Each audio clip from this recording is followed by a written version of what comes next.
A battleship of enormous size suddenly appeared in the sky, and a real apocalypse came to Earth. And 90 living beings were infected and turned into terrible monsters. Fear, war, betrayal. The whole world has turned into a ruthless game of survival. In any case, our main character has nothing to fear, because you can kill and get magic crystals, and this is easy for the hero. Our hero's name is Mike, and he has a huge experience in survival and combat, and this will allow him to become a god in the world of the apocalypse, and all because he experienced all this for 10 years. Mike was fighting a bunch of zombies alone, and unfortunately, he was losing. And he was alone in the fight because he was set up. And to be honest, our hero would never have thought that he would die because of betrayal. After all, Mike is not able to survive in this crazy apocalyptic world. Let's go back a little, just 10 years. When the apocalypse had just begun, then countless roulettes descended from the sky. Gradually, people discovered that the crystals from the zombie's head can be used to spin the roulette, in which you can get incredible things. You can knock out absolutely everything: materials, weapons, even drugs that allow you to awaken supernatural abilities. And of course, the surviving people began to fight for these roulettes. The world became a cruel and merciless game of survival. Therefore, in order to survive, our hero could only accept and obey the new rules. In order to survive, he discarded all human principles. And after 10 years of training and hard work, Mike finally made the team. And he thought that his life would get better, and he would have a bright future. Mike thought if he tried his best, he could survive. That was how it was supposed to be. But damn, he would die in the end because of his comrade's betrayal. At this point, our hero's game ends. Opening his eyes, Mike suddenly wakes up next to the girl who died, and finds himself in his house, where he lived 10 years ago, before the apocalypse. Mike must have been reborn, looking at his watch.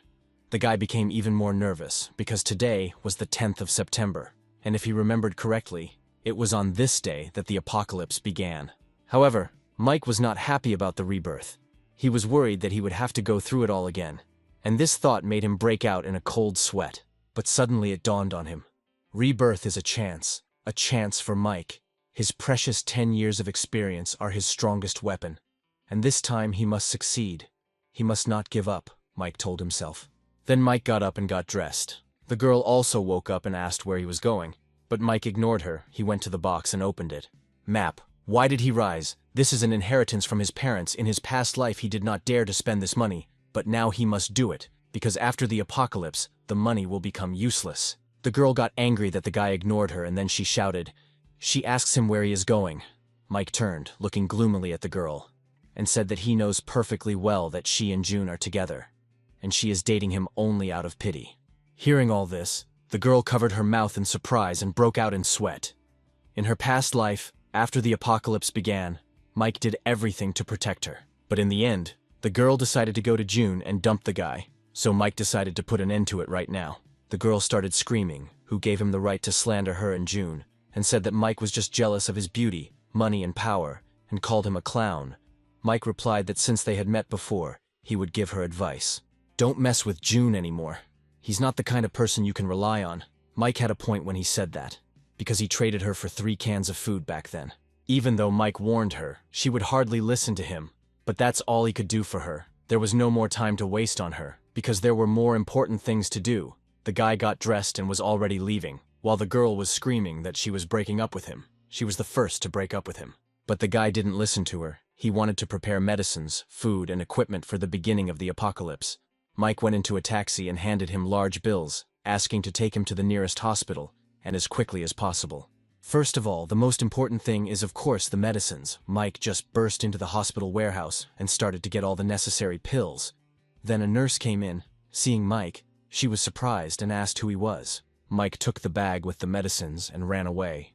The nurse screamed that he stole the medicines and called the security to stop Mike. Mike told her that he put the money on the table. Medicines are a very rare and valuable resource during the apocalypse. There is also another unexpected use. Then our hero went for equipment. While the guy was paying for the clothes, he noticed the machete he used in his past life, which was pretty good, so Mike bought that too. Then he returned to the taxi and told the driver that if he got to the area with the villas in 5 minutes, he would pay another $300, and the taxi driver of course started to speed. No worse than the racers from Fast and Furious. The equipment is collected, only the tape measure remains. This apocalypse tape measure is also called a trading tape measure, since it is the only source of resources for survival. Water, food, equipment, even special abilities. All this can be obtained from the roulette, and Mike decided to get to it first. So he came to this area, because somewhere here the first roulettes first appeared. The security guard stopped the car, saying that the taxi could not go any further. Mike told the taxi driver to continue driving anyway. He would take responsibility. The taxi driver's greed was of great help to our hero at this moment. The taxi driver drove ahead and broke the barrier. The guard started shouting that a taxi had entered the headquarters. Then he asked for reinforcements. Mike told the taxi driver to stop and go back along a less crowded route, and Mike managed to arrive before the aliens arrived. Of course, the guards came running to Mike and shouted at him to stop the taxi that had broken the fence. Then he scolded Mike not to pretend to be a fool and not to think about running, but Mike just pointed up and told the guard to look there. The guard looked up with distrust. A huge alien ship was already in the sky, frightening everyone with its terrifying power. The apocalypse is starting, just like 10 years ago. Mike got nervous and wondered why they brought roulettes to this world and made people fight each other. If history repeats itself and a game of survival begins, then Mike will not miss the chance given to him and will become the strongest. The guards were shocked. One of them even started filming the ship. He thought they were filming a movie. And the king was a special effect. Even Mike, who saw all this, was also very scared. But the guy got ready and started to run away, because he knows that the gold battleship is a spaceship, and now it will start to attack. The attack will last about 5 minutes, and in just 5 minutes the world would turn into hell. Mike ran to the house and pressed the doorbell. He introduced himself as a courier. They opened the door for him, and Mike ran into the house to wait out those 5 minutes. The first roulettes will appear after the battleship stops attacking. The girl came down and said that Mike is not a delivery man, and ordered him to get out. Otherwise, she will call the police. As soon as she came down, explosions were heard outside the window, one after another. The alien attack began. Mike and the girl almost fell. The aliens threw some huge capsules onto the earth. These capsules opened and greenish smoke began to come out of them. The people who stood next to these capsules inhaled this smoke and turned into zombies, and they began to attack the people who had not yet managed to escape.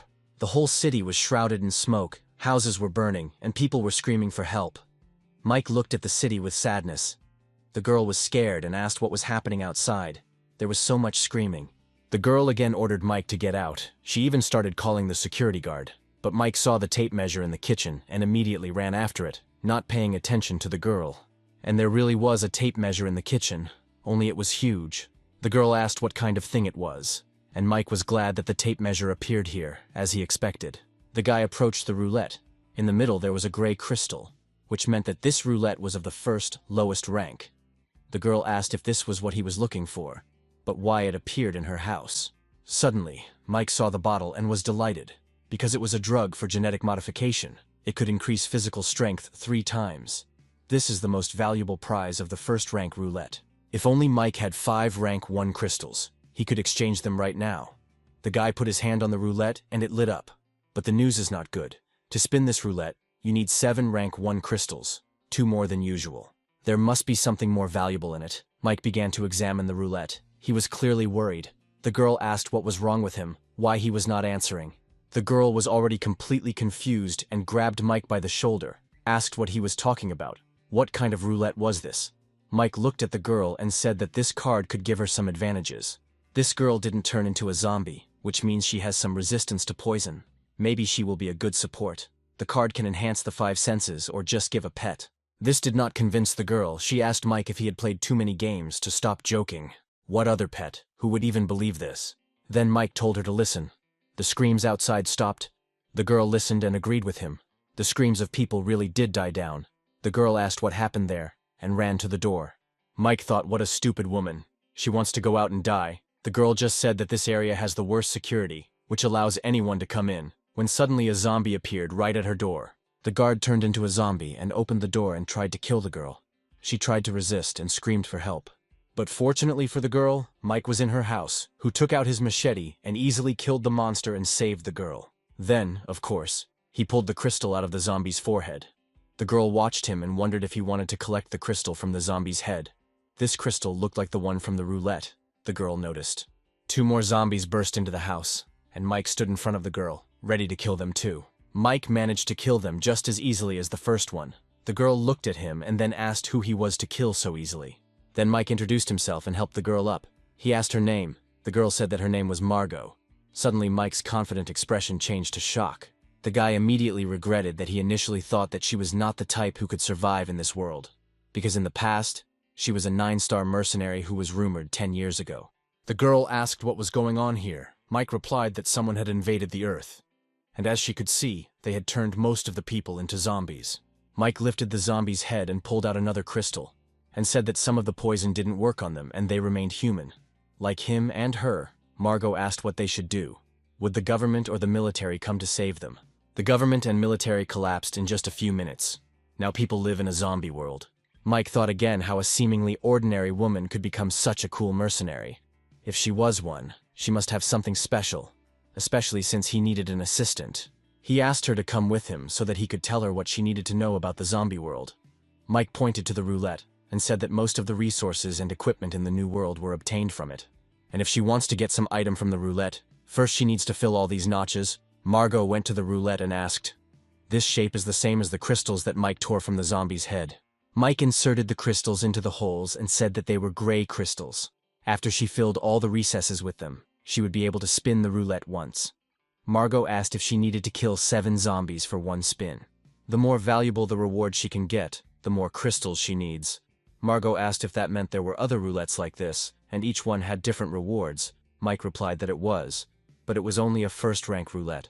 Mike realized that Margot was very smart, and suddenly she stood up and asked how Mike knew all this. Mike did not want to tell her about reincarnation, because it was difficult to explain. So, the guy decided to cheat a little, Mike asked. She probably wants to try spinning the roulette. The girl nodded her head. Mike managed to distract her attention. Then he told her that he would go zombie hunting and that she should close the door and not open it no matter what happened. The guy went outside and started killing zombies one by one. Even with a regular machete, Mike easily destroyed the monsters and immediately pulled out the crystals. Suddenly another girl ran up to him. Why in this world are all the girls in short dresses and barefoot? She asked Mike to help her. Mike grabbed the first zombie and cut off the arms of the other one. Mike has already killed several zombies, so he can already go back. Suddenly, the girl who had previously run to Mike for help also turned into a vile zombie and attacked the guy from behind. But Mike calmly hit her in the face, then killed her too. Then Mike returned back to the girl's house. The guy managed to collect as many as 11 crystals. Margot was happy, and said that if they add 3 more to those already mined, they will be able to spin the roulette twice. Mike offered to show her how everything works. The girl agreed. The guys went to the roulette and inserted all 7 crystals into it. The crystals disappeared, and the roulette wheel started spinning. The guys were waiting impatiently to see what would come up. Mike was hoping for that very drug. But to Mike's great disappointment, canned fruit fell out. The girl said that it really appeared. During the apocalypse, canned food is a very valuable resource. Margot approached her cold one and said that they didn't really need them. Because when he went hunting, she moved all the food from the house, and it would last them a long time. Mike was completely disappointed. Sad Mike handed Margot the rest of the crystals and said that now she could try too. The guy admitted that his luck, as usual, was complete crap. The girl put the crystals and turned on the roulette. It began to spin, and Mike thought that during the apocalypse, every spin is very valuable. It can instantly increase combat power. Margot got the elimination card. Mike said hesitantly that he never thought that she would get it. The girl asked what kind of card it was. Was it good or bad? Mike replied that of course it was good. Although the card wasn't that useful now, it would be needed in the future when weapons or the ability to increase the chances of other items dropping were needed. Margot said that she didn't expect her luck to work on the apocalypse roulette either. Mike asked if she was always this lucky. Margot replied that when she took water, she often won an extra bottle. When she took the prize egg, she always got the biggest prize. She chose the organic edition prize box the first time, and once she won a live cow in a supermarket lottery, Margot said. Even in survival, luck is important. Mike was shocked, because he is one of those who never got an extra bottle, never got even a medium prize, and always got one phrase, "Thank you for participating." Since Margot had incredible luck, Mike decided that he should take advantage of this luck to the maximum. The morning of the second day, Mike got dressed and was about to go out. Margot came up to him and asked where he was going. Mike replied that he was going to collect crystals. Margot was surprised that he was going to leave so early. Mike replied that his goal for today was 100 crystals. Margot thought that this guy was pretty reliable. Then Margot decided that she too couldn't just sit at home and do nothing. Margot was going to cook a meal worth hundreds of crystals. Mike came back from hunting and he didn't look happy. Margot ran up to him and said that he was quick. Mike asked if he had 2 pieces of news, good and bad, which one to start with. Then Margot hesitantly asked for the good news. Mike started saying that the good news was that the area was full of zombies and he killed them all. Margot didn't understand what the bad news was then. Mike said that he killed all the zombies in the area, but only got these crystals. Margot tried to cheer him up by saying that they would also be enough for several spins. Mike went around absolutely everything in the area and collected only this. Then Mike said that he was hungry and asked if there was anything to eat. Margot became noticeably nervous, and all because Margot was not at all confident in her cooking. She apologized and explained that she cooks very rarely, so he doesn't have to force himself. If Mike can't eat it, there's still other food in the fridge. But Mike calmly started eating it and said it didn't taste that bad, even though it looked bad. Margot even had a few cuts after this cooking, but Mike seemed to like her food. Mike thought how good it was to have food, considering that in the past he had to eat human flesh to avoid starving to death. Now, after Mike had eaten his fill, they decided to get down to the main thing. But this time he immediately entrusted the roulette spins to Margot. He hoped for Margot's luck. Luckily, Margot's luck worked this time too, and they got weapons, 2 useful weapons at once. There was one more time left, and Margot suggested that Mike should try too. Mike replied that it was not worth it because he had very bad luck.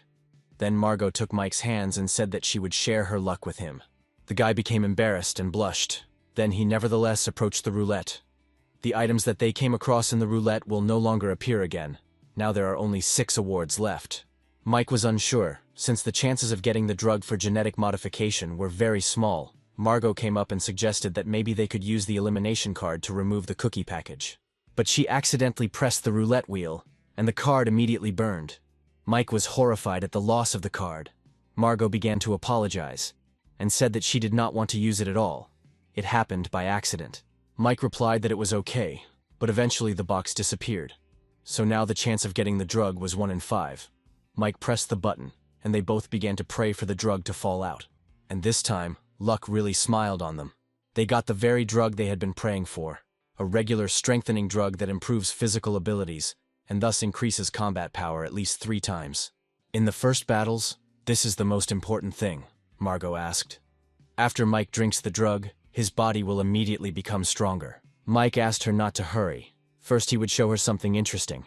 Mike did not think that the heparin that he took from the hospital would have to be used right now. Mike poured the drug and heparin into the bowl.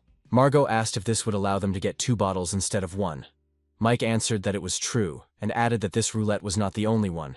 There were many more like it, and each one had different rewards. Mike said they could use the bottle they received to trade with other people for other drugs or fortune cards. Margot asked how Mike knew so much. Mike didn't answer her again, and shouted that he almost forgot to tell her that it was necessary to carefully monitor the temperature. The fire needed to be reduced a little. Then he told Margot to remember the process and the required temperature well. She would make the next bottle herself. Margot nodded and promised to remember everything. Margot asked again how he knew so much, but Mike told her to be quiet, and suddenly they heard something. Then Margot whispered to ask what that sound was. Mike grabbed Margot's hand and they started running. Margot asked why they were suddenly running. Mike replied that something more troublesome than zombies was coming. Margot asked what it was. Were they monsters? Mike replied that the drilled beetles were approaching, and the door began to break under the pressure of these beetles. An ordinary bedbug, after being infected, became a monster bug that eats people. Individually, they are not so strong. But unfortunately, these creatures always walk in groups, gathering into entire armies. They burst into Margot's house and immediately headed to the 2nd floor. The boys ran into the room, and Mike asked Margot to help her move the closet. Margot asked what kind of bugs they were. Mike answered, they were drilled bugs. The apocalypse affected not only people, many living creatures such as plants and animals, mutated. They also attack humans and eat human flesh for survival. Suddenly mutated bugs tried to break into the room. Margot threw herself into Mike's arms and asked what they should do now. Mike told her that she shouldn't be afraid because he was here, and for some reason his words calmed Margot down. Mike told Margot to hide inside and not come out until he said so. Margot asked what about him. Mike came out and said that she shouldn't worry. It would be over soon. The guy went out and got out a test tube. It was time to use it, even though Mike hated the side effect of this drug. The whole house was already filled with these creatures, so our hero had no other choice. He drank the drug completely, but it seems something went wrong. Mike fell and even began to choke, and the monster had already grabbed him. The monsters had already grabbed Mike and were dragging him, but Mike wasn't going to give up. He grabbed a machete and chopped off several monsters' heads. It seems Mike was really angry, and most importantly the drug started to work. Mike grabbed his machete and cut all the monsters in half. Mike was able to kill these monsters, and thought that if the bugs appeared, their queen must be somewhere nearby. If he does not kill the queen, they will continue to reproduce. And as soon as Mike thought about the queen, she appeared right there and immediately decided to attack the guy. The queen of bedbugs spat some kind of liquid on Mike. The liquid that the queen spat out turned out to be deadly, because from one touch with it the nightstand simply melted. Mike asked her if she wanted to avenge her children. Mike jumped on the back of the monster queen. From his past experience, the queen's weak point is the back, so Mike attacked that place without thinking. The queen was defeated. Mike got up and decided to go back to Margot. He was irritated because of the side effect of the drug. The more power, the stronger this effect, so his whole body hurts terribly. Mike opened the door and just said that she could come out. When Margot jumped into his arms, Mike asked if she was crying because of something. This is the apocalypse. And during the apocalypse, crying is the last thing you should do. Then Margot quickly wiped away her tears and said that she wasn't crying. It was because of the stench, Mike teased her. But Margot turned away and suggested that they close the topic. The boys went out into the living room, and Margot asked if there were so many bug corpses here, what to do with them. Mike replied that it was good that there were so many of them. Margot asked why that was good. Now they can still find food in houses and supermarkets, but a year later food will become very rare and valuable, Margot asked. Because of the mutations, they will not be able to grow food or livestock. Margot was right. There would be 3 food sources in the future: the remaining canned food, the roulette reward, and these bugs, their dried meat. You can tell from Margot's face that she is not happy about this. Mike told her it was better to eat these bugs than a person. Margot made a couple of bugs, but these creatures continued to move even in this state. Mike said that she was pretty good at cutting up meat. Margot asked why he was saying that. He knew how disgusting it was, and seeing that the guy had put on his backpack, she asked if he was going to go out again. Mike replied that this time he needed to go further. They needed to collect more crystals and information. Margot wasn't happy about it. She was even sad, but she said that then she would start drying meat and continue making this elixir. The guy tried to calm Margot down. Mike asked her to believe him and promised that he would definitely come back. Margot was still sad to say goodbye, but nothing could be done.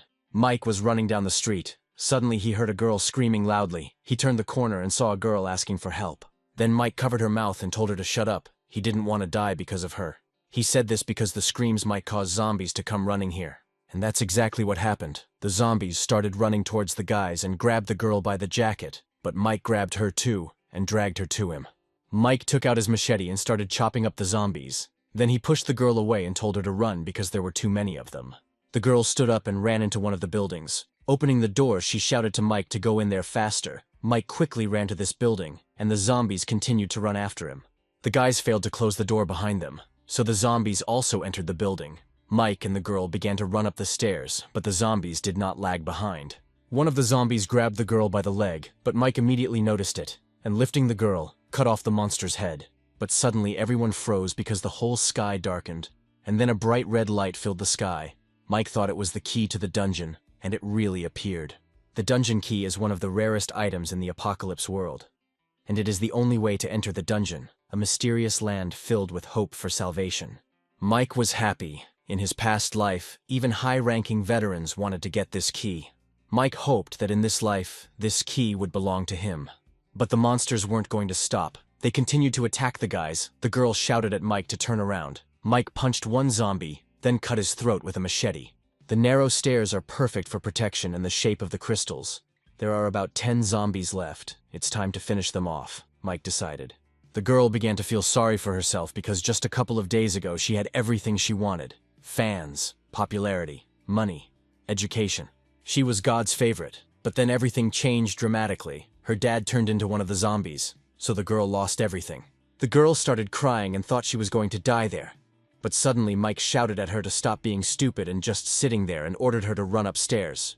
Mike managed to kill all the zombies. The girl was amazed that the guy killed so many zombies alone. Mike stood up and said if she didn't want to die, she shouldn't sit still.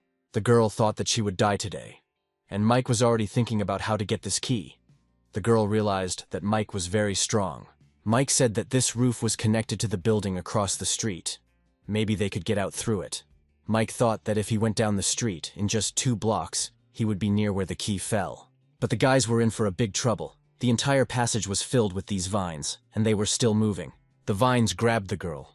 But our James Bond of this time cut these vines and freed the girl, then grabbed her in his arms. The girl cried and blushed, thinking that the guy risked his life to save her. Maybe such a strong man was fascinated by her. But Mike quickly dropped his hands, and the girl fell to the floor. Then Mike came to the door and shouted irritably that he hated mutated plants, because they were so annoying, and cut the vines. The girl was surprised that the guy was cutting the vines like ordinary weeds. It took longer than Mike thought. When he finally cut the vines, he tried to open the door.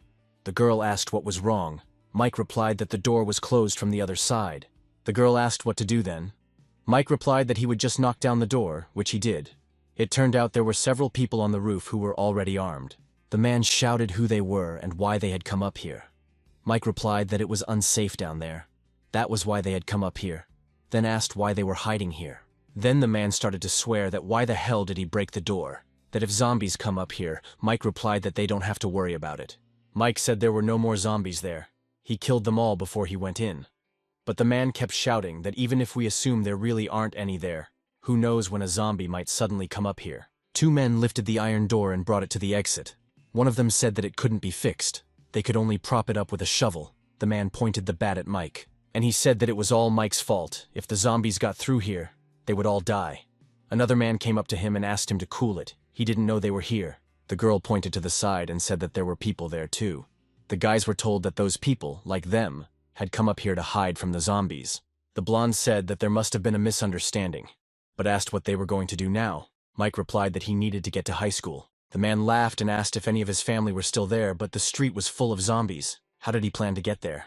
Mike replied that the safest route could be seen from here. He had seen something bright fall from the sky in that direction. The man replied that something had indeed fallen there, and added that Mike was not a timid person, since he wanted to go to such a dangerous place for this.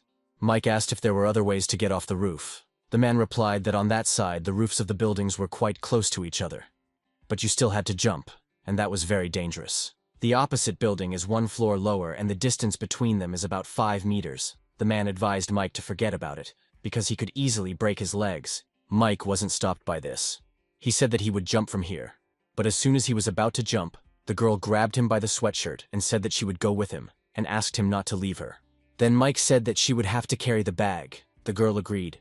The blonde asked, "The guy is already going to jump with her, and he also wants to take the bag. They will crash." Hey you. Yes, you. The very best person who is watching this video now. Know that you are the most beautiful, the strongest, the luckiest, and the most wonderful viewer of the SSS rank. Enjoy watching. Don't forget to leave a comment and subscribe. I am very sad that 85% of the viewers of my channel watch the video without subscribing. Which means, I am a blogger of the FFF rank. The blonde offered to take the bag and said that she didn't get it all wrong. He was just supporting her, and when she jumped, he would throw the bag to the girl. But the girl held the bag tightly in her hands. Mike asked her to put her bag on. The girl put it on. Mike tied them together, and the girl grabbed Mike really tight. But the blonde stopped them.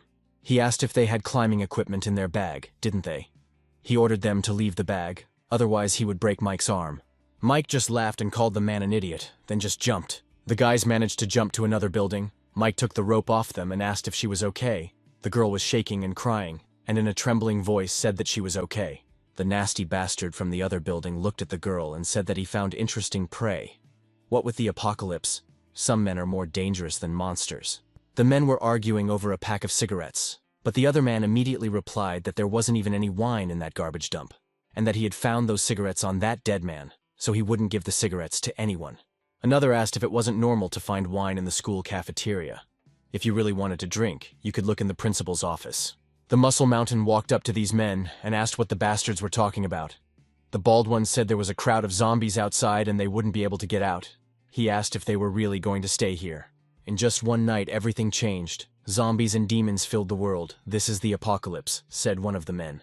But the muscular monster did not agree with him. He laughed and said, "Does he see that they do what they want and play with whoever they want? Now in this world the strong write the rules. Whoever is stronger is right." And do they think that this is the apocalypse? No, it is not like that at all. It is a real paradise for people like them. The boys were running down the street at this time. Mike was looking around before letting the girl come out from around the corner. The girl cried and asked him not to run so fast, because she couldn't keep up. Mike irritably said that he was stupid for saving her, and was angry at his carelessness. which caused him so many problems. Mike said in a disgruntled tone that he had slowed down and ordered the girl to catch up with him, which she tried to do. They ran up and the girl was glad that there were so few zombies in this place, but Mike replied that this couldn't be. The school was a crowded place. The girl said that she does not hear or see any zombies. Mike replied that this is all because the monsters are gathered somewhere in one place. Mike was right. A few kids were trying to hold the doors back from the zombie horde. The guy said it was useless. Even if the zombies didn't kill them, they would still die of hunger. The girl was standing by the window and noticed the guys. She started waving at them to get their attention. And it worked. The girl said that there really were people here. Mike said that the girl couldn't even defend herself and advised her to mind her own business. The teenagers continued to scream and ask for help. The girl continued to look at the teenagers, but Mike told her to hurry up. Their screams would only attract zombies. It would be dangerous if a large crowd of zombies came running here. Then the girl sadly lowered her gaze and followed the guy. However, the girl was still tormented by her conscience. She asked if they really couldn't save those guys. Mike shouted that the zombies had driven them into the classroom, and she didn't know how many zombies had come running to their screams. Mike said that he couldn't save everyone, and if she wanted to save them so much, let her do it alone. Then added that it was the apocalypse. It was time to wake up, and he hoped she wasn't stupid and wouldn't do anything reckless. The girl followed Mike and thought about why he came to school. Maybe here you can hide from zombies, and only now decided to thank him for saving her, and added that she still doesn't know his name. Mike decided to tease her and asked if she shouldn't be more sincere, if she really wanted to repay him with one word for saving her, since he risked his life. The girl asked hesitantly what he wanted. Mike turned away abruptly and said that he was going to use her as bait for the zombies. Mike advised the girl not to think that she is special, or that someone should save her just because she is beautiful. In a crisis situation, a pack of noodles is more useful than her. The girl became a little sad, then said that her name was Lily. Mike also said his name. Lily was surprised and thought that, although he was rude, he was not a bad person at all. Suddenly the kids from the school started knocking on the windows and shouting. The kids noticed. Mike immediately thought that they could see where the key fell from this place.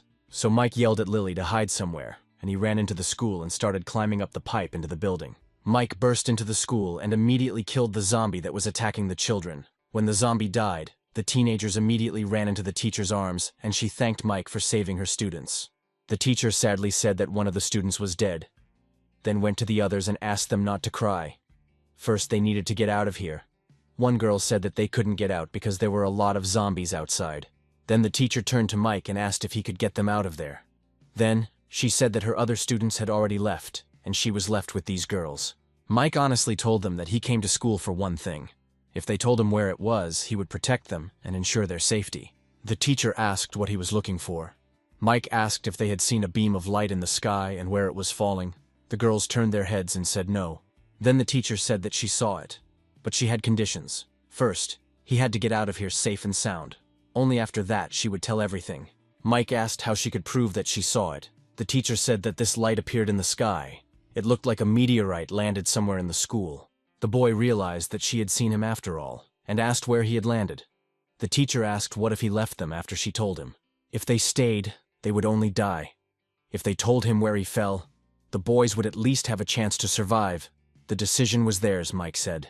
The teacher asked if she would tell him to take everyone out. Mike replied that there were too many zombies in the school. He wouldn't be able to protect 3 of them at the same time in his current state. The maximum he could take was 2 of them. The girls got scared and asked if it was really impossible to take one more person.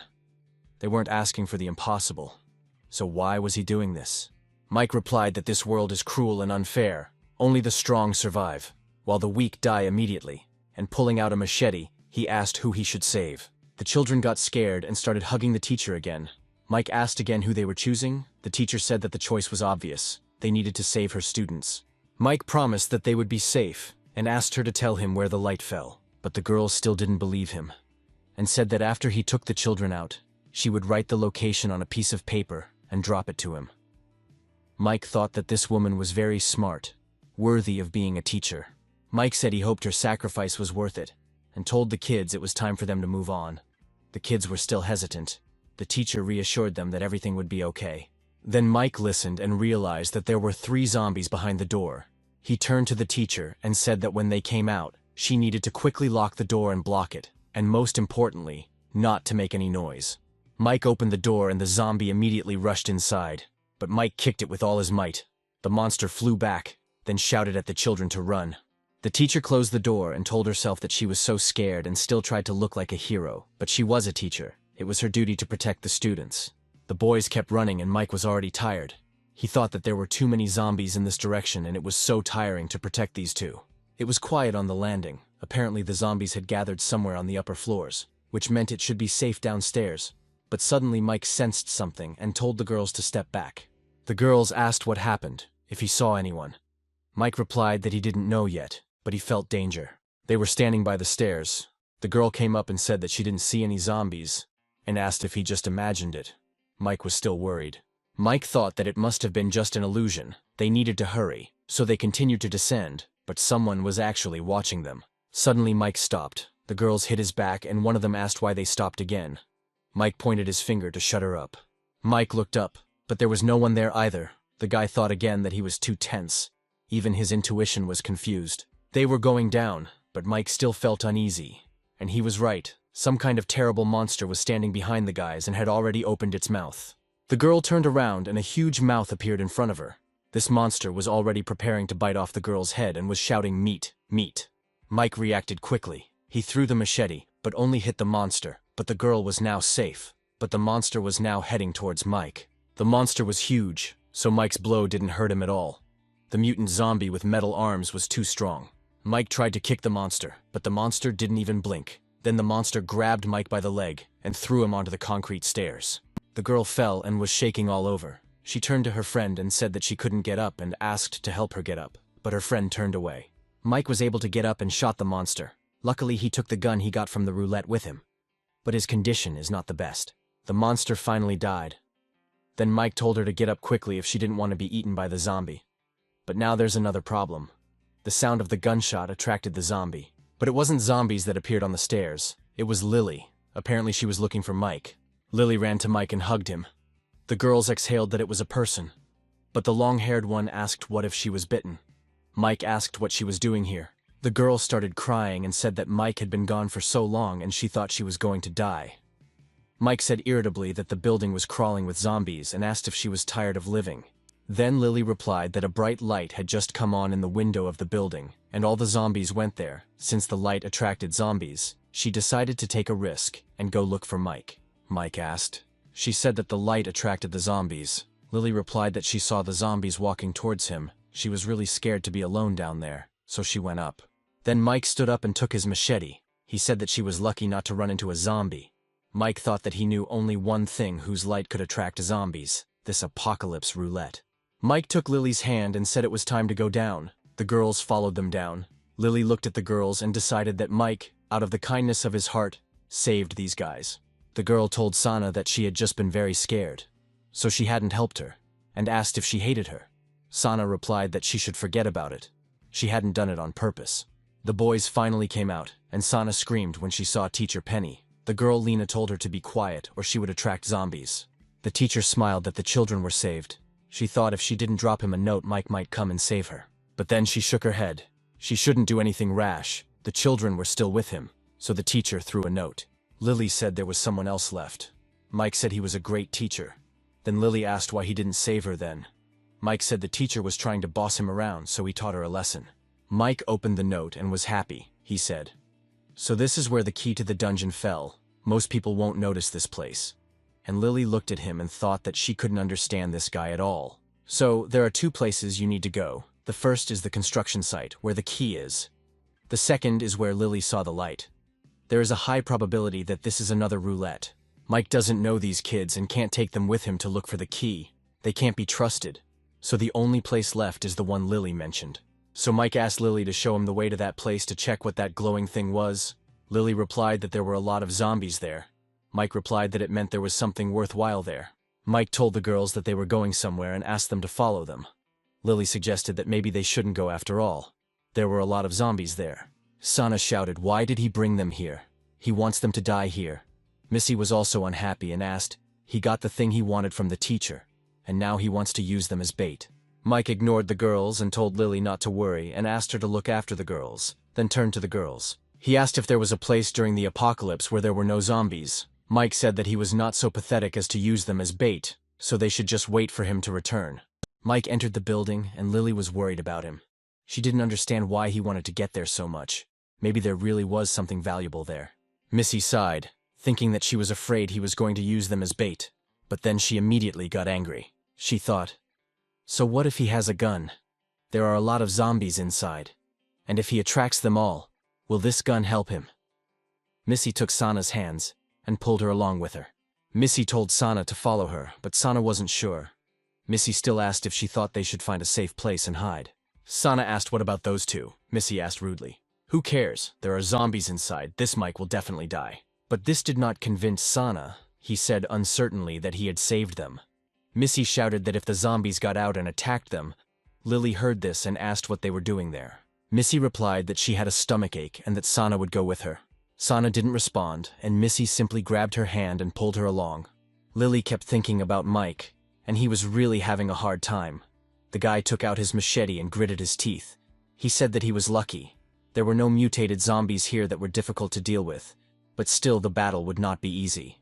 Let's remember that in the battle with the terrible monster, Mike hit hard and dislocated his shoulder, so Mike had to set the bones. In his past life he did this many times, but it still hurts like hell. Despite the searing pain, Mike prepared to attack the zombies that had already started running towards him. Mike still had to take out his gun and shoot. Missy started swearing that Mike shot, and told Sana that they needed to leave this damn place immediately and hide. Sana asked where they should go. In the teacher's dorm, when the zombification started. There were no people in the dorm. It should be safe there, and they can find food there, Missy suggested, and grabbed Sana's hand. Sana asked what about the girl. Missy answered that she should think about herself and not about others, but Sana let go of her hand and ran to Lily. The girl ran up to Lily and grabbed her hands, saying that they had to leave here immediately. It was too dangerous here. Missy watched them and got angry, because the more people, the less food, and if she knew, she would have run away alone. The girl began to regret that she took Sana with her, and called her a fool. Lily turned away and said that she was not going anywhere. Sana countered that once the zombies broke out of the building, she would not be able to escape. Sana didn't understand why she didn't want to hide, and Lily asked how long she thought she could last alone. Without Mike, Lily confidently stated that Mike was very strong in the current situation. Leaving him meant dying. Then Sana mumbled that he couldn't even protect himself. Why was she still waiting for him? Lily asked why he couldn't. Lily was right, of course. Mike did it. And he was right. It was this unusual three-colored roulette that attracted the zombies. After the apocalypse began, regular roulettes appeared, with various items for survival. The rank of these roulettes varies from 1 to 9. The higher the rank, the better the items. But there are also special roulettes, for example, 3-color, because it has 3 colors. Of course, there are 5, 7, and 9-color roulettes. They are called colored. Unlike regular roulettes, you can get professional skills in them, for example, combat skills, such as sword or bow skills, killing techniques. There are also auxiliary skills of a doctor, alchemist, cook, and the like. Only after acquiring these skills, people will be able to fully utilize the items from the roulette. For example, if a warrior gets a sword, he will be able to easily kill others, just like in the movies. But only 1 in 5 roulettes is colored, so they are very valuable and difficult to find. Mike did not expect to find a 3-color roulette here. However, this roulette has one unpleasant feature. When the black color comes up, it simply explodes, and our hero's luck is not the best. Although he might still get lucky, since Margot seemed to have shared her luck with him. But is it worth the risk? Meanwhile, the girls continued to argue. Sana told Lily that the building was filled with zombies. Mike would not survive there, and Lily should go with them. But Lily continued to say that she believed in him, and if they wanted to, then let them run. But she reminded them that they shouldn't make loud noises if they didn't want to attract zombies. Then Missy came up to them, grabbed Sana by the hand, and told Lily that Mike had gathered all the zombies inside. There were practically none outside. Then she told Sana that there was no point in wasting time on her, and that they needed to hurry. Missy kept saying that she shouldn't act like Lily because Mike wasn't some kind of invincible savior of the world. Let that idiot wait for Mike's corpse to come out to her.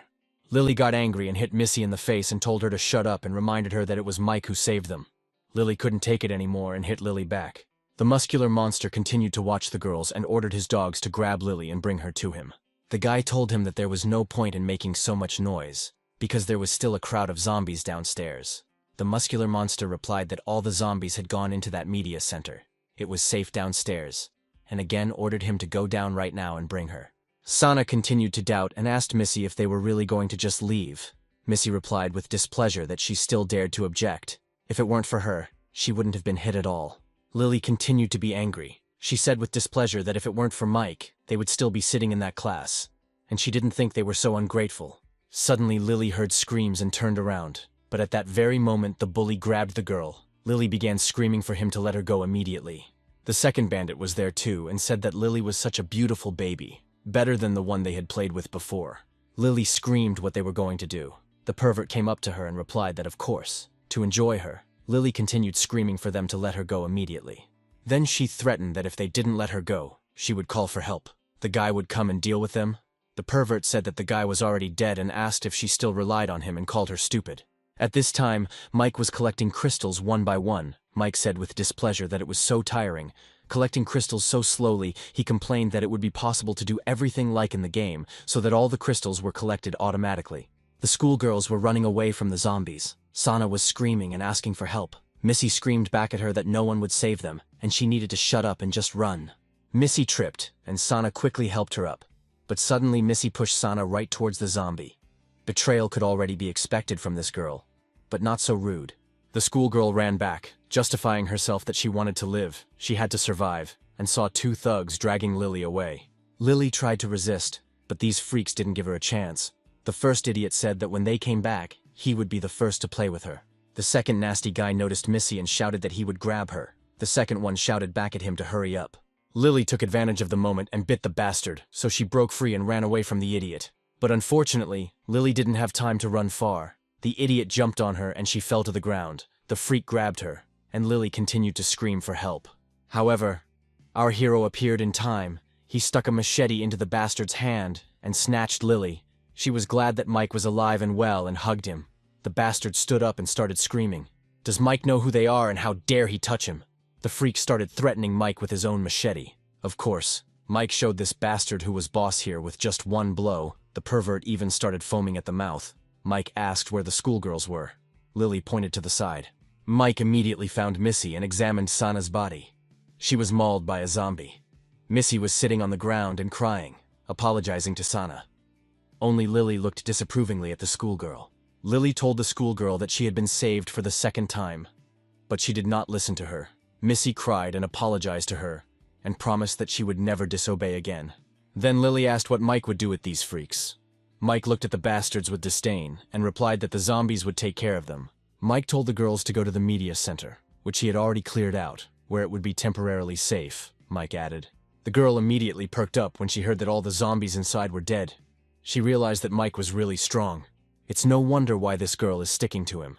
And then Missy decided that if she follows him, she can survive. Apparently remorse did not bother her at all. Mike told the girls to go there and wait for him, and he needed to bring someone here. This surprised the girls. The teacher, as Mike had told her, locked the door and blocked it with several chairs. But suddenly someone started breaking into the office. The girl took the shard and said that the zombies came for her. They killed many students. Now it was her turn. The teacher cried and asked herself if there was life in this world. The teacher thought it would be better if she killed herself than be eaten by zombies. At least 2 of her students were saved, she said. Mike knocked down the door and finally entered the office. He said that this door was quite strong. It took some effort, then asked if the teacher was okay. The teacher started crying and threw herself into Mike's arms. Crying, she said that she thought zombies had come for her. Mike replied that everything was fine now. He had come to save her. The girl said that she thought he would not come back for her. Mike became embarrassed and asked the teacher to stop crying and let him go. At this time, the girls were collecting crystals from the zombies' heads. Mike asked them to do this. Lily simply did not understand why they should do this, and Missy was angry. The schoolgirl was complaining that it was disgusting. This guy wanted them to pick stones out of zombies' heads. So disgusting. When suddenly the teacher waved happily and called her over. Missy was happy to see the teacher. She hugged the teacher and said that she was glad to see her. The teacher asked what happened to Sana. Then the girl started crying. The teacher took pity on her, saying that they had been through a lot. Missy said that it was her fault. She couldn't help her friend. Apparently she wasn't going to tell that she herself threw Sana into the hands of the zombies. The teacher felt sorry for her and said that she must have been so scared. Lily was still angry. She said that if they had believed Mike and not run away, they would not have run into the zombies, and Sana would not have died. Missy replied that if Mike had taken the teacher with them, then none of this would have happened. He would have been able to protect everyone. But he forced them to choose. The schoolgirl called Mike a villain. The teacher tried to calm the student down, but Lily started screaming that they should be grateful that he saved them at all, and how dare she say such a thing. The girl didn't stand aside. She shouted that Lily didn't have to try to look like good people. Mike didn't save everyone, and because of that Sana died. Why should they be grateful? Lily replied that she told them not to go anywhere. But Missy didn't listen and took Sana with her. Lily blamed Missy for Sana's death. The schoolgirl replied that these were all excuses, and it happened because Lily was to blame, because she wanted them dead. Mike couldn't stand Missy's nonsense and slapped her across the face. He told her to think before she spoke. Of course he saved her, but that doesn't mean he can't bring her back. The whole world is teeming with zombies. The more people there are, the higher the risk of running into them or attracting them. Mike told her to remember one thing, that she can ask for help, but no one is obliged to save her. The teacher patted the girl on the head and said that Mr. Mike was their savior and they should be grateful to him. Lily thought that this teacher understood what was what. Lily asked why they were collecting crystals. Mike asked everyone to follow him. He would tell them everything along the way, and the guys came to the roulette. The girls handed Mike the crystals. He scattered them and put them in the roulette. It is important to say that for the spin of the colored roulettes, it is not the exact number of crystals that is counted, but the amount of their energy. Mike wasn't sure that 26 pure crystals would be enough for at least one spin, but the roulette wheel still started spinning, which meant that Mike's efforts weren't in vain. The roulette stopped on red. Red is supposed to be a symbol of an incredible fighting profession. Apparently Mike is hoping for Margot's luck. But luck ran past Mike. The guy opened the box, and it was written there. The profession level is 0 out of 100. The auxiliary profession is a great craftsman. There are abilities, collection and processing, improvement, forging, magical enchantment, and so on. From the roulette, you can get professions, which are usually divided into main and auxiliary. The main ones include, for example, a shooter. Such professions are very important in battle. They significantly increase combat power. Support professions, like a craftsman, can help in battle, but not directly, for example, improve weapons. Also, professions are divided into 4 levels: apprentice, beginner, intermediate, higher. All our heroes' efforts were in vain. Mike was upset, and again admitted that his luck was complete shit.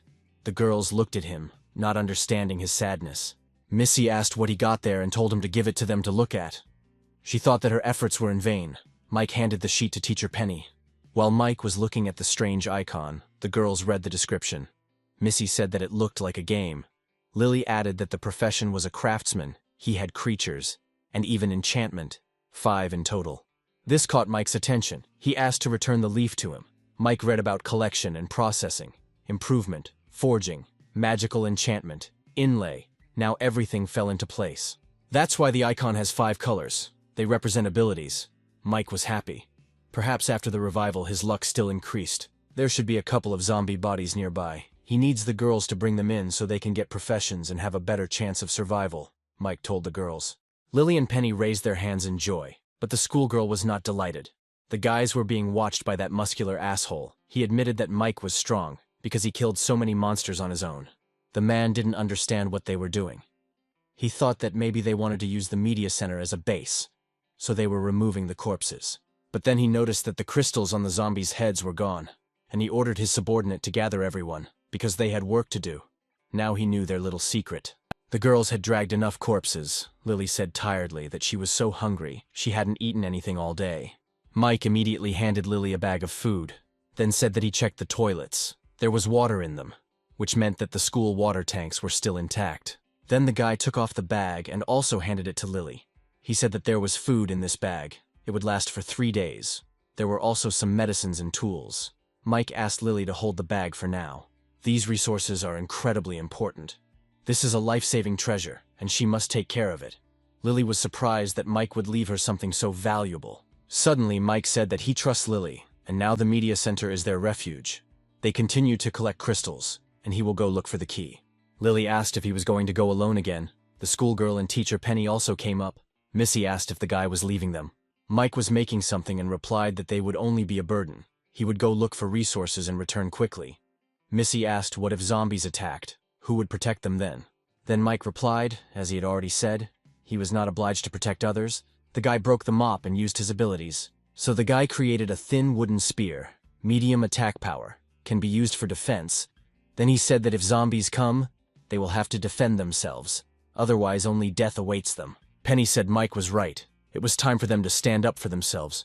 Then she explained to Missy that the world had changed. Everything was not the same as before, and Missy can no longer live under the protection of teachers or parents.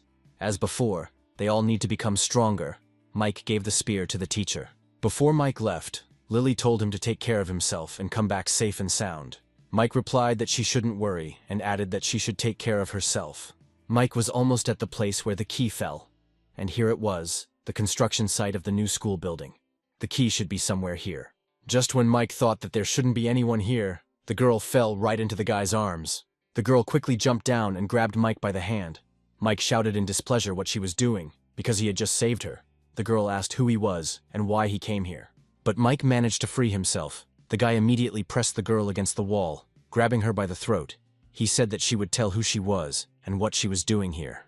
The girl screamed at the guy for daring to attack a police officer and ordered him to let go quickly, which Mike did. She asked if Mike had done martial arts. He had good reflexes. Mike answered hesitantly that he had been practicing for about 10 years. The guy thought that in his past life he had been in many battles, although in the beginning he was simply beaten. Suddenly, bullets started flying at the boys. They quickly ran around the corner, and Mike asked who was shooting at them. The girl replied that they wanted to kill her, and she tried to hide from them at the construction site. Mike asked if she was from the police. The girl replied that that was exactly why they wanted to kill her, because they were criminals.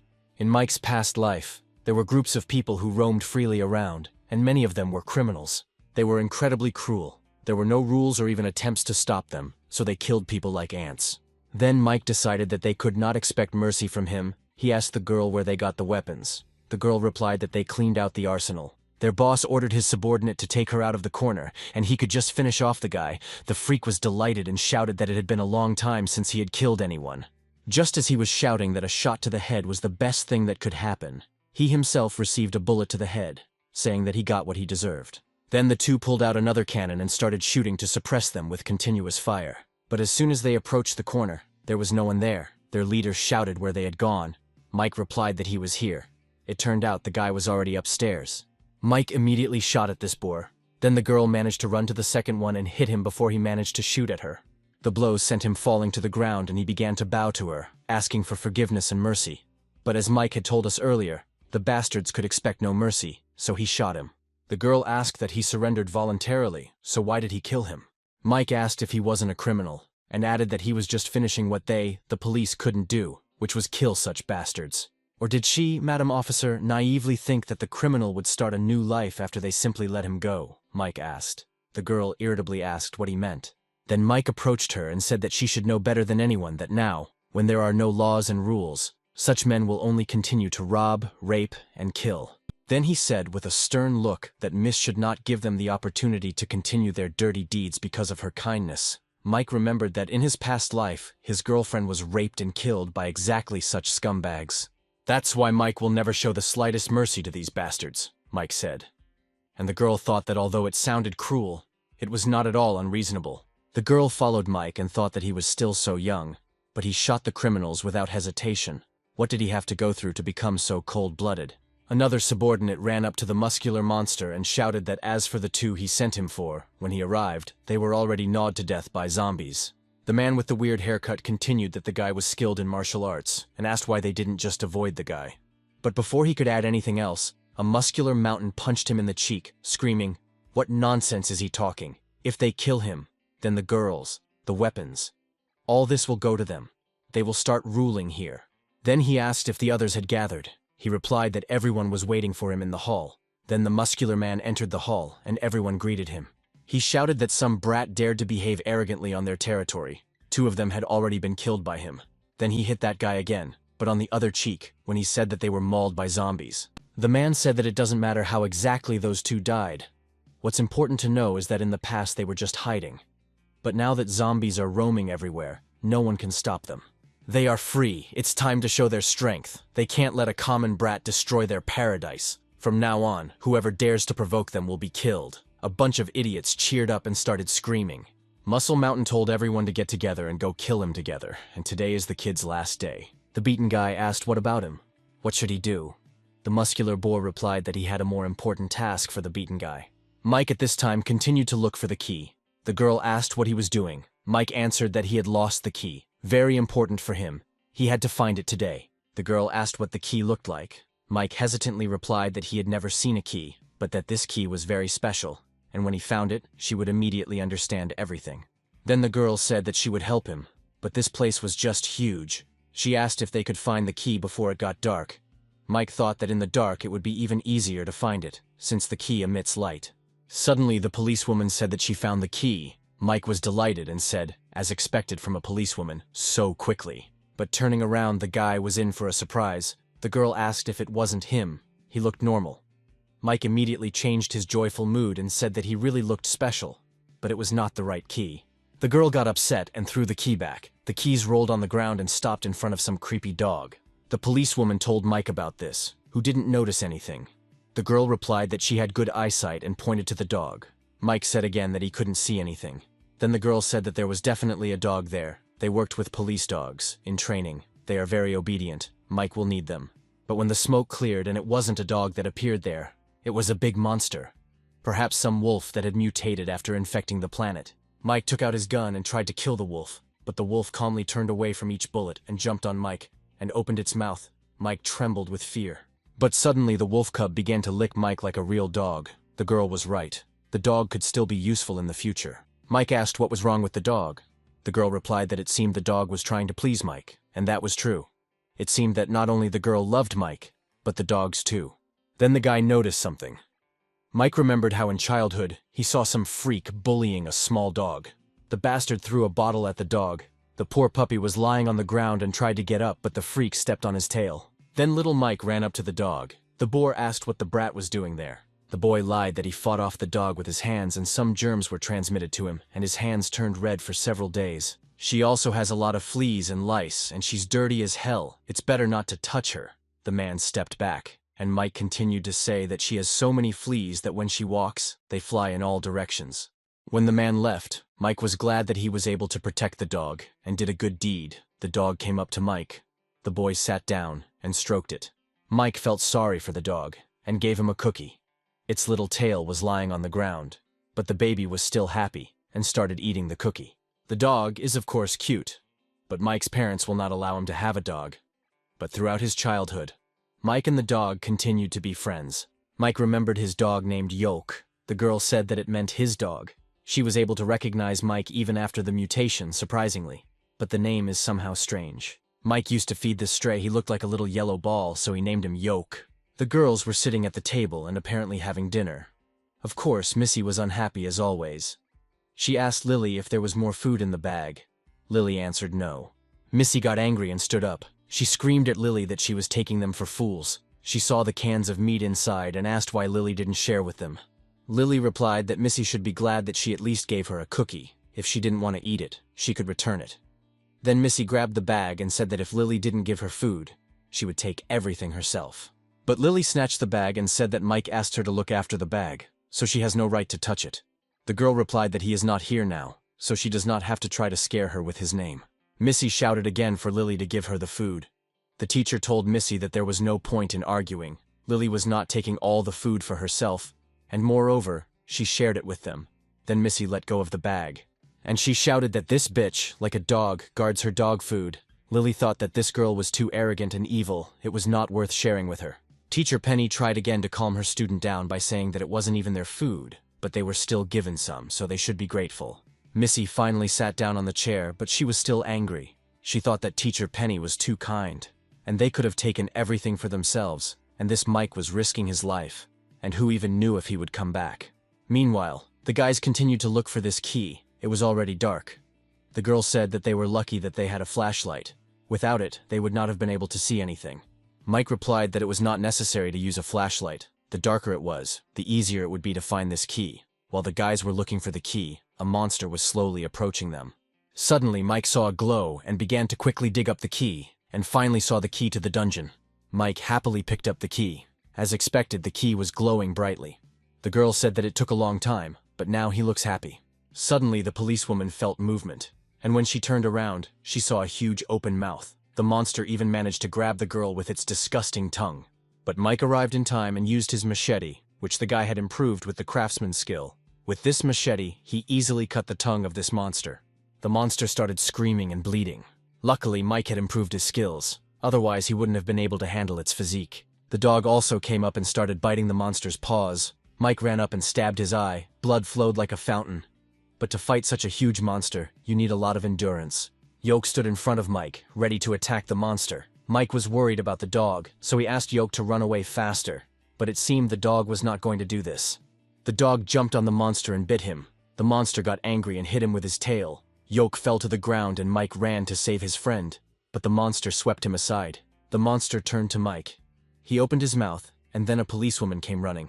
She stuck a long piece of iron into the monster's mouth, and stuck it all the way to the monster's head, so she was able to kill the monster.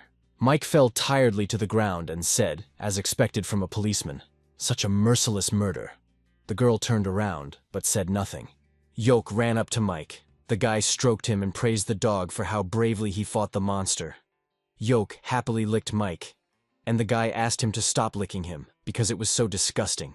Then Mike stood up and pulled a crystal out of the lizard's head, and held it out to the girl, and said that this was the most important resource in this apocalyptic world. A magic crystal. The girl extended her hand and asked if there was magic in this thing.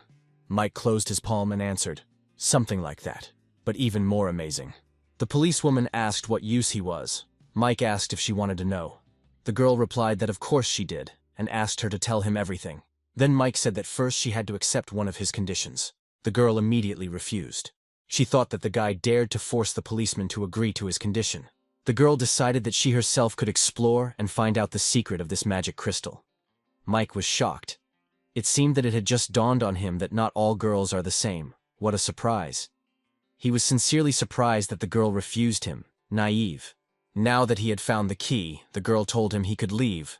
Mike deflated and asked if their friendship would end like this, then exhaled, and admitted that he actually had a favor to ask.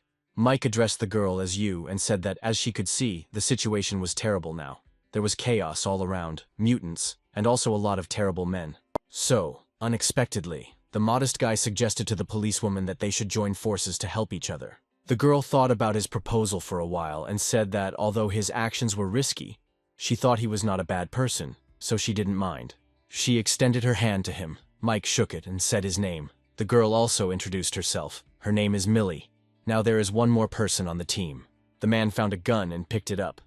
He shouted happily that he had a real gun. The other man covered his mouth and whispered to him to shut up, or they would get caught.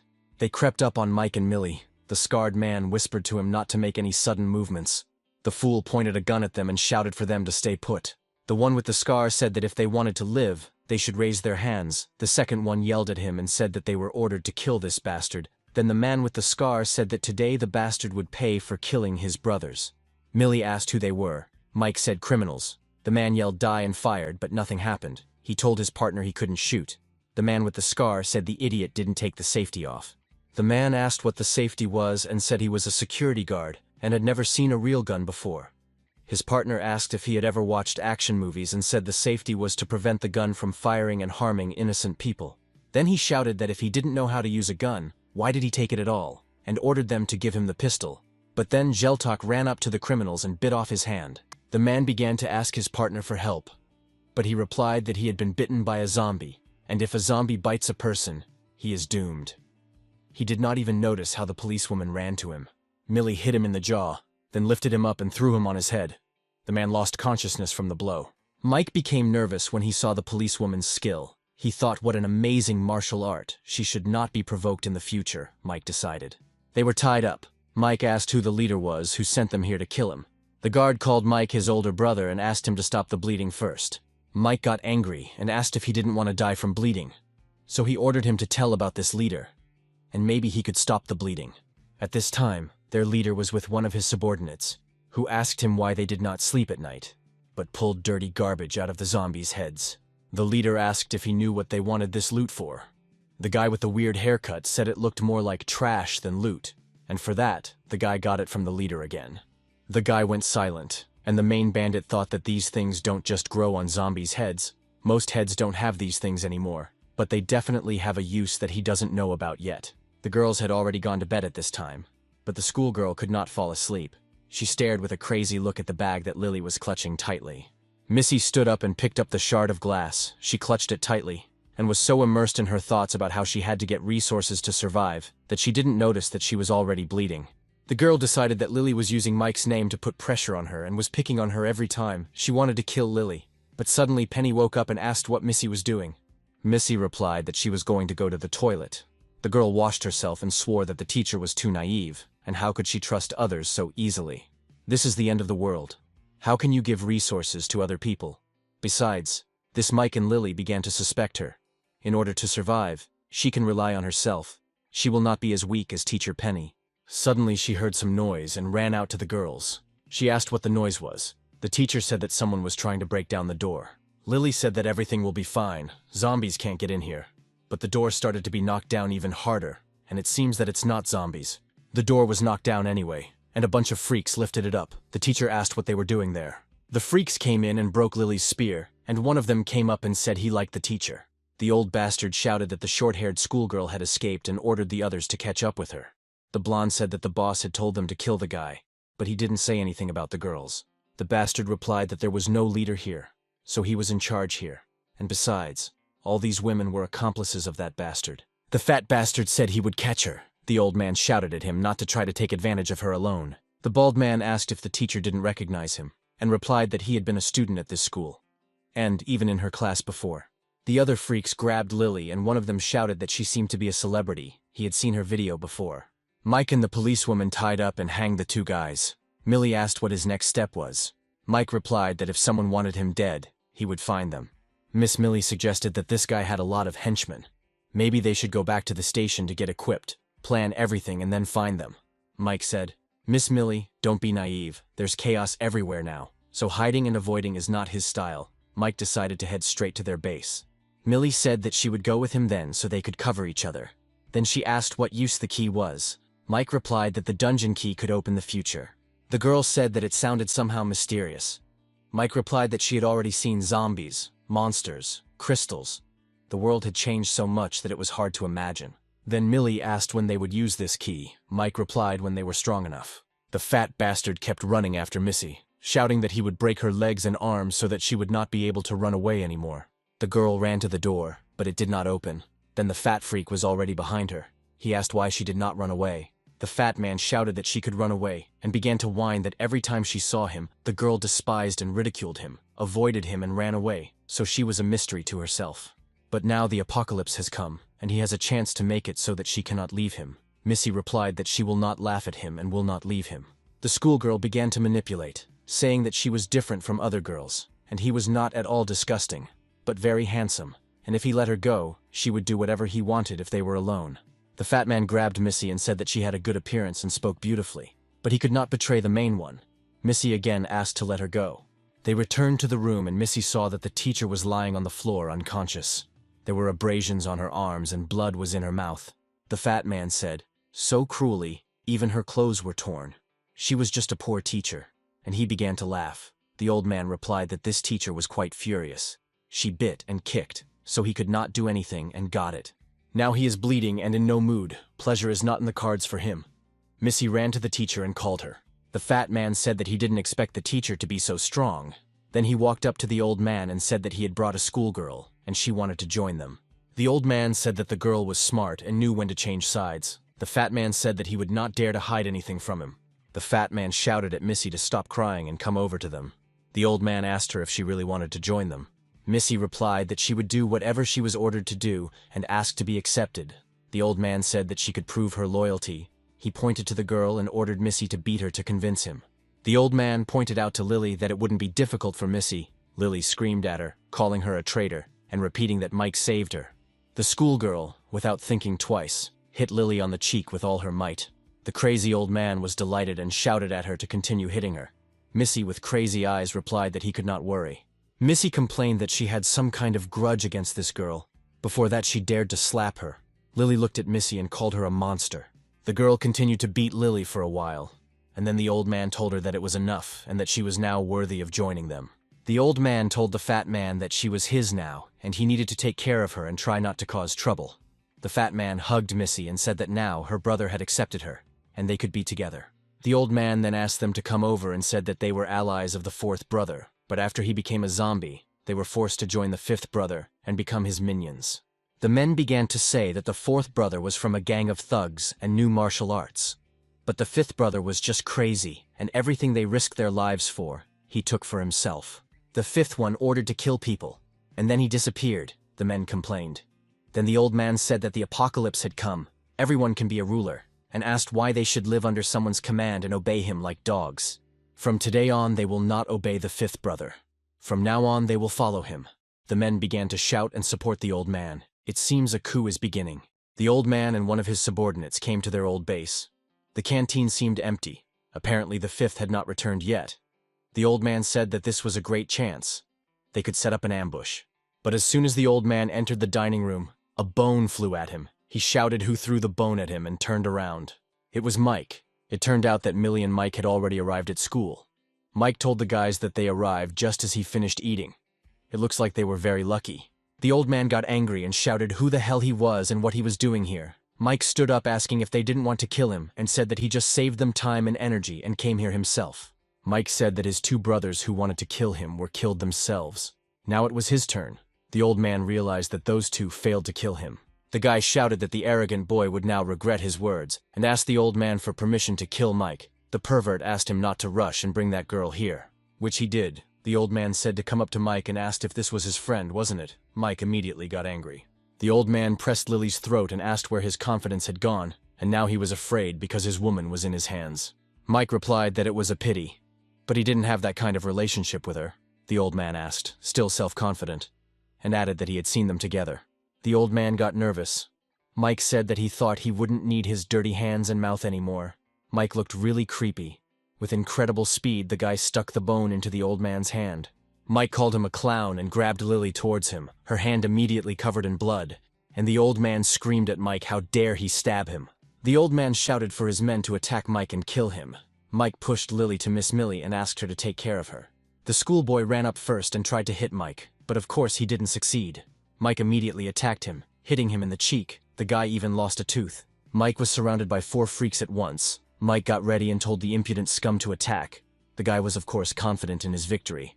The guy attacked Mike, but of course he didn't have a chance. Mike turned him over and broke his arm, and he knocked the second one down. Mike went for the third one, but the fat man pushed him away and took out a knife. Mike hit him in the hand, then kicked him in the head and he fell unconscious. The old man took the teacher hostage and held a knife to her throat. He admitted that Mike was quite strong. They were ordered to get rid of him, but it seems they are not enough.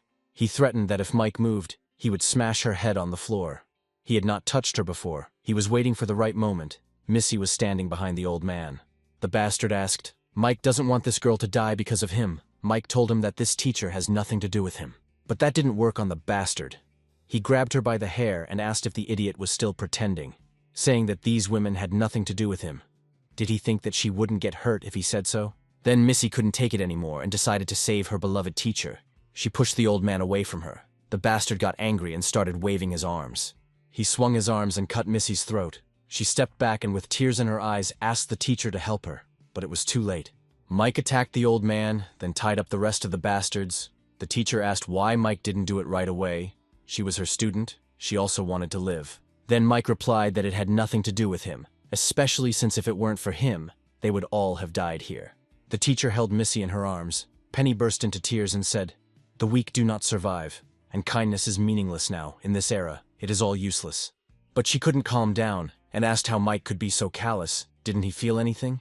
Lily came up to her and said that Penny was too kind. Such holiness wouldn't work in this world. Besides, she's still alive, and being alive she can do much more, Lily added, and walked up to Mike.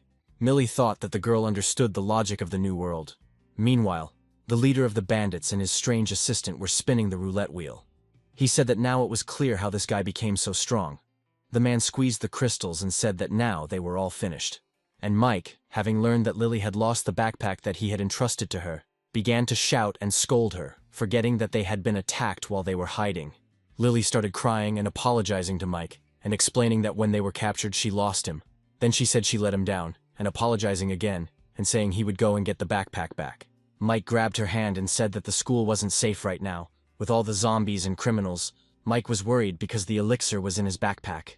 At the moment they are in the dining room, and important elixirs of strengthening and a 3-color roulette. allowing to get professions in the media center. The level of the elixir is not rare. He can still do. The problem is in that 3-color roulette. You can go there for the roulette, but it will be difficult with them. So you need to postpone it. Lily asked why he was silent. He was really angry. Then she apologized again. Mike sighed and said that they needed to get back to his temporary base first. Mike had a good reason to have a bad feeling, because the roulette was already spinning at full speed. And so the muscular mountain won the profession. He became a junior specialist in alchemy. But the man was not satisfied with this prize. He complained that after all this effort, he got the profession of an alchemist. As if they were in a video game, he hit his assistant and ordered to find out what else can be used here. The muscle mountain said that all 20 or so stones he had worked so hard for were gone. The man did not know that the number of crystals he had put in exceeded the number needed for the draw, and that the excess would not be spat out by the roulette. For the next draw, you just need to make up the number of stones needed for the next draw. Here is a strange guy, our backpack Mike. The man said it was a child's backpack, but took it anyway and found that inside there was a bundle of rope, several packets of cookies, several cans of food, and a first aid kit. And then he found a potion of vivacity. It quickly increases the body's energy, a significant increase in strength and speed. But there are also side effects. A person experiences severe muscle pain. A small number of people will not withstand this and die. The man immediately understood what kind of potion it was. The guy asked how he knew what it was. It turns out the man can see information about potions because he received the profession of an alchemist. He said that the kid drank that potion to kill a bunch of zombies by himself, so he opened the vial and drank the whole potion. After drinking the potion, the man immediately began to experience terrible pain. His eyes were covered with a purple film. The man screamed in pain. His whole body was paralyzed. The guy shouted that he would run to call for help, but as soon as he opened the door, a huge monster appeared in the corridor, the same massive muscles as the man. The monster was about to hit that guy with his huge fist, but then the 5th leader came running and stopped his blow with one hand. He confidently said that he was now in better shape. Now he had the strength of a 1-star, and decided that he needed to test his strength.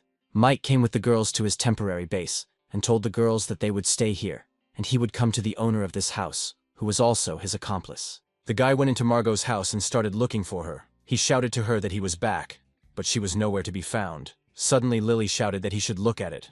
Mike quickly ran into the kitchen. It was destroyed. Mike asked what happened here. Suddenly he noticed a sheet of paper attached to the refrigerator, and next to it was a bloody handprint, on which they wrote that the tape measure was in the supermarket. Muscular at this time continued to test his abilities. The guy next to him shouted that the boss had killed the mutant zombie. The guy said that the 5th brother was very strong, and now they would never have to be afraid of zombies again. The man put his hand on the boy's shoulder and replied that the zombie was now his prey and shouted at him to go look for other zombies. They returned to school, and the guy said that the guys had gone out somewhere. Otherwise they would have come out to greet him, but when he opened the door, they saw his comrades tied up. The blonde woke up and was happy about the main thing, and he immediately said that it was the guy he was going to kill who did it. He also killed one of them, and took the supplies. The muscular mountain ran to the closet. Opening the closet, he saw that there really was nothing there. Don, that was the name of the leader, got angry and said that he would personally kill the guy. Mike suddenly shuddered. Lily asked if Mike was okay, why he suddenly got scared. Mike answered that he just had a strange feeling. The policewoman suggested eating and resting, because there was still a lot to do ahead. Mike said that his assistant Margot must be in danger and composed a roulette message. They should follow the trail and start with the roulette in the supermarket. Lily was a little upset and asked if this Margot was his girlfriend. Mike replied no, she was his good friend. Then Lily immediately became inspired and said that then she would gladly go with him on the search. She hoped that if she helped him with the search, perhaps he would like her. Mike wasn't too happy about the help, and asked her to stay out of the way and be useful. The current temporary team. Lily is smart and loyal to Mike, and can be taught anything. Miss Millie, a martial artist, calm and competent, a good choice of teammate and teacher. Penny said that she was also a medicine teacher. She could help out, and also be in charge of supplies. Mike replied that she could go, but the main thing was not to be a burden. He didn't have time to protect her forever. Then he asked if Miss Millie would go with them. The girl replied, of course. The guys gathered, Mike thought. It is unknown how long it will take to find Margot and a new roulette, and these supplies will only last for a few days. But it won't be easy to carry all this with you, Millie asked. What happened? Mike replied that first they needed to take these supplies, and the rest would have to be left here for now. Millie replied that it was not safe to leave all this here. She had a solution. They went outside, and Mike was speechless when he saw this giant. Millie said that this was a treasure from the police station. The commander did not have time to take it. It is the undisputed king of military trucks, with armor protection, all-wheel steering, can climb hills and rough terrain, with a maximum payload of 33 tons and a speed of 87 kilometers per hour. Millie said that unfortunately it wasn't equipped with rockets, which was a bit of a shame. Mike beamed with joy and said that this truck would definitely help them, and thanked Millie. On the other side of town, a boy asked the leader Don what they were going to do now. Don replied that they would find the boy who took him and skin him. The boy asked what about the other brothers. Don replied that he learned from those losers that they wanted to rebel against him. Let them survive themselves, and that guy who single-handedly killed zombies, he would personally kill. The boys started their journey, and Mike said that with this car, it is much safer to collide with zombies. These zombies are nothing compared to the truck of their army. Thanks to Millie, they have a military truck that they can ride in relatively safely. The teacher praised Millie, saying that one can expect from a police officer much more capable than their ordinary people. Lily was a little jealous and wanted to be helpful too. Mike said that Margot's note didn't have a clear address for the supermarket. They'd have to check each one in turn. There was a supermarket a little further on, so they headed there. Suddenly, Millie shouted for Mike to look around. Out of nowhere, a lot of zombies appeared. They didn't seem to be following them, but rather running away. And Millie was right. The zombies really did run away from this monster that looked like a gorilla. It turned out this monster ate zombies. Mike became nervous and said, "A mutated white monkey, an evolved beast, powerful and cruel in nature. With his current 1-star strength, Mike won't be able to fight this mutant monkey. But having survived a battle with a white monkey in his past life, he knows it's Achilles' heel." Mike ordered the girls to hold on and be as quiet as possible. But no such luck. The monkey blocked their path with one jump. Then Mike tried to throw the monkey away with sharp turns, but the white monkey held on tightly to the truck. And then the guy asked Millie to drive the car, and he got out and kicked the monster in the face. But the monster grabbed Mike's leg with its tail and drove it into the asphalt. From such pain, Mike would not be able to get up for some time. The monster began to approach his body, screaming joyfully. Millie realized that Mike was in mortal danger, so she stopped the car and shot the monster several times. The monster turned its attention to the girl and was now running towards her. The monster started shaking the truck. Millie got out and started shooting at the monster even harder, but it seemed that only made him angry. The monster was furious, and now he was about to turn the car over. The girls were still in the truck. But when the monster began to shake the car, the teacher fell out of it. The monster immediately noticed the girl and attacked Penny. Her back was bloody from the blow of the monster.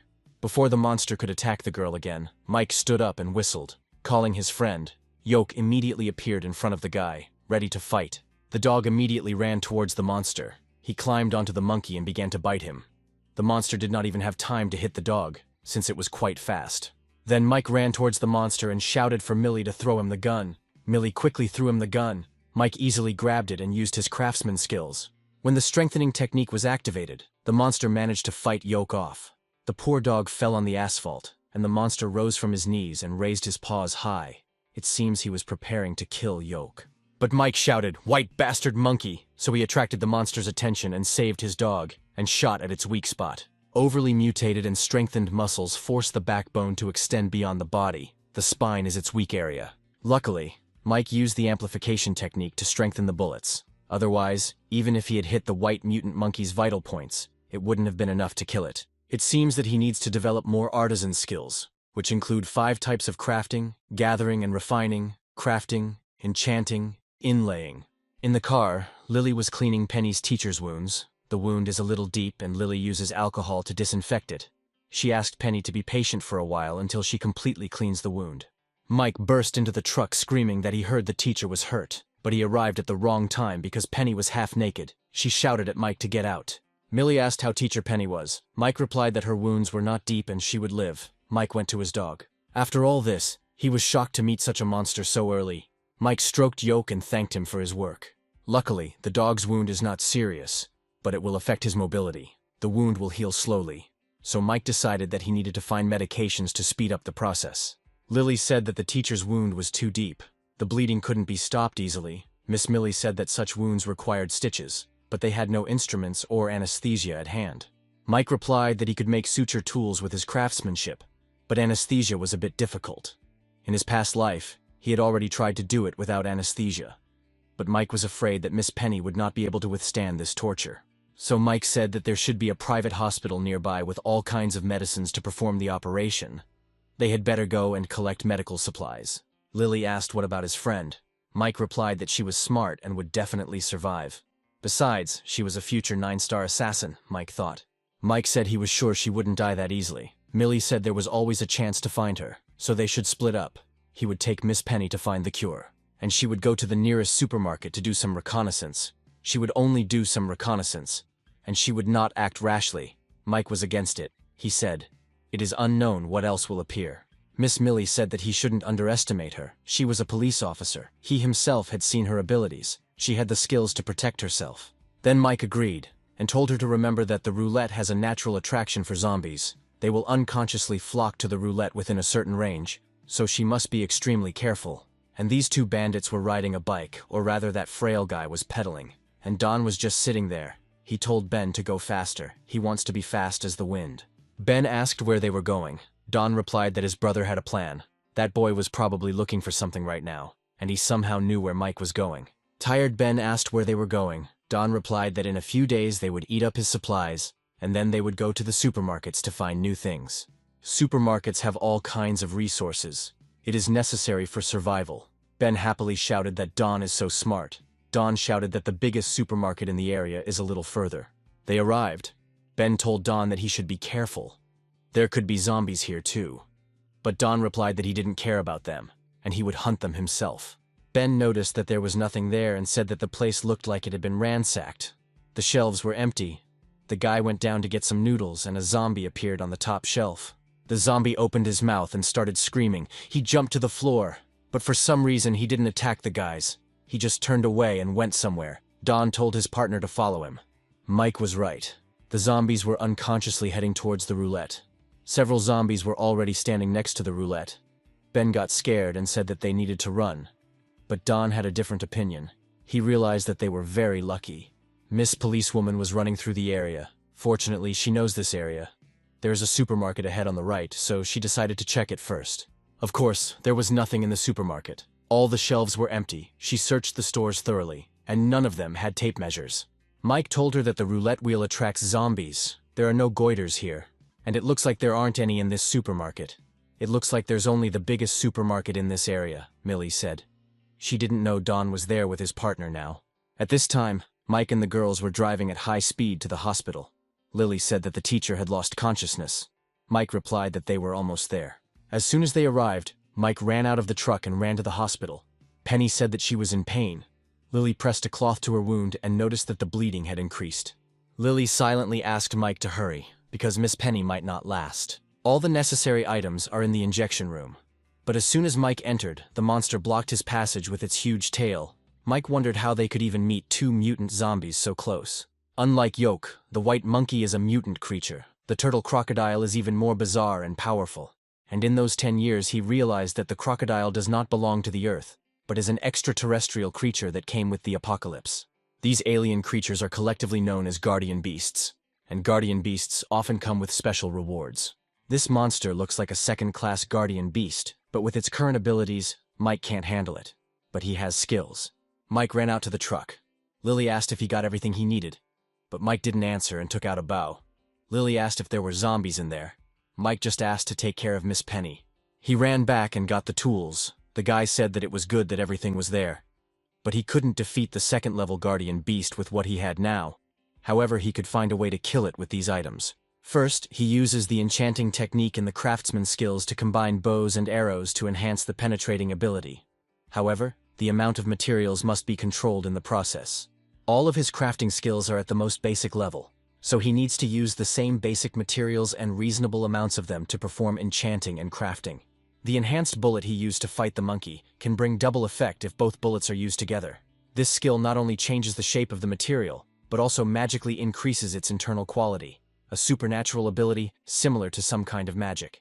And now the bow improvements are complete. The next step is to create a large, strong metal mesh. In Mike's past life, he saw people using the inlay technique.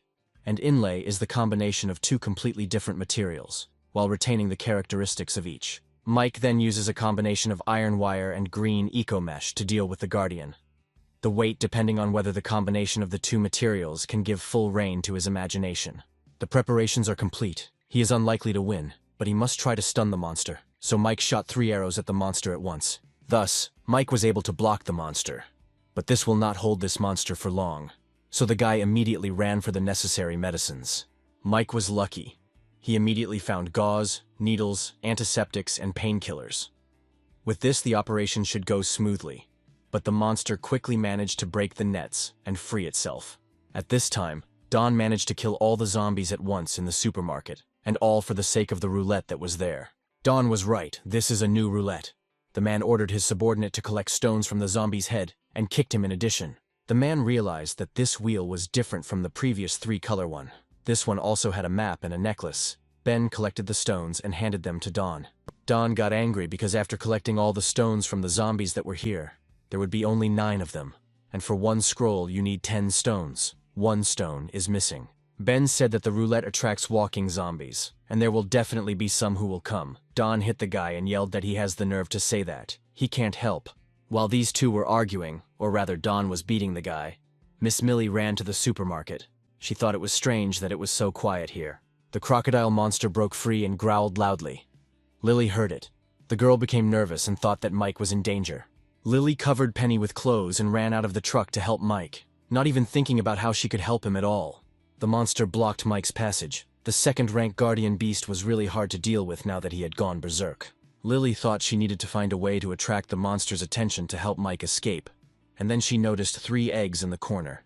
The net made by Mike broke. Well, what could you expect from the initial level of crafting? This guardian beast has such a strong desire to attack.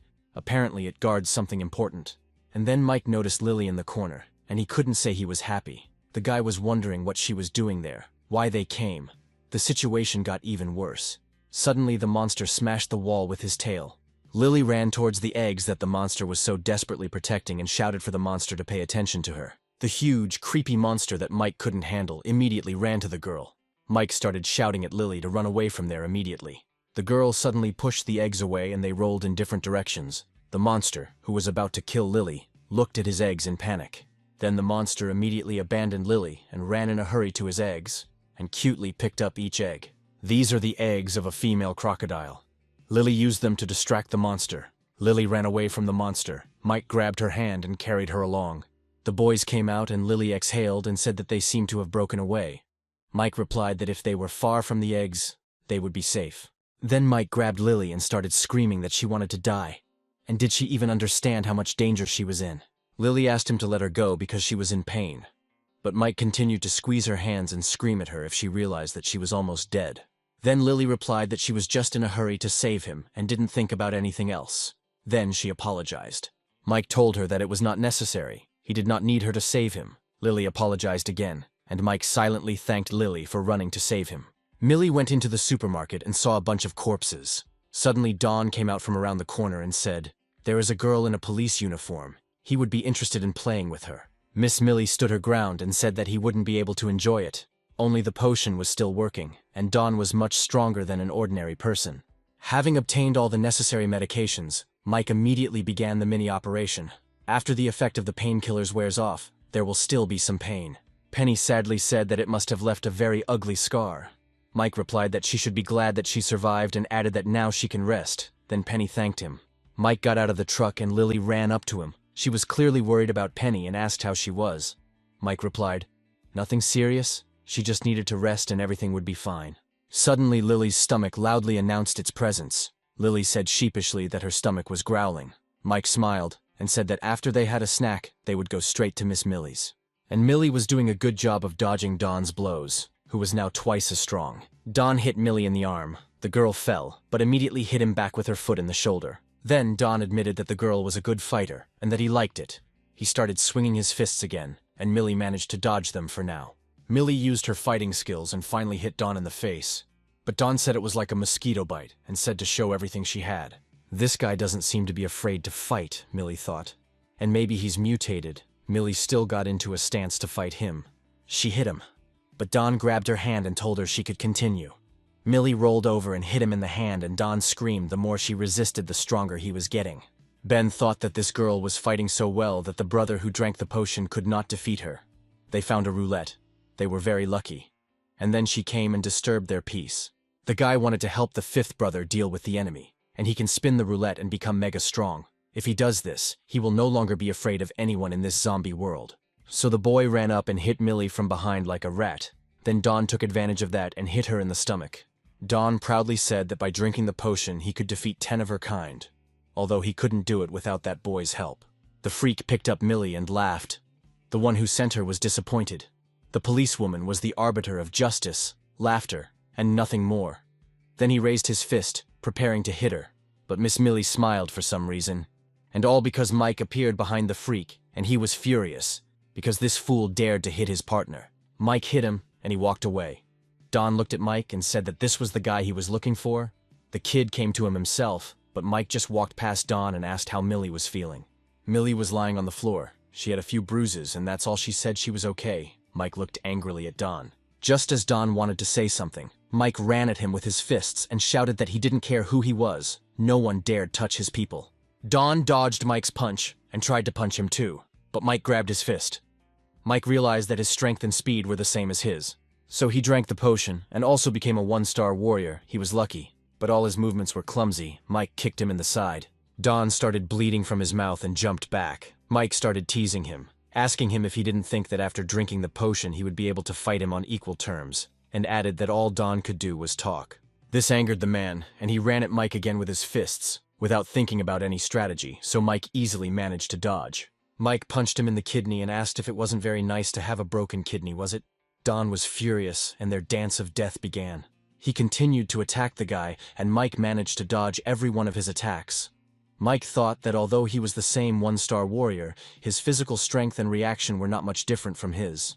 However, the real reason for the breakup was Mike's 10-year experience. The guy grabbed Don by the arm and punched him in the face. The man fell to the floor with a thud. Mike walked up to him, his stern gaze saying that it wouldn't be difficult for him to kill the man. Seeing Mike in front of him, the man panicked and immediately began to bow to him, and say that he was blind to joke with him. The once self-confident Don now begged Mike on his knees to let him go. He promised that if Mike spared his life, he would be glad to work for him. But of course, his words were just a pretense. Don asked Mike to give him a chance to prove his sincerity, then jumped at him with his small knife, but Mike grabbed it and broke Don's arm. The man ended up on the floor again, now with a broken arm. And Mike said he had seen many people like him, weak and mean. Don shouted at Ben to save him. The guy immediately ran to him and helped him up. Don said that they needed to get out of here quickly. Millie asked if Mike would just let them go. Mike replied no. These two good brothers would die soon. He didn't even have to do anything. As Don rode off with his boyfriend, Mike came down and asked again how she was. Millie replied that he shouldn't worry. She just needed some rest. Mike said that she was lucky that she didn't break anything. Millie replied that it was difficult to break a police officer's bones. Apparently, she was very proud of her profession. Mike picked it up and said that this was the tape measure that Margot was talking about. Don said that a good man is known in trouble, and it is so. From now on, they will go through successes and failures together. Ben replied, of course, when the fifth brother gets better, he will again conquer this world. Then Don shouted that he was useless when he looked at his hand, and added that they had a tape measure, but he would rest a little and get better, and then he would get it back. Ben, on the other hand, was not so sure and looked tired. Unlike Don, the guy said that there was one thing he wanted to clarify. He had been with him for so long, Ben said, and asked if Don considered him his equal.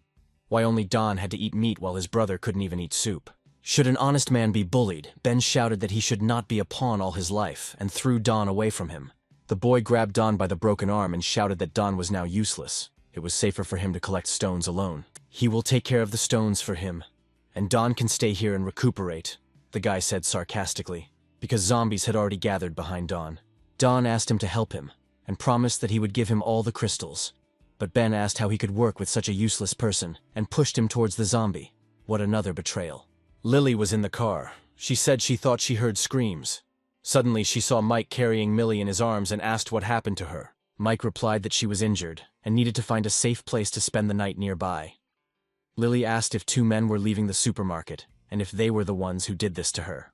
Lily said irritably that if she had known, she would have definitely knocked down those two bad guys. The girls went to bed, and Mike and Lily were still sitting by the fire. Lily asked if they should hide the tape measure, in case someone used it. Mike replied that the roulette could not change its position. When they found out about it, there would be a war. But they won almost all the useful rewards. Strength potion enhances combat power and allows you to get the rank of 1-star warrior. Immunological pills prevent the occurrence of certain specific mutations. Necklace is a familiar item to enhance mental strength.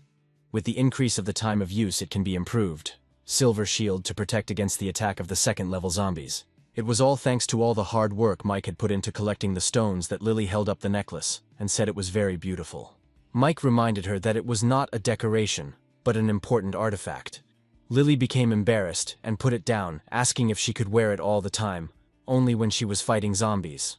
Lily looked a little sad, as did the other girls. Then Mike said that if they, as a room, could work together, they could at least ensure survival.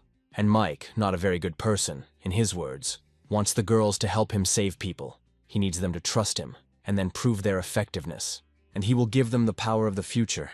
Millie also sat down with them, and the girls asked what this power of the future was. Mike picked up the vial and said, "This is called a power potion. As they know, it is one of the prizes taken from the roulette. The drug can significantly enhance a person's physical capabilities, such as muscle strength, speed, and even the body's immune and metabolic capabilities," Mike said. Lily asked if it was super strength. Mike replied that it was an exaggeration. Now it is the main drug for increasing strength with roulette. It can increase the body's efficiency by 20 to 30%, which is more than enough to deal with a normal zombie. Lily sadly said that she would not be able to improve her physique by 20%. The best thing about this potion is that it takes their existing body potential and increases it by 20%, so don't underestimate your capabilities, Mike reassured her. Miss Millie asked if Mike had become stronger because of this potion. Mike asked if his physique could be compared to that of a professional police officer.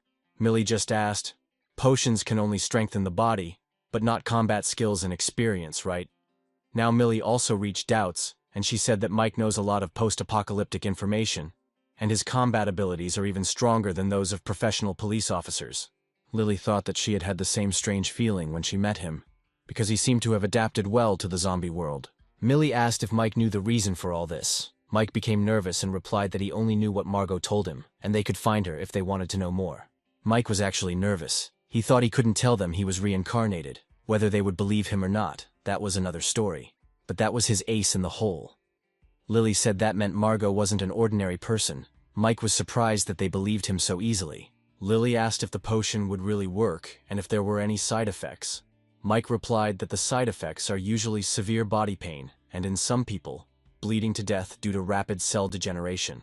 This scared Lily, and she said that it could be dangerous. Mike replied that the risk could be weighed against the result. He would not force them. They could think it over carefully. Of course, Miss Policewoman was the first to say that she would take the potion. Mike handed her the vial and said that the pain from it was too great for an ordinary person, and that it was better to be prepared. Lily thought that she couldn't continue to be a burden on the team, and she should try to become stronger and be useful to the team, so she told Mike that she would try too. Mike said they could drink the potion tomorrow and they should take an early rest today. Then he buttoned Lily's jacket and said she should watch her clothes. They were too baggy to move in. Where he saw baggy clothes is anyone's guess. Millie irritably shouted at the guys to speak more quietly, because she was going to sleep. Mike suggested that everyone rest. Tomorrow was an important day. Mike himself went to the truck to see his dog. The guy fed Yoke a cookie, and he was happily eating it, when suddenly Mike heard a rustle. The guy immediately took out a machete, but immediately stopped. Because it was just Lily, Mike asked what she was doing here. Lily threw herself into Mike's arms and said that she was a little scared. Mike asked if she regretted her choice. The girl replied that she did not regret it, but if she died from the potion tomorrow, she would never see him again. Lily even cried and admitted that she couldn't sleep when she thought about it. Mike hugged her back and stroked her head. He said that then he would ask her again. Lily raised her head and looked into Mike's eyes. If she succeeds, it's not luck, it's her determination. He asks her to join them to fight for his goals. He asked Lily if she agrees to be on his team. Then Lily wiped away her tears and said that she understood that he had saved her life, and if he gave her a chance, she would always be by his side and would no longer be afraid. Mike turned around and asked Millie what was going on. It seemed like Millie had seen all this romance. She asked Mike if he could tell her what he was going to do next. Then Mike replied that it was nothing special. Tomorrow he would go first to the hospital, and then to Pearl Lake in the south of the city. Suddenly Millie said that she might have to leave.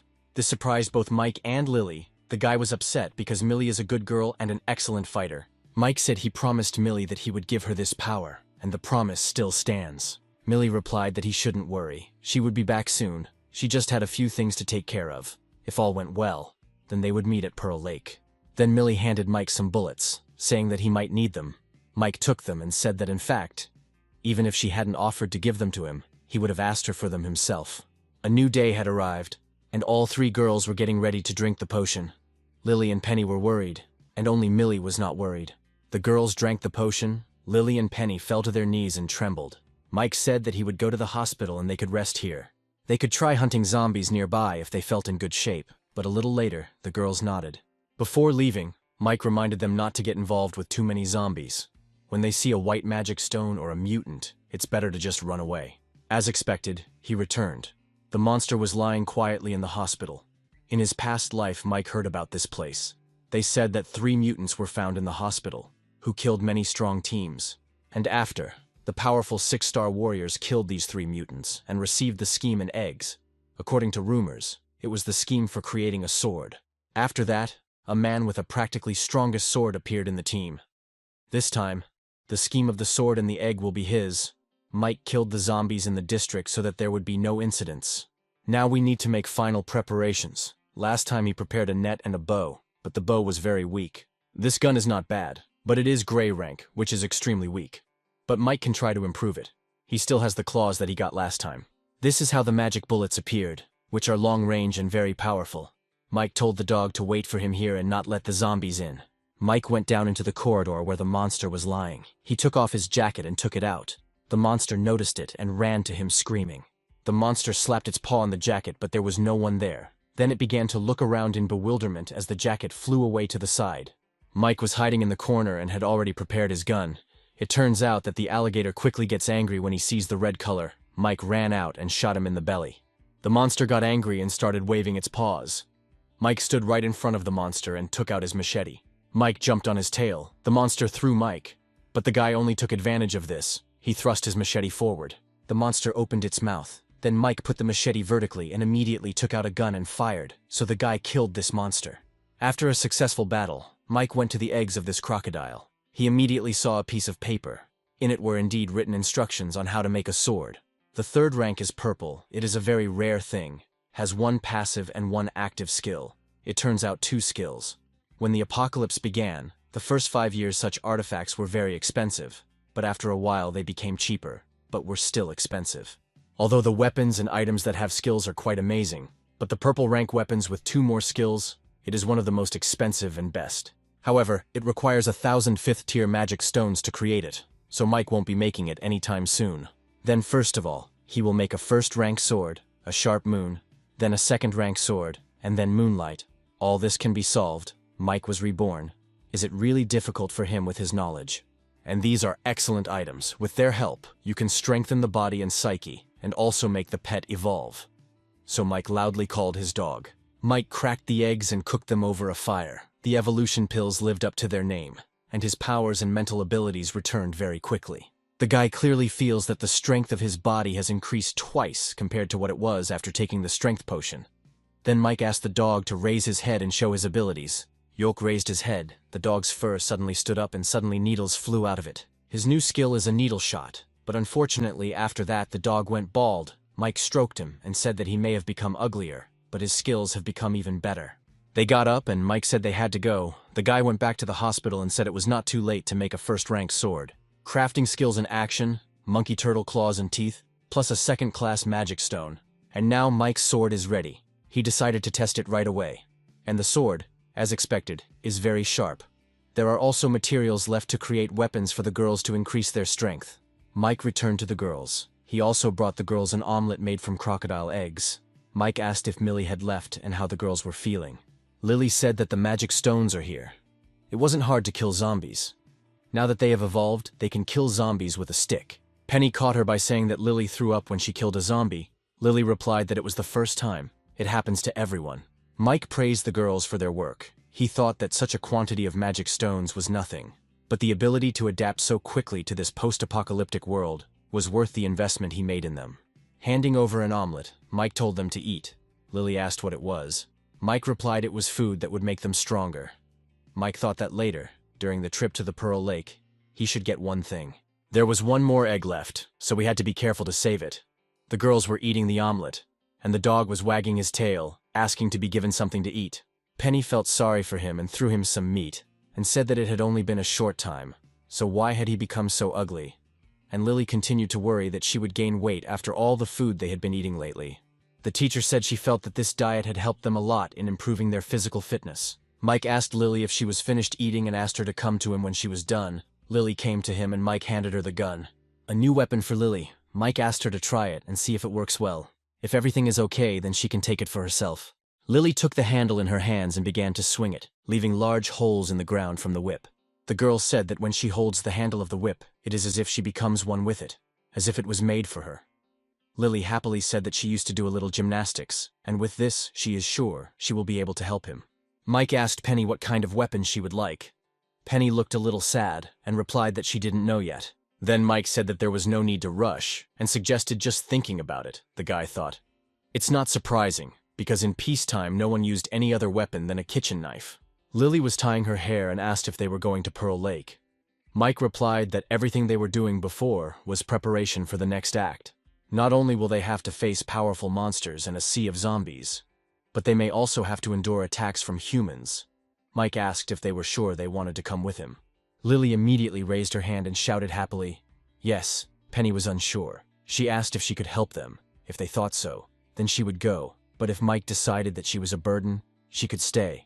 Then Mike suggested doing it together. He only mentioned the dangers they might face, not to mention what they would get if they succeeded. They got into the truck and drove off, Mike thought. In his past life, he had only had the courage to leave the house after he had exhausted all the food and drink in the house. As soon as he left the house, he was surrounded by a crowd of monsters. They all started running away somewhere. Mike was in a panic and didn't know where to go.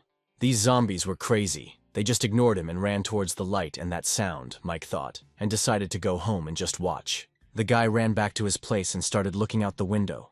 The zombies continued to run to the side. Suddenly there was a huge explosion. Only after this did Mike gradually learn from the survivors what happened that day. In the waters of the Pearl Lake there is a strange roulette. There is nothing but a gold bar to spin it. Only a magic crystal is needed. After activating this wheel, whoever spins it will receive a task notification and will be informed of the task reward. Evolution potions, silver-level weapons, professional scrolls, and mysterious recipes, no one can say what the outcome of this battle was. The people who took part in the war were either destroyed, disappeared, or became incredibly strong. The guys finally arrived at the lake. Mike came out and said that they would get a lot there, something very strong, and perhaps they would soon become the strongest in the city. 10 hours later, several men were surrounded. The old man with the scar asked. Mr. Lin thought about it for a long time, and what did he think? The man in the suit asked if he didn't say yes, would he and his brothers have to say goodbye to this world today? He was very angry, the man thought, despite the fact that he already had 3 one-star men and 11 guns on his side. This old man had soldiers. If they weren't there, he would have more time. This young soldier looking at his aura. The man is afraid that he is already a 2-star warrior. The old man said that if Mr. Lin were to ask him to answer the question he asked earlier, he could answer him clearly. Yes, if he did not join them, then they would not allow any surprises that could affect their plans. The man approached Lin and offered to fight them, but was refused. Moreover, their work will not be in vain, and they will receive the promised reward, the old man said. He pointed to the stars and said that even if they didn't believe in him, they should believe in the uniform he wore. The boy asked the old man, after this Mr. Lin would become as strong as him. Why not? Mr. Lin extended his hand and said that they would work with them. Then the guy came up and shook his hand. He said hello and said his name was Will. Then Mr. Lin asked if they would finally say what they were going to do, and the old man replied that they had received a tip. A special roulette appeared in the city's Pearl Lake, for which everyone will want to fight. It turns out they found the very roulette that Mike and the girls came to. The old man has eyes and ears in the area. The guy radioed the old man that it was time. They told him they would be there soon, and he ordered him to guard the roulette. Mike was sitting in his truck looking through his binoculars at the tape measure. He said everyone was getting ready. He jumped down and asked the girls if they were ready. He asked Lily to take the radio when the operation began. They should hide there. If they found a monster about a meter tall with a gold bag, let her tell him. Teacher Penny should stay here and keep him updated on what she sees on the battlefield, as well as keep an eye on that little monster. Mike will set up an ambush near this building. If Teacher Penny tells about moving with the monster, he and Lily will meet in that place.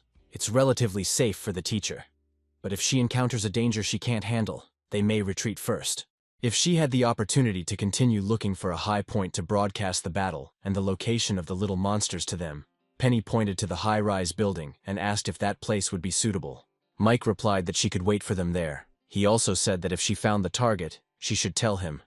This little creature has little power, but it is cunning, and it can summon many mutant creatures, so you can't go alone. Suddenly, a bright light flashed into the sky. Mike told the girls that the roulette had been activated and they needed to get going. Suddenly, the military men who were standing on the shore noticed a small monster sitting on the roulette wheel.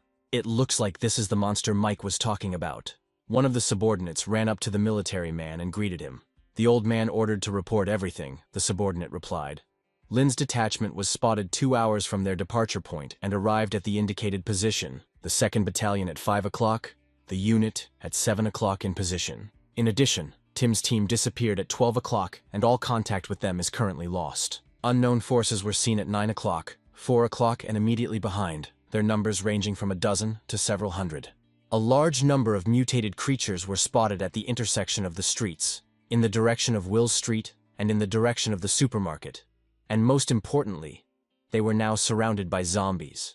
After listening to his subordinate, the old man shouted to his soldiers. He shouted that perhaps he led the guys to death. There are countless monsters approaching them, and if they retreat now, they might die here. The old man said that he knew many of the guys were worried about their families. The families are far away and they feel terrible. He doesn't know what is the point of staying here and wearing this outfit. He is just like them. His hometown is destroyed. He doesn't know how his father and mother are doing, and he doesn't know if his wife and children are safe. But are these the reasons why they surrender? Are they the reasons why they leave their faith? The military man asked. They are soldiers made for war. There is a war going on now. They must become stronger, stronger than these monsters. And if he is destined to die, he will die in these clothes. Mike watched the military and thought that a friendly team in the New World was an extremely rare phenomenon.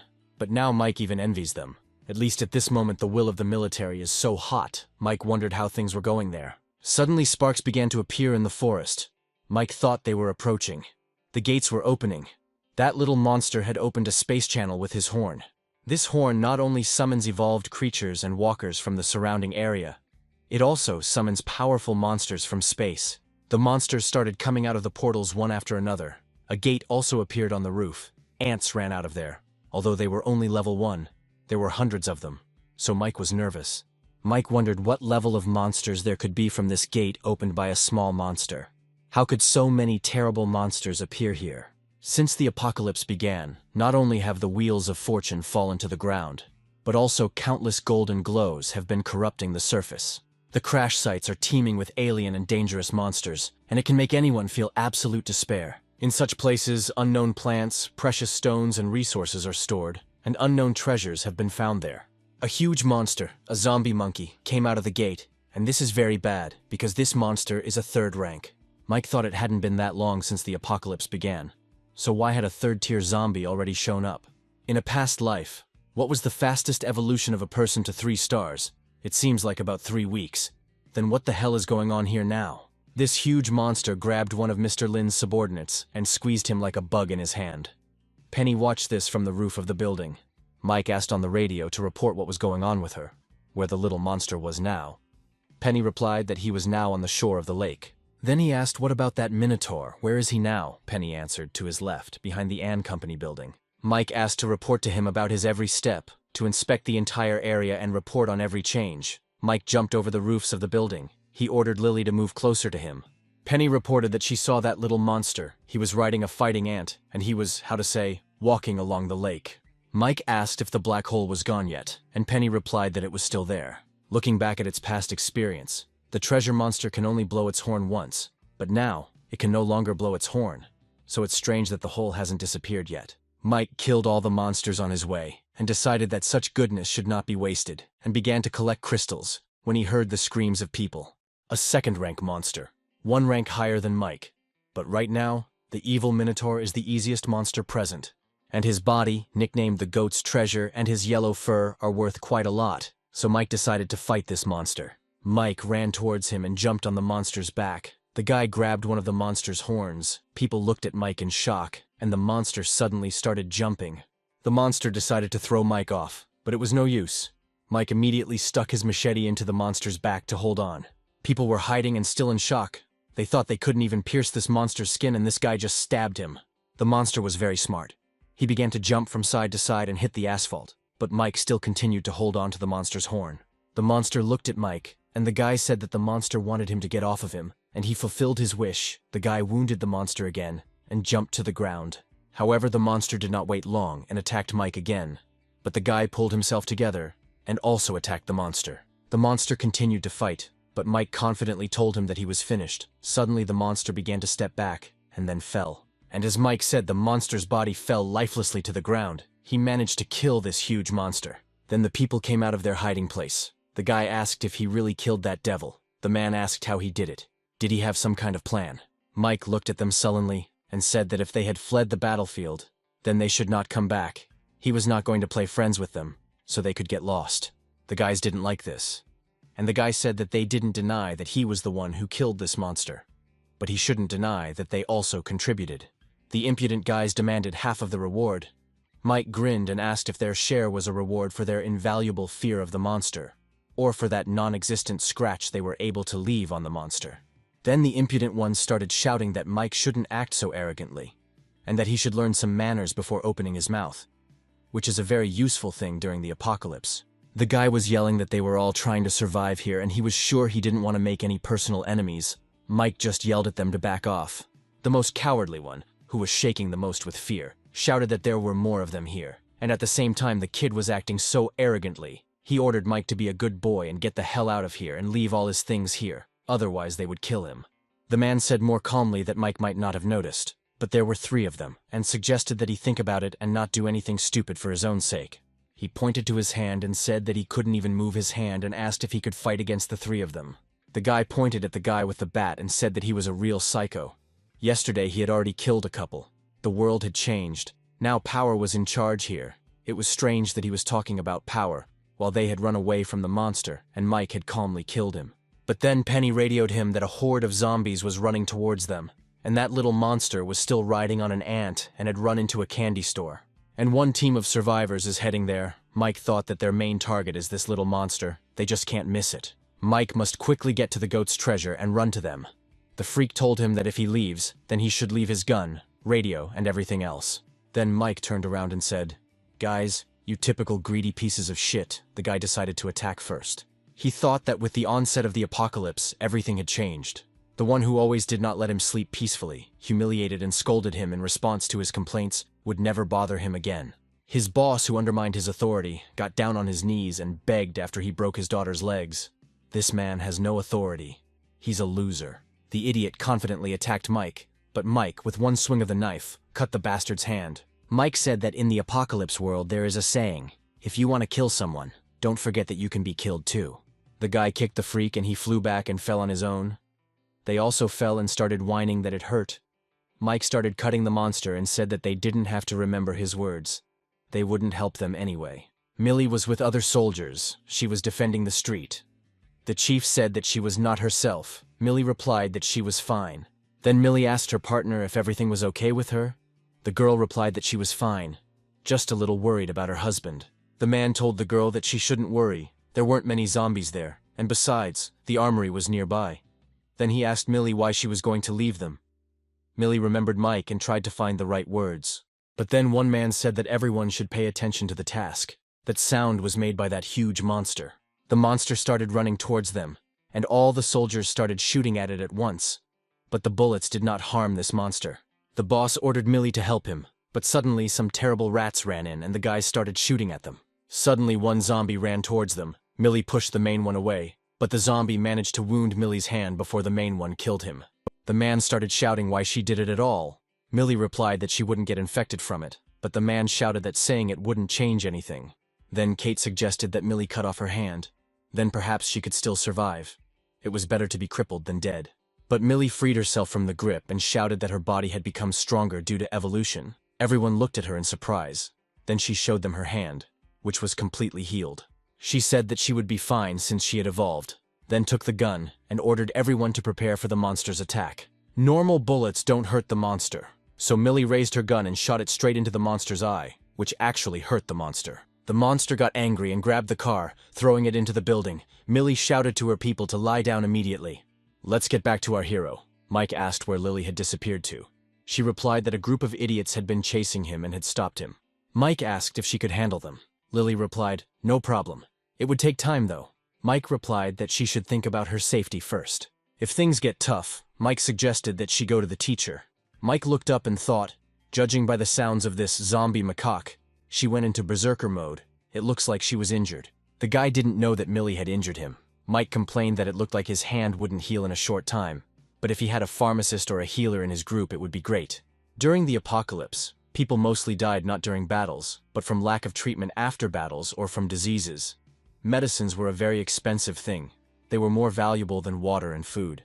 Having one healer in the team, you can safely move into battle. Mike came to the street and said that this street leads to the road that goes straight to the shore of the lake. At this time, Lily was blocked by a bunch of bastards. The fat one took out a gun and said that they would not let her go. Not because they wanted to, but simply because it was very dangerous around, and it would be safer to stay with them. Fatso thought.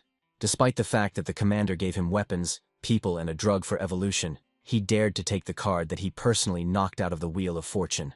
This card clearly has some special use that he doesn't know about. This commander wants to use him as cannon fodder, but this girl is kind of weird. A strong warrior, an unusual weapon, and the person she contacted proves that she is a member of some group, and despite her strength, she is not their leader. The freak said that if she was ready to give up, then let her tell him how she was able to evolve like that, and where she got that whip from. Lily said that her previous life was boring and miserable. She was a victim among the beasts. But now, their world has changed, and all those people have become walking corpses, and she can die at any second. But despite all this, she has never felt so good. The girl started waving her whip. She said that she was very lucky. She met the man who saved her, who is strict with her, but makes her life better. The guy taught her how to survive and be strong. She is very happy that after so many years, she first met someone she can trust. And right now this person needs help, and they are in her way, so she will kill everyone in her path. Mike had already arrived at the military by this time. He was hiding behind a small kiosk, while the guy just watched. A bunch of ants started running out of the gate. The old man ordered to attack them. The military immediately started shooting at them, and reported that the attack was going well. Mike looked at them with pity, thinking that these soldiers were too naive to think that everything would go as they planned. They were making a big mistake, Mike thought. And he was right. The ants began to spit green liquid at the soldiers, and only when it touched the soldier's body did it begin to burn him. After seeing their failed attempt to kill the ants, Mike wondered if he should help the soldiers. And yet he made up his mind. He ran out of his kiosk. The old man, seeing him, only sighed. It seems because he knew that Mike would not get any further. It turns out that Mike was looking for the candy store that teacher Penny had talked about, and when he found it, he immediately ran to it. But when he ran to the store, bad news awaited Mike. This little monster was able to call the portal twice. Mike was scared, because this had never happened in his past life. Suddenly, a terrible monster in chains came out of the portal. Seeing this monster, Mike was horrified, because this prisoner in chains is one of the strongest monsters during the apocalypse. Despite such a short time, he has already appeared. There is a green crystal on his head, which means this monster is already 4th rank. Very soon he will become the 5th, 6th, 7th rank, and after a year he will become one of the first 9 rank monsters.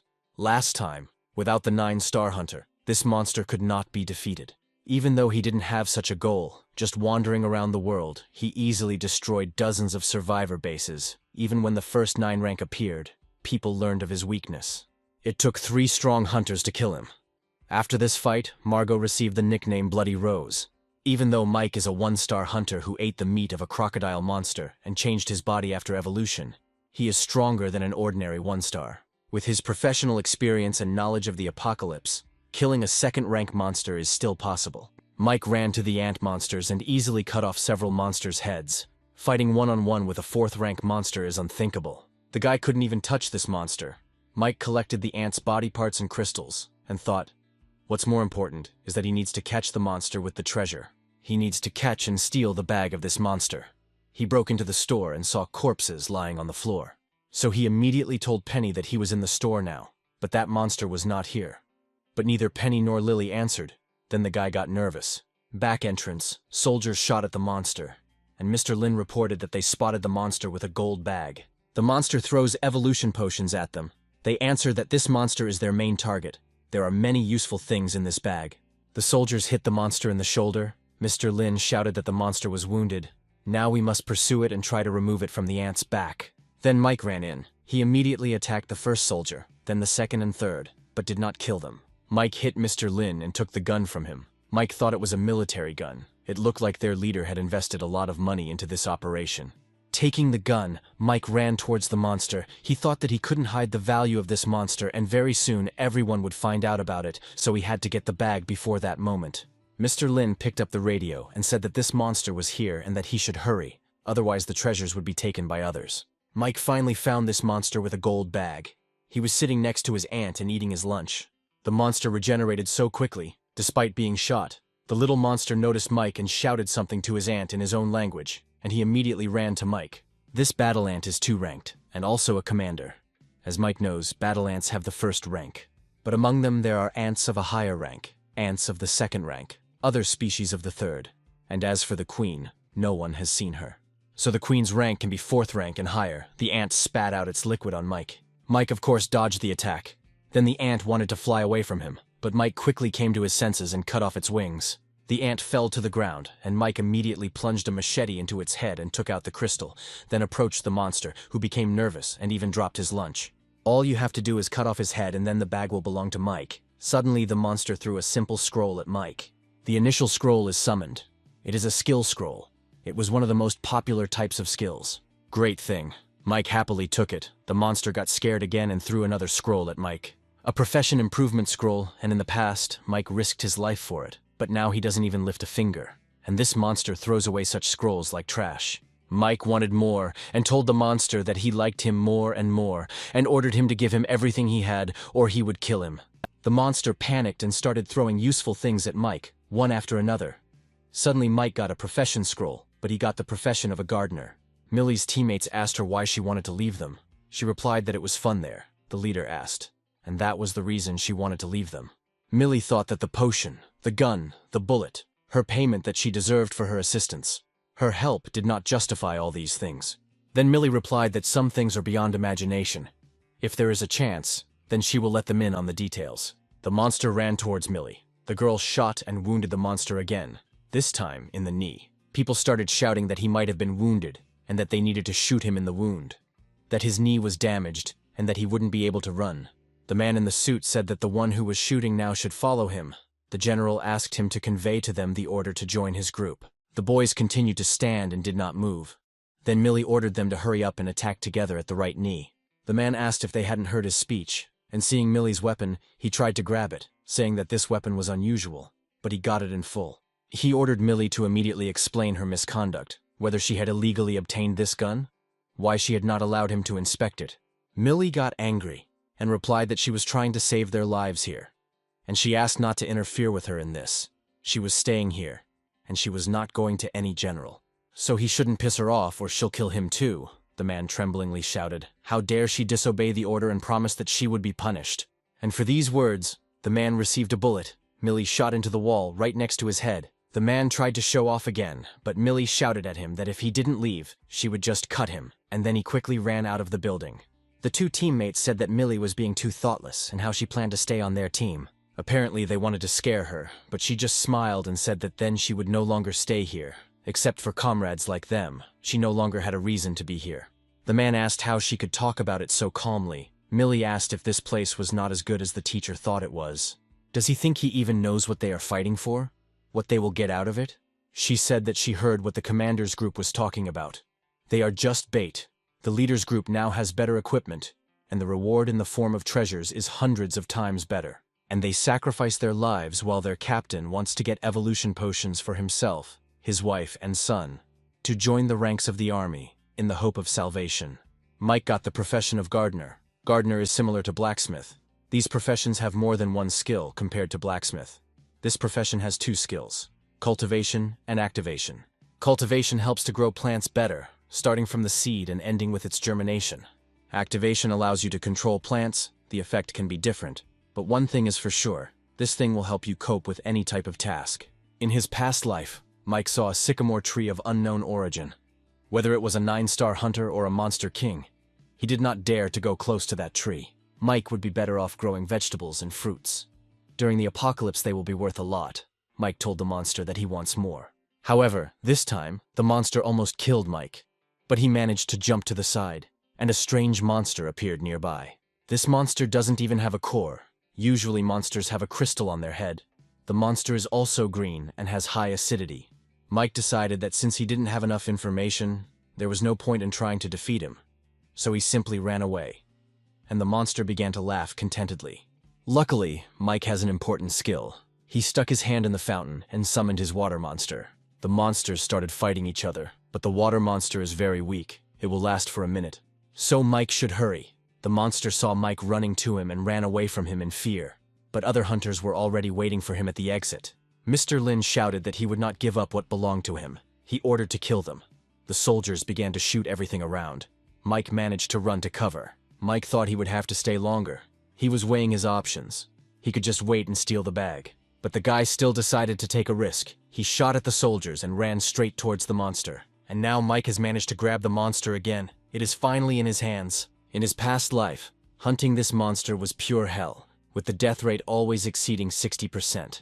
But suddenly, from somewhere, Mike and the monster were attacked. What a pity, because Mike could have just won this race. Suddenly, 3 awakened ones appeared out of nowhere. They were so ruthless. Apparently, they adapted easily. The girl ordered Mike to get out, then she would spare him. But Mike grabbed the monster tightly by his bag. Then they started attacking him. But there was a problem. Mike's right hand was injured. If his arm was okay, he would be able to do something. But fighting with one arm against 3 awakened ones is unrealistic. So he made one right decision. Mike pushed the monster aside, and it ran away. And Will was already waiting for him there. The man ordered his men to ignore the guy and quickly run for that bag, which is what they did. Unfortunately, Mike has already lost this hunt. Next time he will definitely wait and steal this bag. It's already evening, but this monster monkey can still move. Millie took out the last bullet that Mike gave to Millie. Changing the target would not do any good. Millie wondered if all this effort had been in vain. Suddenly Millie saw Teacher Penny, she thought when she left them. She was with Mike. If Penny is here, then Mike is nearby too. Then Millie jumped down and ran to Teacher Penny, who immediately greeted her, and Millie asked why she was there and where Lily and Mike were. 2 guys from Millie's former team decided that they had to go down and find her. The man got angry, but Kate asked him to calm down. Suddenly, that man burst into the room. He asked where Millie was. She tried to kill him, and also disobeyed the order. She should be scolded and punished immediately. Kate asked him if he realized what time it was, and he started talking as if he didn't understand. The man shouted that they needed workers now. It was not the time to ask people to take responsibility for their actions. Then he jumped out and ran after Millie. Kate just smiled and thought that she even envied others, but she was different from them. At this time, Penny was saying that the last time she saw Mike was heading towards this monster in chains. Penny said that now they should go and save Lily. She saw how the men attacked her, Millie asked. Then what about Mike? Then Penny shook her head and said that she was sure that he was preparing for something. He was looking for something and did not want to provoke this monster. First they should save Lily, then they will meet Mike. She should know that when they are around, they only get in his way. Millie agreed with Penny. Suddenly the boys called Millie loudly. Millie asked what they were doing here. Even the teacher came. Why? The man replied that he realized how much the world had changed, and that they had no place there. The guy added that they would follow her until the very end. Even the teacher said that the world is changing and with it its rules. He realized that she was right. Millie thought that these guys are great warriors. I wonder if Mike will be happy if he sees them. Then Millie said that first they would go save their partner. The guy asked who the captain was going to save. Lily was still fighting the bandits at this time. She thought that killing people was not that difficult. The man shouted to his men to shoot her in the legs, but he needed her alive. Let them break a couple of her limbs and that's it. Lily grabbed one of the criminals and used him as a shield. The girl understood that if things continued like this, she could die. Luckily, the rescue team arrived in time, and the guys beat up these thugs one after another. Mike calmly watched the guys fight. That pumped-up guy probably has a profession, and most likely it is very rare and strong. That guy with the spear also has a profession. These 3 not only met 1-star wheels and evolved to the 1st star, and each of them also encountered a 3-color roulette, and they knocked out a profession for themselves. But having a profession as a top star is not at all strange, because you can't know the exact number of these wheels, and you won't know when they will appear. And those who have seen wheels before will gain courage and intelligence, understand how to use them, and then they will instantly become much stronger. And this soldier who came out of nowhere, clearly a 2-star hunter, Mike again ran after the monster with the treasure. Despite his rebirth, He still has 1 star, and if he hadn't been lucky, he wouldn't even have a profession, Mike complained. Could they spin the 2nd rank wheel anyway? He knows where the 2nd rank wheel is. But will there be enough 2nd rank monsters there? If there are a lot of them, will Mike be able to kill them? The guy with the spear attacked Will, but Will didn't even bat an eye. He grabbed the spear and hit that strange guy. Will's blood glowed on the tip of the spear, and the boy said that the spear was now his, and they better not go near it. With these words, Will threw a spear at the girl. She did not have time to dodge, and the spear hit her in the stomach, and Will said contentedly that this bag belonged only to him. But turning around, the guy saw that the bag was already with Mike. He finally managed to take this bag. Mike thanked the guy for helping him stop those guys and immediately ran away. The only question was where to run. The guy kept running after Mike, and even managed to hit him on the cheek once. But no matter how Mike ran and hid in the fog, Will found him. This guy is just a 1-star hunter. But he would have been in trouble if Mike hadn't been able to dodge his silver dagger. But then the guy suddenly tore his uniform. And then Mike saw the black skull tattoo. And now Mike realized that Will became a 2-star hunter because of the Dark Soul Eater. Meanwhile, the soldiers were getting worse. One of them told the captain that there were more and more of these zombies, and their brothers would not be able to hold them back for long. They lost contact with 2 of the 4 border commands. The general said they could no longer hold them back. They had to retreat immediately. The captain told them to tell everyone that they were moving to the left side, but there was that monster with chains. The old man thought that everything was fine. It was worth it. Will and the others would cope with their tasks. If he only met them, despite all the sacrifices, it would be justified. In his past life, Mike heard of a wheel that had a special black card. No description, just a picture of a skull. The method of use was the same as the other cards. If this card was used, it was able to absorb souls of the same rank as the owner, with no time limit and adding 1 star. It is said that 1-star hunter will absorb another 1-star creature. It will evolve to 2 stars. Then the 2-star, having absorbed another, will be able to evolve to 3 stars. But absorption also has its limits. The owner can only evolve twice. And as they say, this card has one serious effect. The owner cannot live longer than 10 years. Mike was sad that in such a short time, a 2-star hunter appeared, and admitted that this made him proud. Will ordered Mike to immediately put this bag down, and he would let him go. Mike then told Will that he had come as a surprise and dared to ruin his plan. But that didn't mean he had given up. Will wondered. This guy still had some kind of ace up his sleeve. No matter, plans are nothing. Before a force superior to you.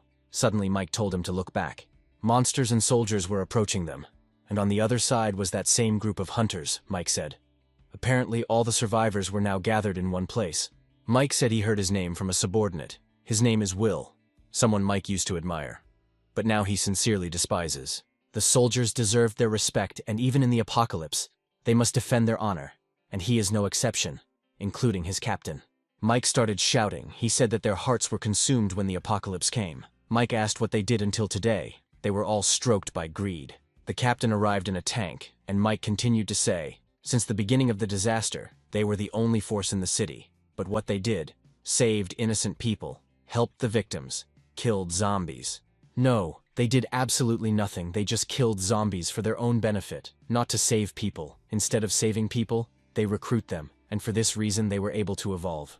The guys who helped them were nothing more than cannon fodder that they didn't care about, Mike said. Suddenly Mike ran up the mountain and told Will and the greedy commander, whose souls were mired in sins, if they wanted to, let them come and take everything. Mike opened the bag he had worked so hard for and poured out all the things. The girls overtook everyone else and grabbed their prizes. Millie tossed one prize to Penny's teacher as she was lagging behind. One of Millie's subordinates found one of the rewards, but Will ran and threw a stone at him with all his might. The poor guy flew back, but Will also failed to grab the reward. Millie's subordinates began shooting at him, but he managed to dodge the shots. Millie noticed another reward, but the old man ran forward and pointed a gun at her. Then she stopped. But the old man also failed to get this reward. A guy with a spear blocked his way, and the man grabbed the ball, joyfully shouting that now it belongs to them. The soldiers were sitting in ambush. A man in a suit ordered to shoot. Another asked who they should shoot at. The fat man hit him on the cheek and shouted, "Are there guys here?" and ordered to shoot at everyone in a row. Kate was tormented by doubts. She thought that the captain was cruelty itself. He ordered to shoot even at former teammates. The guys were still there. Suddenly a terrifying monster appeared on the horizon. Mike shot at the chain of this monster. The old man realized that Mike was trying to attract the monster here and try to kill them with its help. With his current capabilities, he shouldn't even hope to kill a level 4 monster. Mike wouldn't even be able to injure him. But if you compare it to the treasure monster, he can get even more benefit from this one, namely, the chains that he is wrapped in. They were nicknamed ghost gold. This metal was so valuable during the apocalypse that it was sold by the gram, and the prices for it were unheard of. It is said that adding a little ghost gold to a weapon greatly improved the weapon, and could even give it special powers. The captains started fighting among themselves. Penny and Millie hid behind the rocks. Penny asked what they should do now. Millie replied that let those guys fight among themselves, and they would go look for treasure. Penny asked what Mike had planned then. The huge monster tried to hit Mike with his club, but Mike jumped on it and grabbed one of the chains. It was very difficult, but he thought he had to bear any risk for the sake of this gold. All the suffering will be worth it after he gets it. The chain gave a small crack. Then Mike began to quickly beat her, hoping that she would fall. But things were going worse for him. The monster started swinging his club, and Mike's right hand was hurting more and more. Thanks to his improved body, otherwise his fingers would have been broken by now. It was very hard to hold on to that chain. Mike doesn't even know how many more times he needs to cut her, but he's gone too far and can't go back. So Mike took out his sword and stabbed it into the monster's club. Then he activated his gardener skills. Suddenly a very insidious plant began to crawl out of it, which can only be obtained from wasteland monsters. They are very rare and valuable. Mike lowered his hand and then cut one of the chains with his machete. The boys looked at him from below in confusion. Finally, a small part of the chain broke off and fell.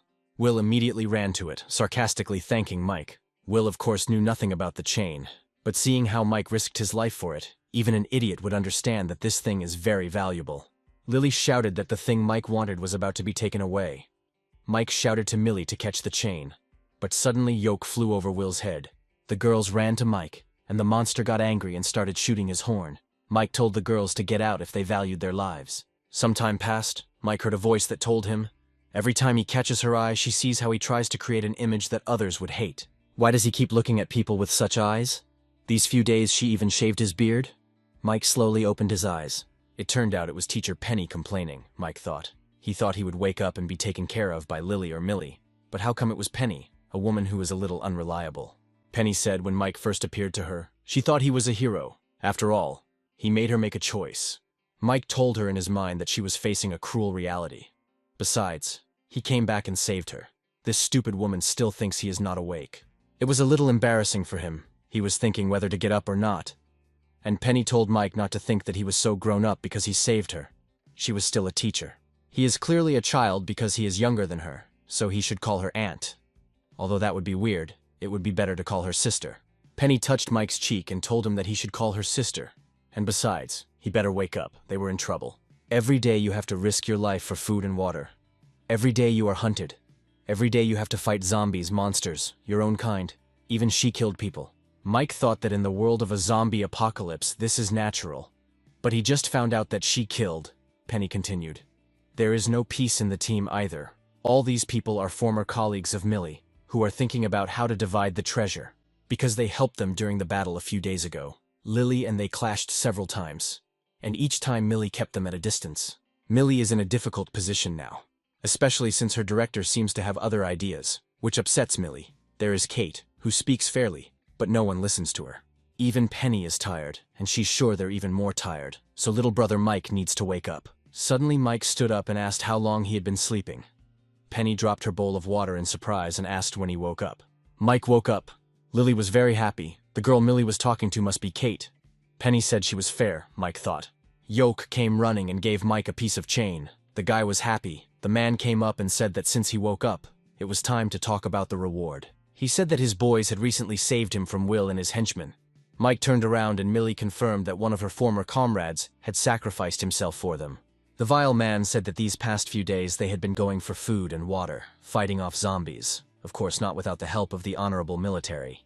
Lily countered that he didn't have to try at all. He sat still and did nothing. The bastard shouted for the whore to shut up.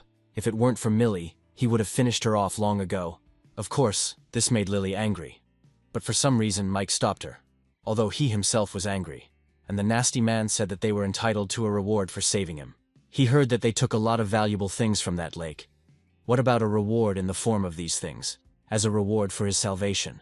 Mike asked where their things were. Millie picked up her backpack and said that they were only able to take 3 items. One was taken by Millie's former teacher and was not given back.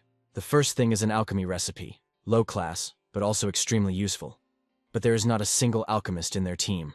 Space Crystal. This is a high-level item. It is useless in battles, but is used to store things. This crystal is the size of an egg, but inside it, the space is 1 cubic meter. It will be possible to store various crystals in it. Carrying them in a bag would be problematic when it is in plain sight for everyone to see. The third item is a summoning card. Millie came up and said sadly that this was her teacher. When she left, she gave him the things for safekeeping, but she didn't expect it to happen like this. Mike told them that they couldn't give this thing away. The nasty man said that he didn't think he heard what he said and asked if he wanted to deceive them. Mike raised his hands and said that of course he was grateful to them for saving him. But these things were obtained before their help, and they had nothing to do with them. And how about he give them any other thing? The nasty man replied. Sure. We can see what Mike can offer him. Lily brought him a bag and Mike took out a potion. He said that this potion will help them avoid infection and not become zombies. The man replied that this is not enough. Then Mike got out another thing. The first star potion. It would help them become a 1-star fighter if they drank it. They had already met such people and should understand how strong they were. The man said again that this was not enough. Lily got angry and shouted, "There is no need to be shameless. The freak does not know what the price of the evolution potion is now." Yesterday, they had a fight between 2 groups of people over a bottle of evolution potion, and dozens of people died. Greed must have limits. Millie also supported Lily. She said that it would be fair to say that they would pay with their lives for these immunity and evolution potions. But the man was adamant. Then Mike said that he also had the eggs of a monster that was a 2nd-tier mutant. When they first eat one of these eggs, it has the same effect as an evolution potion, but can improve their health, depending on their build, by about twice as much. It is useful, and even better, when taken by a 1-star hunter, although it is less effective when taken by a 2-star hunter. The freak pulled out his gun and said again that it wasn't enough. He knew Mike was a great man. He lived a good life, so he can make Will jump with anger. The freak admitted that he admires Mike, and asked how the life of a man like Mike could be worth so little. When he recovers from his injuries and gets back on his feet, he will have the rest of the useful things at hand. He ordered Mike to give a little more now to get a little more later. Mike replied that he would give him this card, and that would be enough for him. But the man said he was not that stupid. He ordered Mike to drop the backpack and that piece of black gold, or he would kill him. Mike said that the freak wanted all this from the very beginning. He didn't do it earlier because he still didn't understand this teacher's attitude, and was still a little afraid of him. At the time, he didn't know how much Mike would recover from when he woke up, and he was afraid that Millie would push him to take a step forward. But when Mike woke up, and he found that he looked sick, and his fear was gone, and he had just seen the attitude of Millie's teacher, knew that he had decided not to go with them, and his doubts about him disappeared. As for the other 3 women, although they were all developed, they would not have killed him, and he understood this. At the present time, they have an absolute advantage over the evolved ones.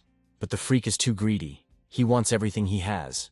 He was right when he said that very difficult times have come. There is a popular saying in the post-apocalyptic world that goes, "If you are greedy, you must have the strength to be so." As soon as Mike said this, the freak was shot right in the chest, and it was Kate, who everyone had forgotten about. Yoke dealt with the rest of the soldiers. Mike told Millie's teacher that he had won and ordered her to hand over the card, and then he would let them go. In his past life, Mike would have preferred to kill anyone who dared to encroach on his interests. But Mike had changed. Millie was standing on the balcony. Mike came up and said that the teacher should not have gone far. She could send the meat and the bottle of potion. It would be easier to kill him, but then Millie would leave, so Mike could do himself a favor and win Millie over once and for all. He may have done some bad things, but he was a teacher after all, and with a potion and a little meat he could survive, Mike said. Millie thanked him and ran to the teacher. Kate asked if he thought it was hypocritical to do this when he had already pushed him away. Mike asked if he was a hypocrite and threw her a potion. Kate asked what it was, a consolation prize for killing her comrade.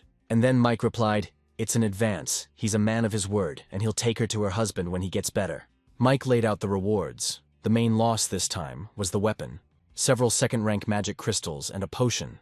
This is what Millie's teacher was trying to take. This is the card that summons Cerberus. Mike used the space crystal and put the card in it. Mike picked up the bag, and it turned out that it was also made of gold. That day, in order to confuse everyone, he deliberately tore the bag to give them the opportunity to fight for the gold.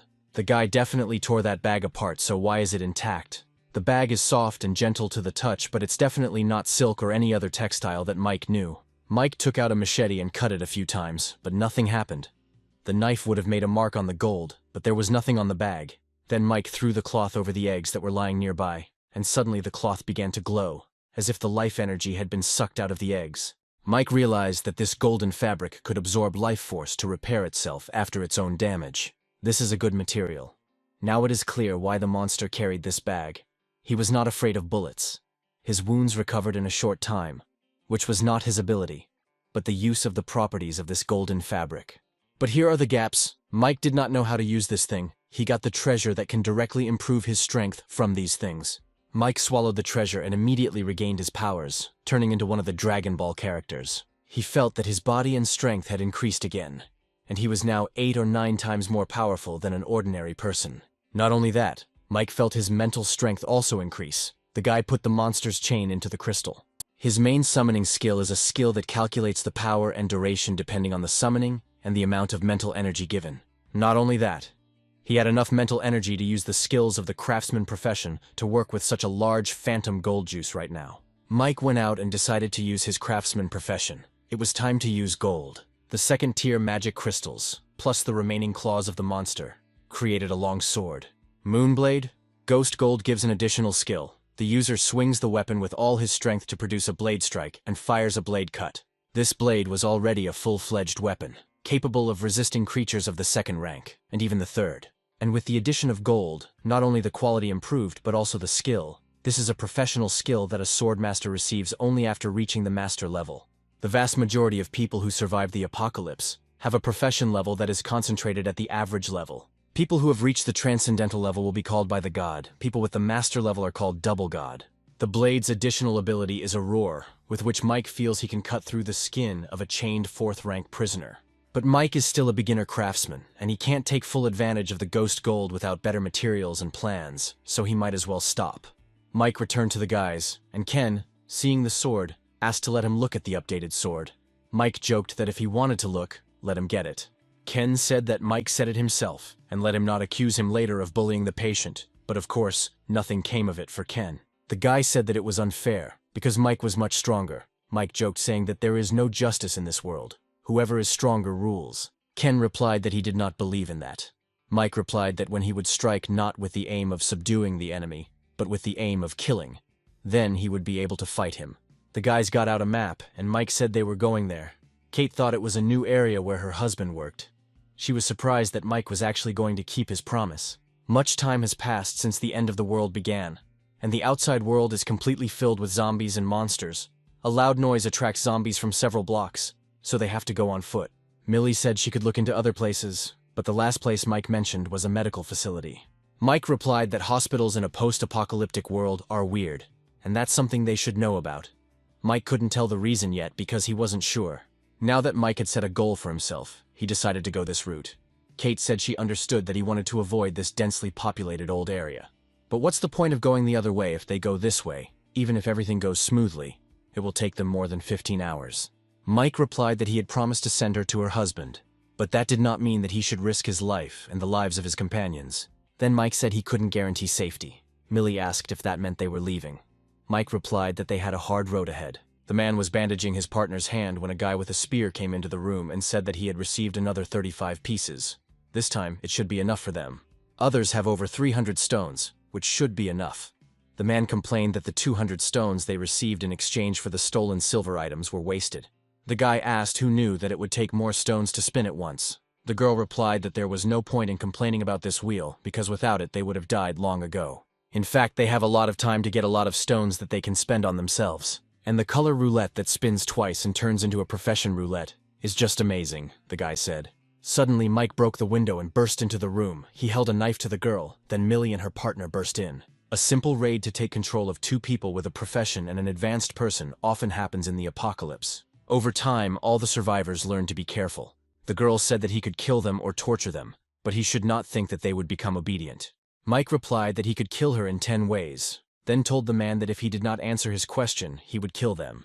The guy asked where the colored tape measure was. There was no answer, so Mike pressed the knife closer to the girl's throat. The man saw the blood and got scared. He shouted that the roulette was at Long's address and he could take them there. They all went to the colored tape measure. Ken was beaming with happiness. Then Mike asked what was so good about a broken knife. Ken defended the weapon, saying that the knife is very aesthetically pleasing. It is a unique knife, and it is very sharp, cutting zombies like paper. Mike asked him to shut up, or at least be quieter. Ken came closer and asked. Their knives are similar in shape, so it shouldn't be a coincidence. The two seemed to get along well together. Mike replied that he was a craftsman and made both knives. The guy asked if he would also get a profession. The hint was taken, and Mike replied that he would distribute the professions depending on the type of occupation. Mike said that awards and professions are given to those who stay with him until the end. Ken somehow became sad after these words. And a pleased Mike thought his reaction was quite normal. He expected that Ken might start to behave loyally, but he would not be on their team. The guys came to the roulette. There was really something special about it. Mike said that it seemed like they needed to stay there for a while. Mike created a bomb and thus destroyed a crowd of monsters. Then Ken said that he also needed to learn how to make bombs. Then Mike turned around and saw the smoke plumes and said that Lily had done everything right too, so they would be able to collect about 200 rocks this morning. After Ken finishes cleaning this side, he will go help Lily, and Mike will go and look at other places. According to the trio, the last time they used more than 200 stones, they failed. This time, for safety, there must be at least 350 stones, and for the last spin at least 500, so it is worth collecting better stones. In places like supermarkets where there is a high concentration of zombies, the zombies are likely to have hunted a large number of people, and are naturally more advanced. So Mike was hoping to meet some rank 2 monsters here, but while regular zombies were appearing, there wasn't a single large monster on this floor. But Mike was wrong. There was one creepy monster here. It was a spider that sat on the ceiling, so Mike didn't notice it right away. The spider spat a sticky web at Mike, the ball too big for him to dodge, just in time to try out the upgraded moon blade. Mike swung his blade and huge sparks flew out, flames burst out, and in an instant Mike cut the spider. Just as Mike was enjoying the good loot he had easily gotten, he was shot at by a new monster, the Whispering Lady and her pet. In a past life, shortly after the end of the world began, a beautiful and bloody legend circulated in many places. A woman of unrivaled beauty wanders the earth with her pet and meets a man she will love to spend the night with. Only after the night comes the bloodshed and murder. Men are cut into pieces and eaten. Later people realized that the legend was true. Just those young and beautiful women became zombies, and then completed their evolution and turned into a new, special kind of zombie. They are able to control other mutants. They have the skill Spirit Seed, a skill of complete control, which not only makes the controlled mutant incredibly loyal, but also does not believe their original consciousness.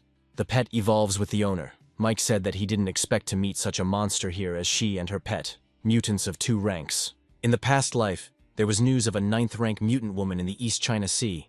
Some saw such a mutant riding a giant snow-white snake. Although many 9th rank mutants can speak human, the only ones who can speak with an accent are the Whisperers.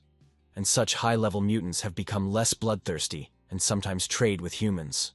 There are even suspicions that some of these women regained their pre-mutation memories and personalities after evolving to rank 9. But this girl is much more bloodthirsty than all mutants up to the 9th rank. She doesn't even think about him. She considers him ready-made food. The cat girl ran and started eating the spider that Mike had just killed. They just weren't afraid of Mike. That's why they started calmly consuming the spider's body. Apparently, she looks down on Mike. This post-apocalyptic world is not like the previous one, but Mike is not the same as before. Mike ran and attacked the girl's cat. She growled and the cat ran towards her. Then she transferred energy to the cat to heal him. That skill allows them to transfer energy to each other when injured, speeding up the healing process. When they evolve, they will be able to transfer life to each other. For advanced beings like this lady, this skill is usually only acquired after they become rank 9, but this lady is already at rank 2. Mike decided that he needed to kill her cat before she could heal it completely. But the lady was too fast. Mike couldn't catch up with her. So now Mike better get back and bandage his wounds, otherwise he'll turn into a tantalizingly smelling pie that will attract 1,000,000 zombies. Mike ran out the window and straight onto the street, but something was wrong. He suddenly had a bad feeling that this would not end so easily. Monsters came from everywhere, and each of them attacked Mike. Of course this is the work of Lady. Although she can only control her main pet, she can pass on some information to other evolved creatures. Lady can even communicate with other mutated creatures, but she won't be able to kill Mike that way. After some time, Mike returned to the others. He was covered in scratches and deep wounds. He asked the girls to bring alcohol and gauze. Mike asked where Millie was. Lily replied with a trembling voice that she was looking for food, and asked where he got hurt so badly. Lily didn't know if she was doing it right, so Kate offered to help. Kate thought that Mike's wounds were of different shapes and sizes, cuts from sharp objects and bites from fangs. Mike told the girl that she better hurry, otherwise the smell of blood attracts zombies. Kate was embarrassed and quickly bandaged everything. Millie and Ken came back and said they had found food. Mike went to the tape measure and told them to start eating first. Mike spun the roulette and received a profession scroll. Apostle of Light. Mike had never heard of this profession before. This is actually a core profession, similar to a combination of a healer and a light mage, except the profession skills are more focused on the keeper skill. Mike held out a scroll, inviting the boys to look at it. A profession that can heal, protect, and help in the attack. It's a dream come true. It's a pity that to get this profession you need to be without a profession, and that once you become an Apostle of Light, you can't have any other profession. So Mike asked who wants to take the scroll. Ken shouted out what he wanted, but then became embarrassed, because he had been with Millie for too little time, and he was not a developed person. So pursuing a profession was a waste of time. Mike asked Millie if she had a profession. Millie replied that she didn't want to have only one profession. She wanted to become as strong as Mike, since he has more than one profession, and he is so strong, which means she needs several professions. Lily said that she didn't need this profession either. It didn't match her personality. Then they all looked at Penny, and Lily started screaming. Why is she so stubborn? They are asking her to fight. She doesn't want to. This profession suits her perfectly. Then Penny said that she wanted this profession. Mike said that he could give her this scroll, but again warned that after learning this profession, she would not be able to learn others. Lily handed over the scroll and told Penny that she could trust Mike. Penny took the scroll and it dissolved. Thus, she received her profession. Penny pointed her finger at Mike and said, "Bless him." Mike's wounds miraculously disappeared in an instant. He asked how many times she could use this. Penny replied, 8 or 9 times.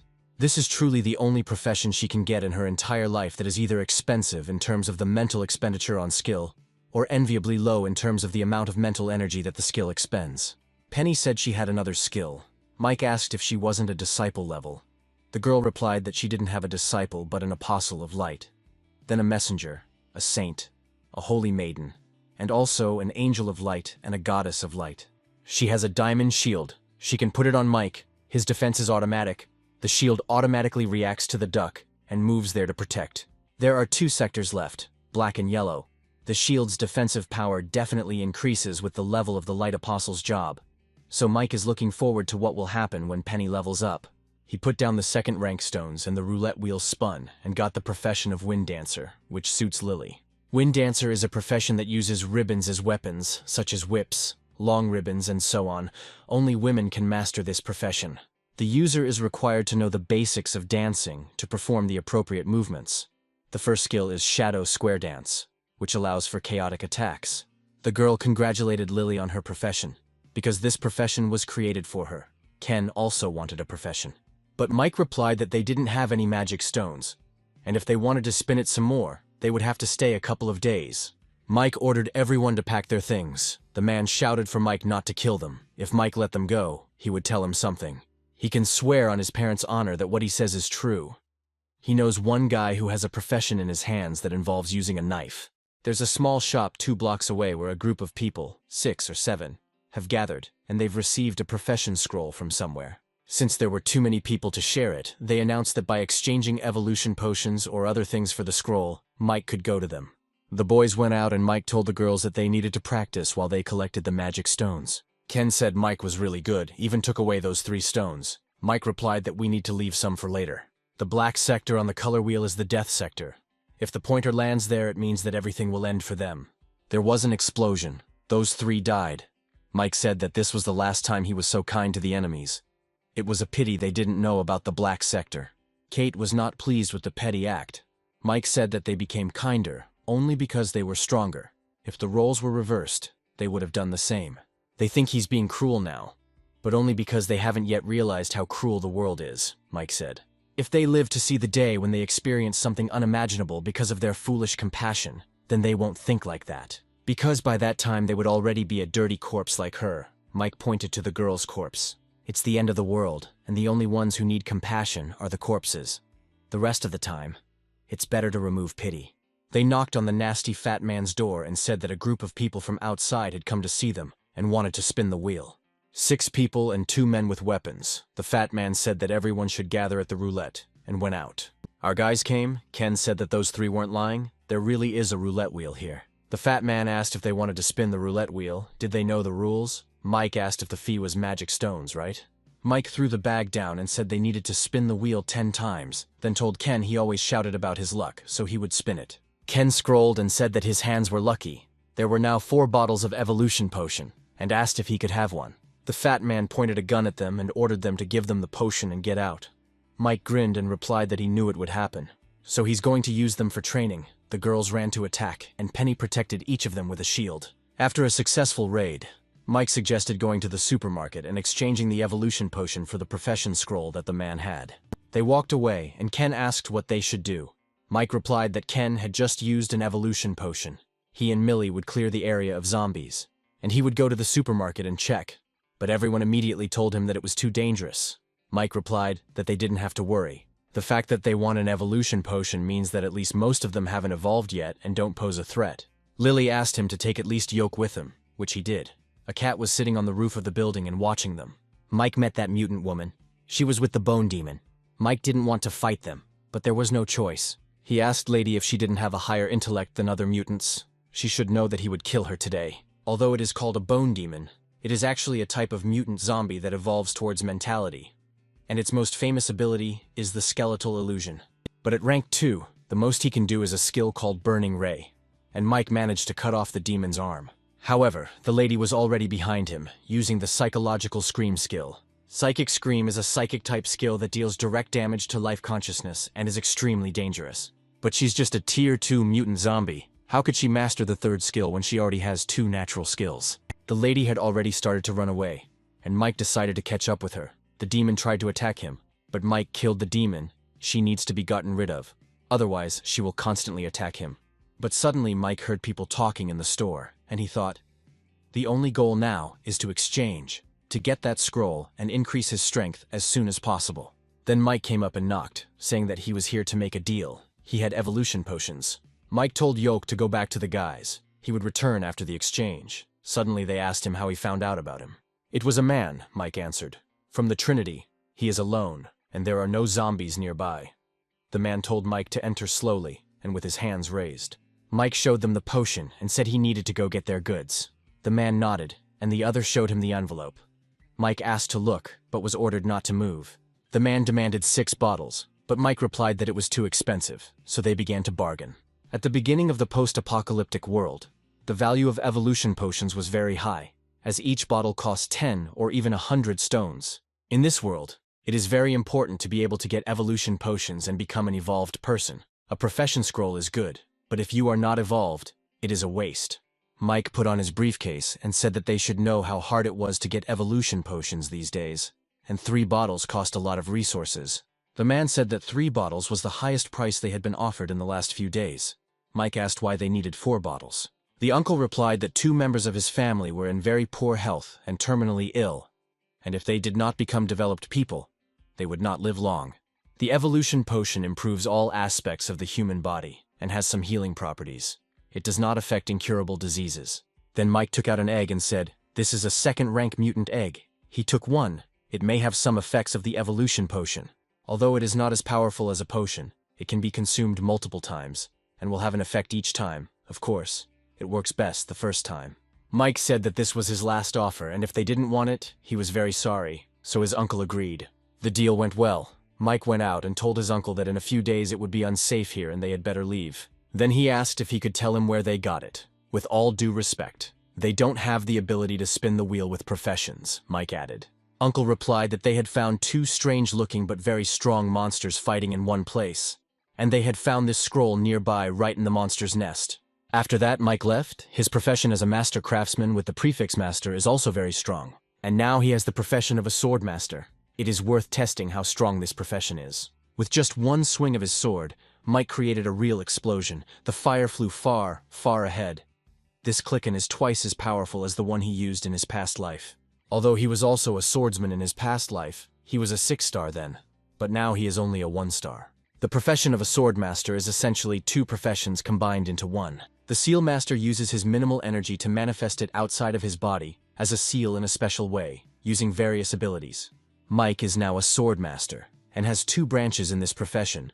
The first branch is singing, which now manifests as a technique. It is a function of karma, which has the effect of giving the ball as a carrier of the power of fire. The second skill branch of the Blade Master is Blade Technique, and he only has one skill at his disposal, Slash. With his current abilities, if he uses the seal and slash together, Mon will only be able to do 2 swings. And the better the knife as a carrier, the more powerful the seal can be, by the way. He owns the profession of a craftsman. The girls fought with Will. The shields broke because Penny was too weak, and she had to create new ones again. The guy said he wanted to see how many more times she could give her a shield after she healed her. Ken was wounded and couldn't move, and Lily was fighting the old man. The shields were gone. Apparently the ability had run out. Will ran at Millie with a knife. Penny protected her with her shield, but it didn't help. She had already used the healing technique once on Millie, and on Yoke when he came back, and had used the shield technique about 5 times on everyone. Will almost killed Millie, but luckily Mike got to the guys in time and used the flame blade seal. Mike cut off the bastard's hand and he ran away like a coward, just like the other soldiers and his old man. Then Mike said that they should run away too. Lily asked what was wrong with him. Mike replied that this technique consumes a lot of energy. The guys went up to the roof. Mike was already asleep, while the girls were cooking, and Ken and Millie were training. Mike woke up and said he was fine after a good night's sleep. Unfortunately, he used his fire sword twice last night, and was too exhausted to kill this Will. They sat down to breakfast. Ken said that he could fight Millie, and asked to be allowed to use the moon blade.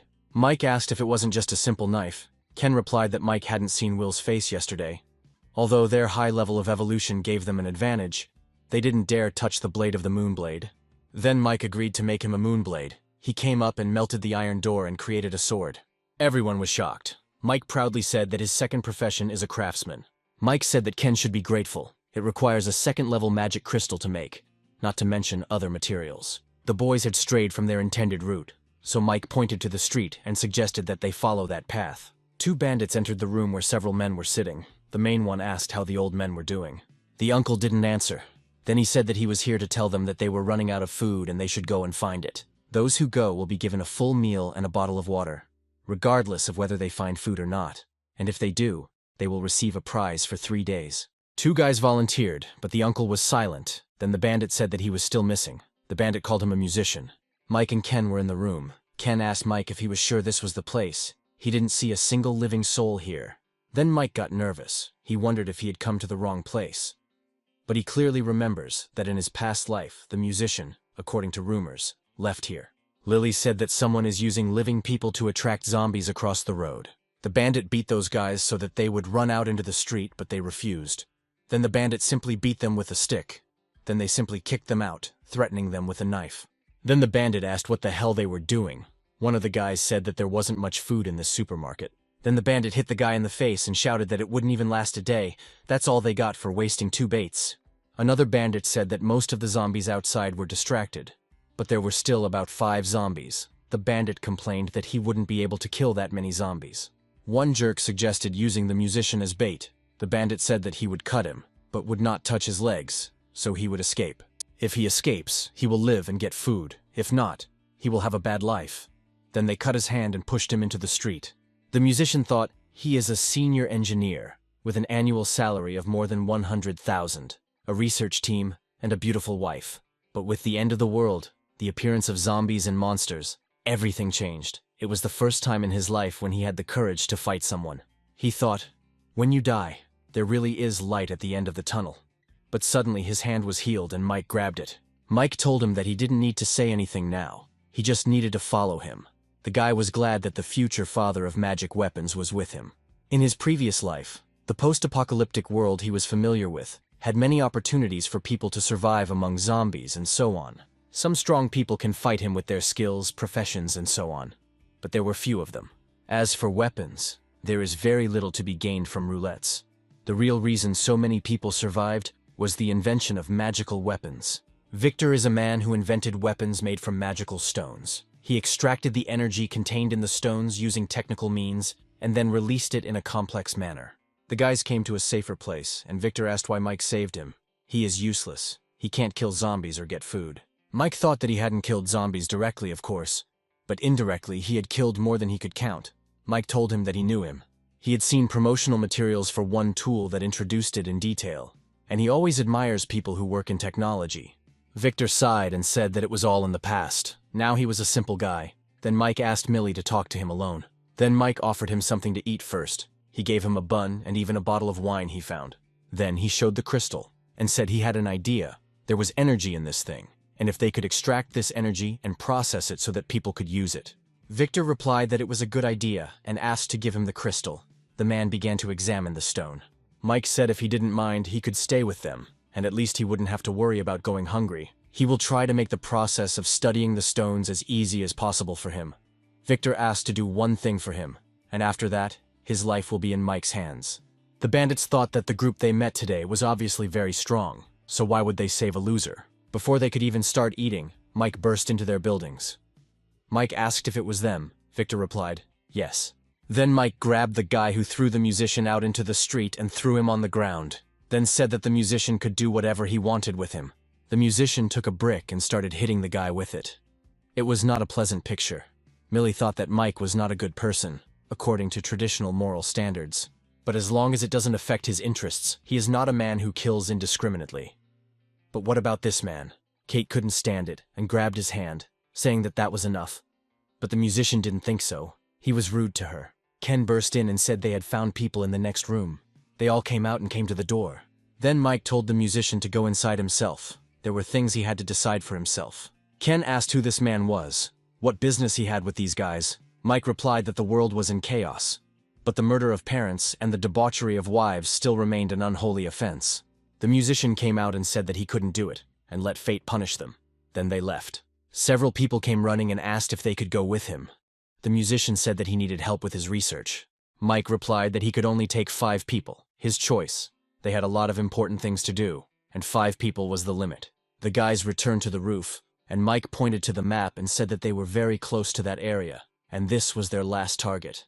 Having cleared this place, they will go in search of her husband and the farm, an ecological farm for breeding wild pigs. Ken was delighted and said that he wanted to eat pork every day. Mike scolded him and explained that they were going to get the second-rank magic stones. Lily said that Mike had already killed more than one second-tier evolving creature. If they worked together, they could kill a less powerful mutant. Mike smiled and honestly said that the farm needed at least 50 people like them, which greatly surprised the guys. A man on a farm was drinking wine and complaining about its taste, and he was dragging a man along with him. Then he threw this man to the wild pigs. It turned out that they also evolved. They began to eat man. When they evolve to the second rank, they will help the man find the second-level roulette so that he can become a 2-star warrior. It was Glenn, a graduate of a prestigious university, who was supposed to have a successful career. When he was about 30, his career reached its peak, and then he married a crooked woman and started a family. However, he was set up by his colleagues and superiors and accumulated huge debts, and his parents died of illness after they wanted to help him pay off his debts. With financial support from his university friends, Glenn decided to start a boar farm and discovered that he had a talent for farming that others could not match. However, Glenn's farm was on the brink of collapse when the purchasing company defaulted on the contract and the chain of capital was broken, leaving Glenn in despair once again. It was then that the apocalypse came. Glenn discovered that his boars had mutated, becoming strong and bloodthirsty. But the only thing that remained unchanged was that they listened to him as their master. Suddenly, he felt that one of his babies was dead, and another one. He got up and ran to the window. There can be no mistake. This feeling of slight fluttering of the heart, which he feels only when one of the babies dies, cannot be an illusion. And one more. Maybe they met a zombie mutant of the second rank. Then he whistled, and all the pigs ran to him. Ken was sitting in a tree and reported that the man had gone away and left 7 boars to guard the house, 3 boars of the second rank and 4 of the first. Millie said the wild boar he had taken, plus the surrounding free-ranging boars, and a few more, made a total of 74 boars. Penny asked Mike if they should reconsider. Mike replied that the reward was always proportional to the risk. So what's the harm in taking a risk? Then Mike threw the radio to the musician and said that the operation was dangerous. He could stay here and be in touch. Kate was also staying here to protect him. Penny will go with Lily. If they see lonely and food-seeking boars of different ranks nearby, let them kill them as often as possible. Let Millie prepare the motorcycle. The second stage of the operation depends on it. And Mike will take care of the 7 wild boars on the farm. They will be able to develop 1 step faster than the rest of the world. It's good if they don't fall behind. Otherwise, they will soon die. Boar King Glenn was a 9-star in his previous life, and he was always accompanied by a group of extremely high-class mutant boars, 5 of which were 8th rank. Unfortunately, he was alone his entire life, except for the boars, and was eventually ambushed and killed by 2 9-star warriors. It was only after Glenn's death that someone began writing a serial biography of the most powerful man that Mike learned that they were from the same town, and that he had previously been a farmer. Mike needs to evolve, and he needs a lot of second-tier magic stones. This is the only place where he can quickly get a lot of second-tier stones. Perhaps today we need to kill the future 9-star warrior. This is the result of the blood affecting these boars. They have become very bloodthirsty. Mike was killing wild boars near the farm. Millie also managed to kill 10 wild boars in the forest. She reported that she was finished. The second stage could begin soon. Lily was not sitting idle either. The boar saw her and immediately ran towards her. Lily took out her ribbon and hit the boar. But the boar turned out to be stronger. But Lily was lucky. Penny created a shield and protected her. Lily was happy and asked, "Mrs. Penny, come to her aid." However, there was no time to rejoice. The second boar also decided to attack Lily. Then she grabbed the building and rose, then shot at the boar. Penny reported that they were finished and ready to move on to the second stage. Ken was sitting on a military motorcycle. Glenn and her boars were running straight towards him, but that was part of the plan. Glenn saw Ken and asked who the hell he was. Ken said that if the idiot wanted to know, he should follow him and drove away. This made the man angry. He didn't understand what was happening and who had come up with all this. Ken reported on the radio that he had done everything and was ready to move on to the second stage. Mike replied that he had done everything too and was also ready. He ordered everyone to get ready to send the king of the boars to the next world. Lily and Penny came to Millie. Lily admired Mike, saying that it was amazing that one person dealt with 3 2-rankers and 4 1st-rankers in just a few minutes. Penny decided to tease Lily by saying that it wasn't him but her. Lily asked if she didn't think about her brother Mike when they had missions. Then Penny blushed and said that she didn't mean it that way. She didn't mean the same thing as Lily anyway. She was hoping he would show up to save them. Millie was tired of their arguments and asked to get ready. Glenn was already approaching them. He thought that he had only 74 pets. Now a third of them were already dead. Glenn was furious and didn't even notice Ken disappearing on his motorcycle. He promised that he would tear the guy apart when he found him. Suddenly they started shooting at the boars. The boars died one after another. Glenn realized that he had been ambushed. Lily was on the roof, then came down. She said that if they all don't die today, then one day she will sleep with Mike. She was able to attack several boars at once, and Millie covered her from the building, then shouted for her to go up to them. Lily managed to climb up the windows and return to the girls. She said that she was running out of mental energy. Then Penny quickly began to heal Lily. Millie said that the armor-piercing bullets that Mike gave her were also used up. Regular bullets are useless against these boars. Glenn burst into the girls' room and shouted that they had nowhere to run, and none of them would be able to escape. But he himself was in for a surprise. Mike appeared behind him and kicked him. The blow was so strong that Glenn was thrown out into the street, but that wasn't all. Mike jumped out of the window after him with his flaming blade. Mike burned all the boars at once with his blade. Ken said that he killed 72 boars in total. 2 were missing. Then Mike said that it was impossible to find all the boars, and it was good that most of them were killed. But he left these boars to Ken. Then he said that the tusks, bristles, and partially evolved parts of the boar's body were all good material, which made Ken happy. Besides, didn't he want to eat pork? Ken lit up even more. Millie said that he would go and pick up everyone else first. They decided to go and find the rest, and then work together to preserve all this pork. The boys brought the rest, and together they began to cut up the pigs, then canned the pieces and roasted them over a fire. Mike rested and thought. The combination of 2 professional skill systems is indeed very powerful, but it drains his mental energy too much. This type of mutant boar meat is also a good tonic, although for him it will no longer have an effect. But for Lily and the others, it can make a small leap in physical development. This time the win was 40 plus second-level magic stones. The next step is to look where there is a second-level roulette wheel and spin it. The color of the magic stone on the dog's forehead begins to fade. It will evolve again when it wakes up and evolution occurs. Suddenly he heard Millie talking to someone and came out. They were 2 ordinary people. Mike asked who they were. They said that they were both from the new district base, which immediately caught Kate's attention, because her husband could be there. Millie suggested that we first sort out this situation. If this is a base, then its management is very strict. Kate walked up and asked who built the base. The man replied that it was created by the artillery battalion and the new district government and gathered staff from the government building. Then Kate asked if they knew Sid from the new government office. But the men replied that they didn't know him, had never heard of that name. The girl immediately became sad, and Mike asked if they were hunting. The man replied that the new area had been created recently, so the creation of the base was forced, so they were significantly short of resources. Needing food and some other essentials, Ken asked what they were doing here. The man offered to let them move to their base. They are familiar with the area and can take them there and give them some tips once they are inside so they don't get robbed. Ken said they have arms and legs, they don't need an escort, the man replied. They don't know the new terrain. The base is now surrounded by zombies and mutants. It's impossible to get inside. There are other ways to get in and out. Mike asked to tell them more about the situation. The man said that now they have to make their way through the sewers to get to and from the base. People can be allowed inside, but the network of pipes is very well developed, and it is possible to get lost if you go there for the first time, so they could be their guide. For this they would like some meat, Mike agreed, 2 pieces of meat per person. But they must stay and help them with the meat, and then take it to the base. First you need to cook the meat, they can't take all the meat. So they divide it into 2 parts. Here they will hide 1 part, they will take the solo part with them.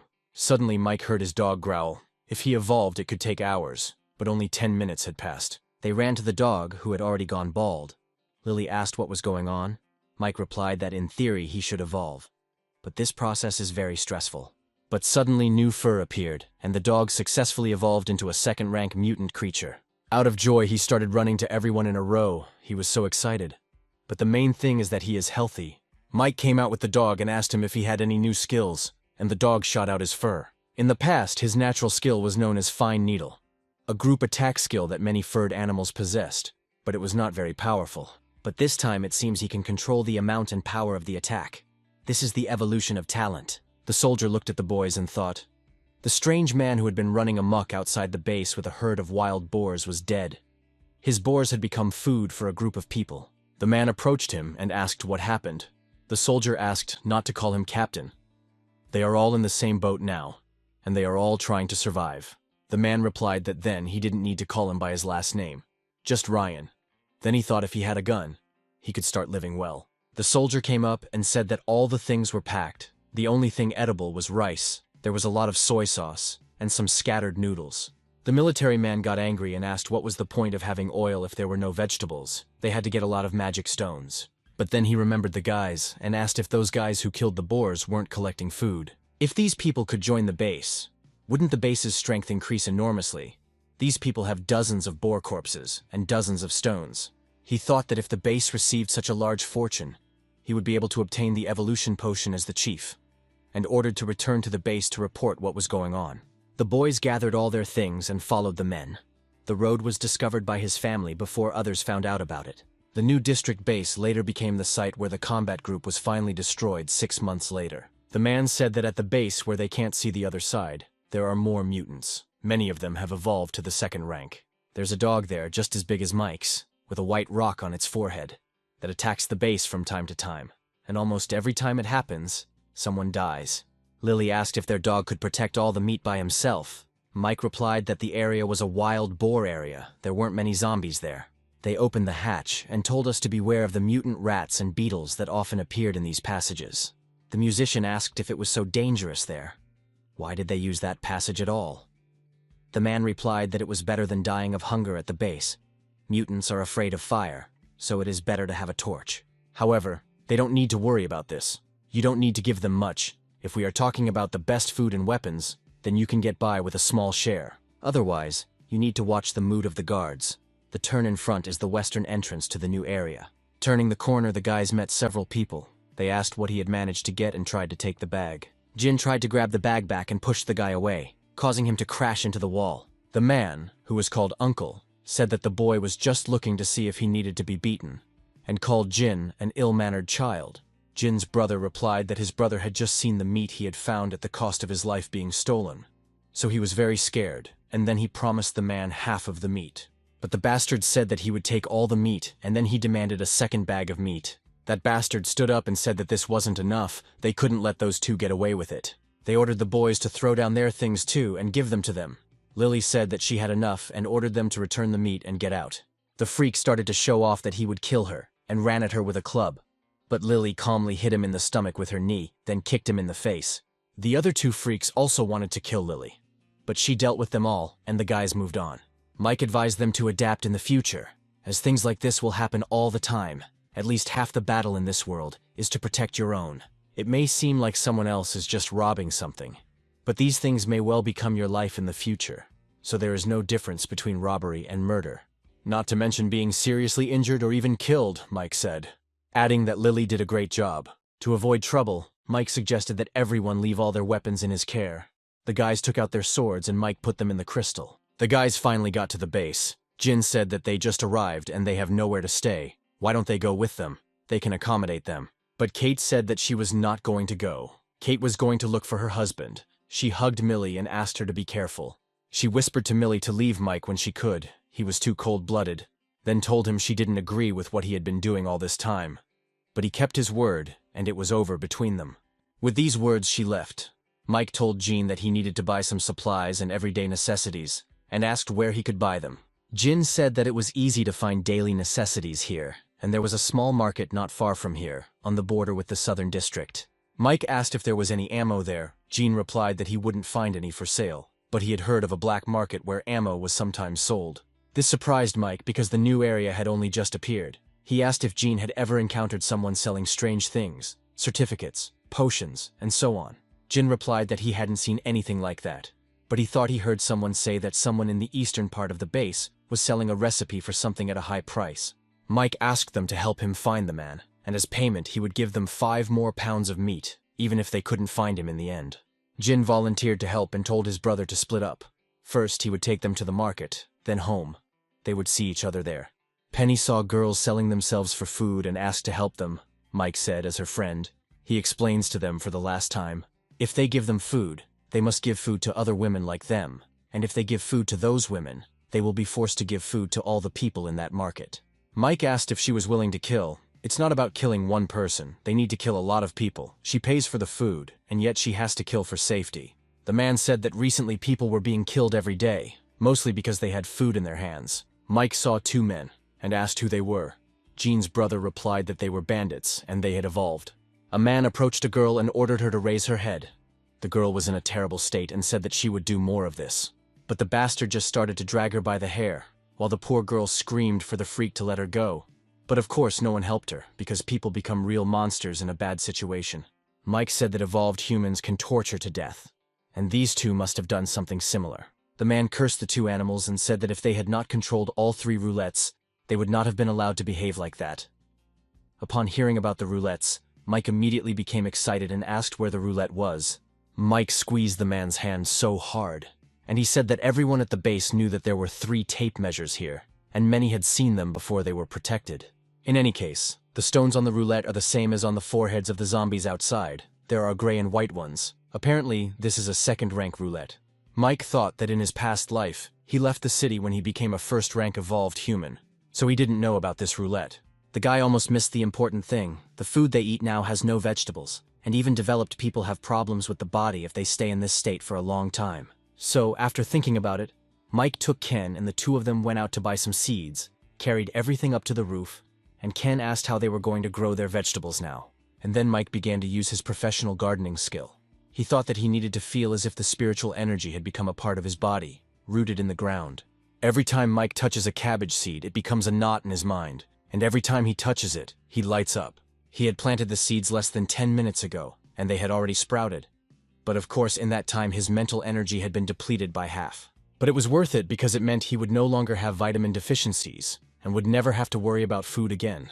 When the gardener profession rises to a high level, it means that Mike can feed a large number of people, and have a power that others cannot. They all had dinner together, and the man was wolfing down his dinner. Ken said that it felt like he hadn't eaten for a couple of years, without even trying real food. The last words inspired the man. Suddenly Jin returned. He was somehow gloomy. He told Mike that he knew where to look for the man with the scroll. He was in the eastern part of the base.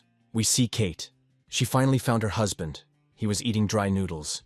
Kate was worried and asked how he managed to suffer so much. The man replied that she should not worry about her husband's affairs. Then he said that it was so delicious. He had not noticed it before. Kate thought that he had previously held a very high position and had no time for these semi-finished products.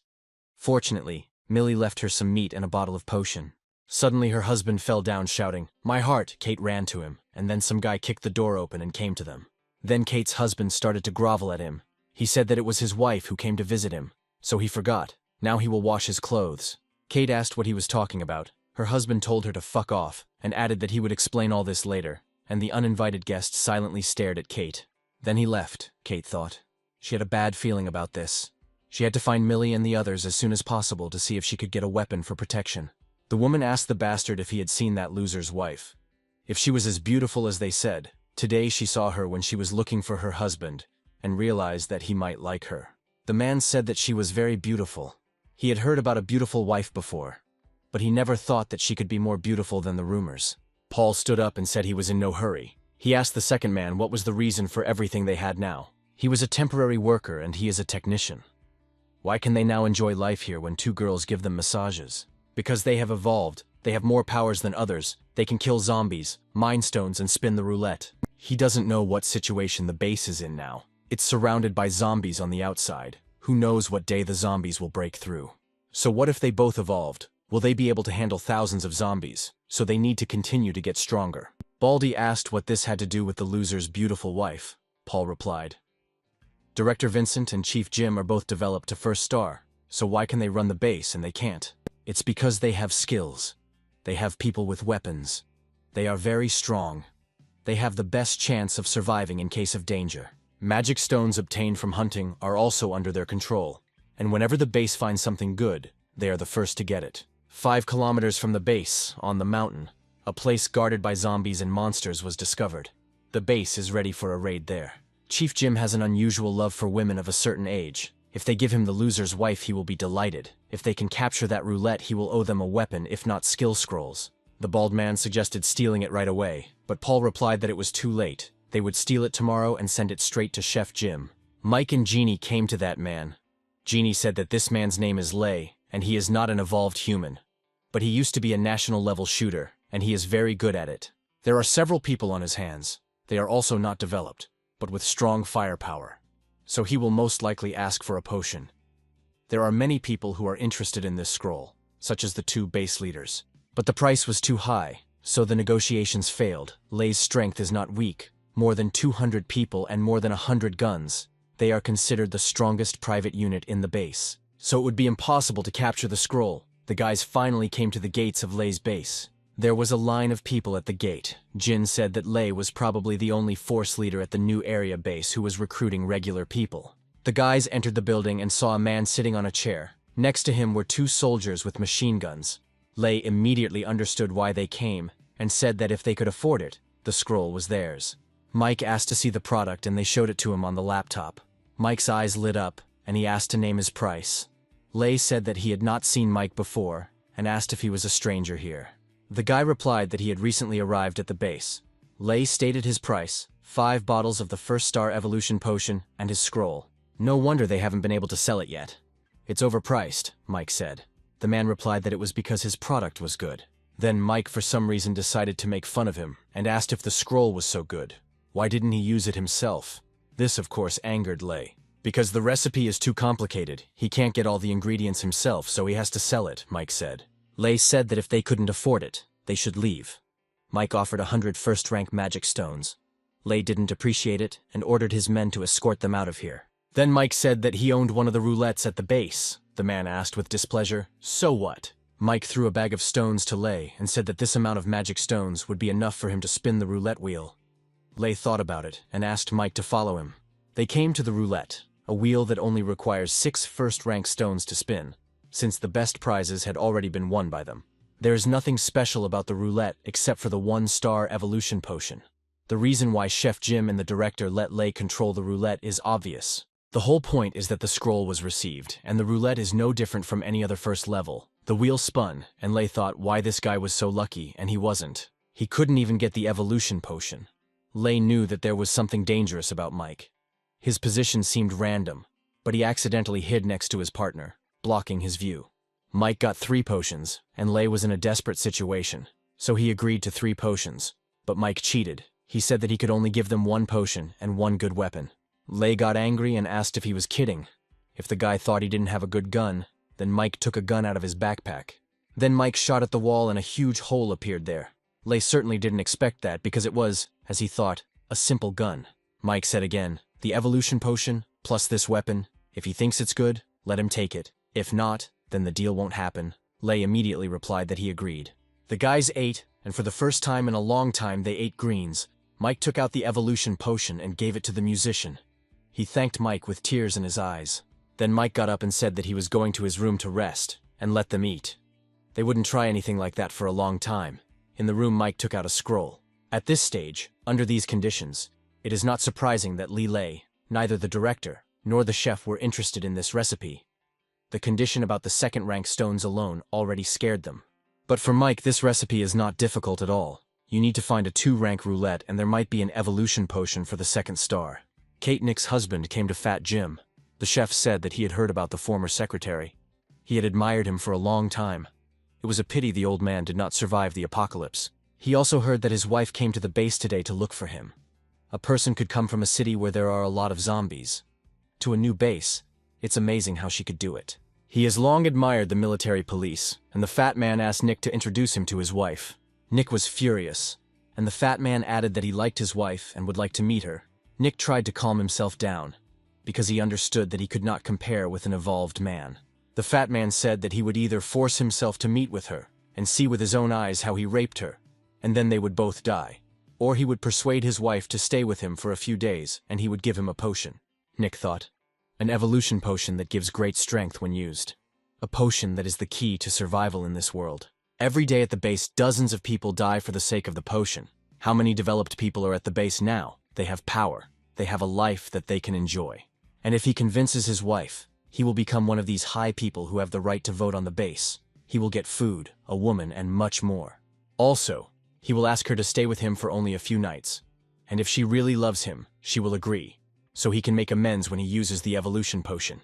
Mike came to the second roulette, which is located on the roof of this building. As he expected, the second-rank roulette is guarded worse than the first. After all, no one had ever been able to spin it, so it didn't matter whether it was guarded or not. Mike easily entered the building, but unfortunately, he didn't find the jackpot.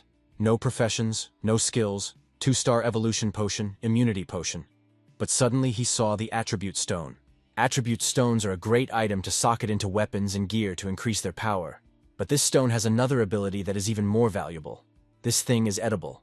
In the past life, it was discovered that the weapon with the attribute stone was accidentally destroyed during the battle, and the attribute stone was also broken and thrown onto the battlefield. Later, the starving survivor was unable to find anything to eat, and while in a trance, he ate attribute stones that had been broken to the size of rice grains as food. He never expected that he would come back to life and become incredibly powerful after eating the attribute stone. Only after this news spread, people learned that eating an attribute stone could also give a person the power of the stone itself. The price, which had been stable, instantly became a hit, and prices skyrocketed. If everything goes as in the previous life, the stone will remain unknown for at least another 4 to 5 years, and its true value will be unknown. Mike will be able to stock up on this material while others do not know about it. To create a puppet, you need to leave 5 stones, second rank. With his current supply of magic stones, Mike can spin the roulette wheel about 6 times, which has proven to be quite useful. The bastard complained that women were weak and died quickly, and they had to go out in the middle of the night and throw out their bodies. The second freak said that nothing could be done about it. It was not cold yet, and the smell of blood could kill them, not to mention infectious diseases. Nick made excuses to Kate. He said that he was sorry for the situation that she saw. If the evolved ones, he would have nothing to eat, drink, and in the end, he would just die. Then the freak dared to tell his wife that she should sleep with someone so that they could survive in this world. His boss told him that he would help him become developed, and he promises that when he becomes a developed person, he will stop treating her twice as well. He will forget what will happen today, he will not despise her, and he will try to make her develop too. Kate, of course, couldn't stand this nonsense, and asked how he dared to despise her. What she did wrong.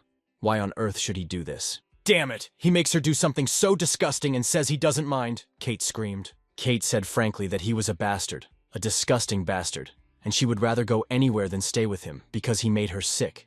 Nick tried to stop her, but then the fat man came and said that it seemed that his persuasion was not very effective. In the end, he had to do it himself. Kate ran up and tried to kick him, but the bastard grabbed her and threw her onto the bed with one hand. The bastard husband grabbed her hands and shouted at the fat man that he would hold her, and that he should not forget about the evolution potion that he promised him. Kate didn't expect such betrayal. She hit the bastard and, jumping up, took 2 evolution potions out of her bag, asking if this was all he needed. He dared to sell his wife for this. Kate burst into tears and told her ex-husband to look at himself. What a worthless person he had become. The bastard asked why she didn't tell him that she had the potion. She doesn't want to give it to him. So why is she talking about it now? The freak dared to talk about honor when he himself was on the same level as shit. He shouted that before she didn't give a damn about him, and now she was hiding a treasure from him. Kate had already accepted the fact that her ex-husband was a piece of shit and opened the bottle. The fat man ran towards her, screaming that she wouldn't get away with it. But suddenly he noticed a glow and realized that someone was spinning a second-rank roulette wheel and jumped out of the window. He shouted to his men to all run to the roof. Whoever was spinning the roulette wheel, they had to catch him. Suddenly voices were heard from everywhere, and Mike realized that he had been burned. But at least he had finally received the attribute stone. Now Mike has the attribute stone, the last magic stones, the last chance to spin the roulette. Soldiers burst onto the roof and surrounded Mike. They pointed guns at him and ordered him to move away from the roulette. But then Mike received a level 2 evolution potion. Mike quickly grabbed the potion and jumped off the roof. He stabbed his knife into the buildings and slid down. But the fat man wasn't going to leave him alone. The fat man ordered to search all the buildings and find the guy. Mike thought that he should take advantage of the fact that the chef and the director's people had not yet all gathered to get out of here. The soldiers found Mike and started shooting at him. But Mike was faster. He cut down every bastard in an instant. They couldn't even do anything. Now Mike just needs to find a secluded place, use the obtained second-rank evolution potion. Once he becomes a 2-star, everything will be over. Mike ran into the woods, and the soldiers ran after him. And meanwhile, it was time for payback. Kate hit the bastard in the stomach, and he crashed into the wall. Kate remembered how Millie gave her these evolution potions, and said that Mike asked her to give it to her, and to drink it if necessary. How ironic that a man who had nothing to do with her, who had made a deal with her, gave her such a treasure for nothing, Kate thought. But the man she married, who was supposed to look after her, sold her to another man for an evolution potion. When she compares them, she realizes how terrible her husband is. She opens the bottle and drinks the whole potion.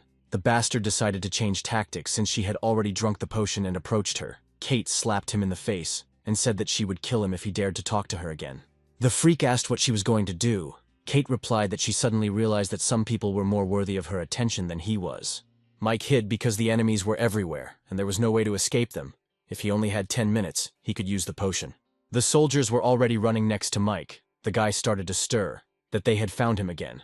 If he didn't run away, he would be in trouble when the scattered enemy completed the encirclement. Mike pulled out a summon card. It is a popular post-apocalyptic card that increases instant combat power. It can instantly increase the survivor's strength. Mike had no choice but to use this important card. He threw it on the ground, and immediately a huge Cerberus appeared. The monster was fiery. It immediately attacked 2 soldiers, and they burned at the same moment. Their bodies were charred and lay on the ground. The soldiers started shooting at the monster, but the Cerberus easily managed to dodge the bullets. Mike continued to run away, but still several soldiers were watching him. Then he started using the primordial charms. They brought the tree to life, then the car, and it turned into Bumblebee. Mike strictly controls his mental energy expenditure and uses a basic charm technique that doesn't last long, but is enough to distract attention. But he won't be able to stay safe for long. He will soon encounter the chief and the director, the 2 leaders of the base. The soldiers continued searching all around. The director came, and the fat man told him that there were too many people here, and the guy could find a house by chance to blend in with the crowd. Vincent replied that the guy with the 2-star evolution potion, if they didn't find him today, they would never find him again in their lives and would still be in danger. After tonight, the question wasn't whether they could find him, but whether he would look for them. Vincent shouted for them to clear the area and kill everyone but his men. The bastards were happy and proud of their vile actions, but it was not to be. Mike appeared right behind them and took out his flaming blade. So he killed those bastards. Then Mike hid in a secluded place, and with the base leaders killed, there should be no more pursuers. Because of this little bottle, there were so many deaths. Mike drank this potion and immediately felt this pain. He fell to the floor, but the main thing is that his plan worked. Soon before the end of the world, he was able to become a 2-star hunter. Mike returned to the guys who were apparently fighting. Ken was glad to see Mike. He asked if he had caused this mess, right? But Mike didn't answer.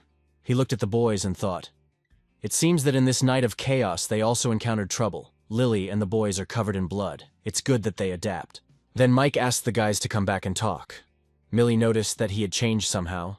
Mike asked her to call Gene, and then they would discuss everything. Jeannie and his brother came and Mike surprised everyone with his question.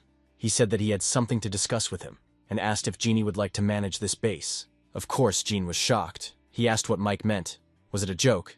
Then Mike said that 2 base leaders were going to kill him. Mike approached Gene closely and said that he needed a secure base and needed to find a new owner he could trust. He asked again if Gene would like to be it. Gene replied that he wasn't even an evolved human. Mike said that he could make one, and he didn't have many reliable people. Then Gene said that he had no experience in management. Mike replied that now in the world of a zombie apocalypse, experience is not needed. Now only experience in killing is needed. Gene asked why Mike chose him. Mike replied because he wanted to. He liked him, and that's why he chose Gene. And then Gene finally agreed. He asked what he needed him to do for him after he became the owner of this place. Mike replied that there were 3 things he wanted Gene to help him with. But it is worth waiting until the entire base is under his control. Now he will go to one person, and with his support everything will go more than smoothly. Lei and his soldiers were fighting. The man with glasses said that if this continues, the base will collapse. There are so many zombies that they will soon kill each other. But Lei himself knew this very well. He thought about what he could do. He needed to keep the area safe. And then Mike appeared. Lei wondered when the guy had managed to get so close to him, and he realized that today's commotion was because of him. Lei said that their deal was completed, and he didn't understand what he was doing here. Mike suddenly asked if Boss Lei really had unique abilities. Mike said he had a favor to ask of him. Lei got nervous and replied that if he needed anything, he could just ask. He said that because he realized that Mike was a 2-star. Suddenly, we are shown an old man and his team. They looked terrible. They looked like zombies. The old man and his subordinates began to run towards the base. People inside the base were running away in panic. Jin came on stage and told everyone to listen to the instructions. No running around and no lights to turn on. The main thing is not to panic. Keep order. The zombies are nearby. But they did not attack the base. Jin promised that everything will be fine soon. Jin called men up to 30. They will have to follow him and help. Ken said that the guy was great. He resolved the situation so quickly. Lily replied that it was not enough, because some animals did not understand words. It was almost dawn. The boss had to get ready too, Ken said. Lei reported that they had captured the food warehouse at the base as they had ordered. But there was not much food there. Jin replied that they needed more people then. With the temperature still high during the day, and the corpses at the base needed to be cleared out as soon as possible. Considering that food can be given as payment, he thinks that many people would be willing to do this work. This method of payment for work can be used in the future, for example, to strengthen bases, collect fruit drinks, or even plow the land. Mike was pleased with his choice. He watched and thought that this young man really knew how to be organized in everything he did. But suddenly Mike felt something. He lay down on the ground and told everyone to be quiet. Ken asked what happened. Mike got up and ordered everyone to be taken out of here immediately. The guys started shaking. Mike shouted that it was too late. He ordered Jin to organize people so that they would immediately go to the southern zone. He ordered Jin's brother to take Boss Lei's men and set up obstacles on the roads leading from the southern zone to the others when the survivors were about to evacuate. Or if they saw that the situation was bad, to immediately block all of these roads. Mike asked the boss if he was used to the evolution potion. Lei replied that everything was fine. Then Mike ordered them to follow him. Mike said that a sandworm was approaching. It was up to them to save the base.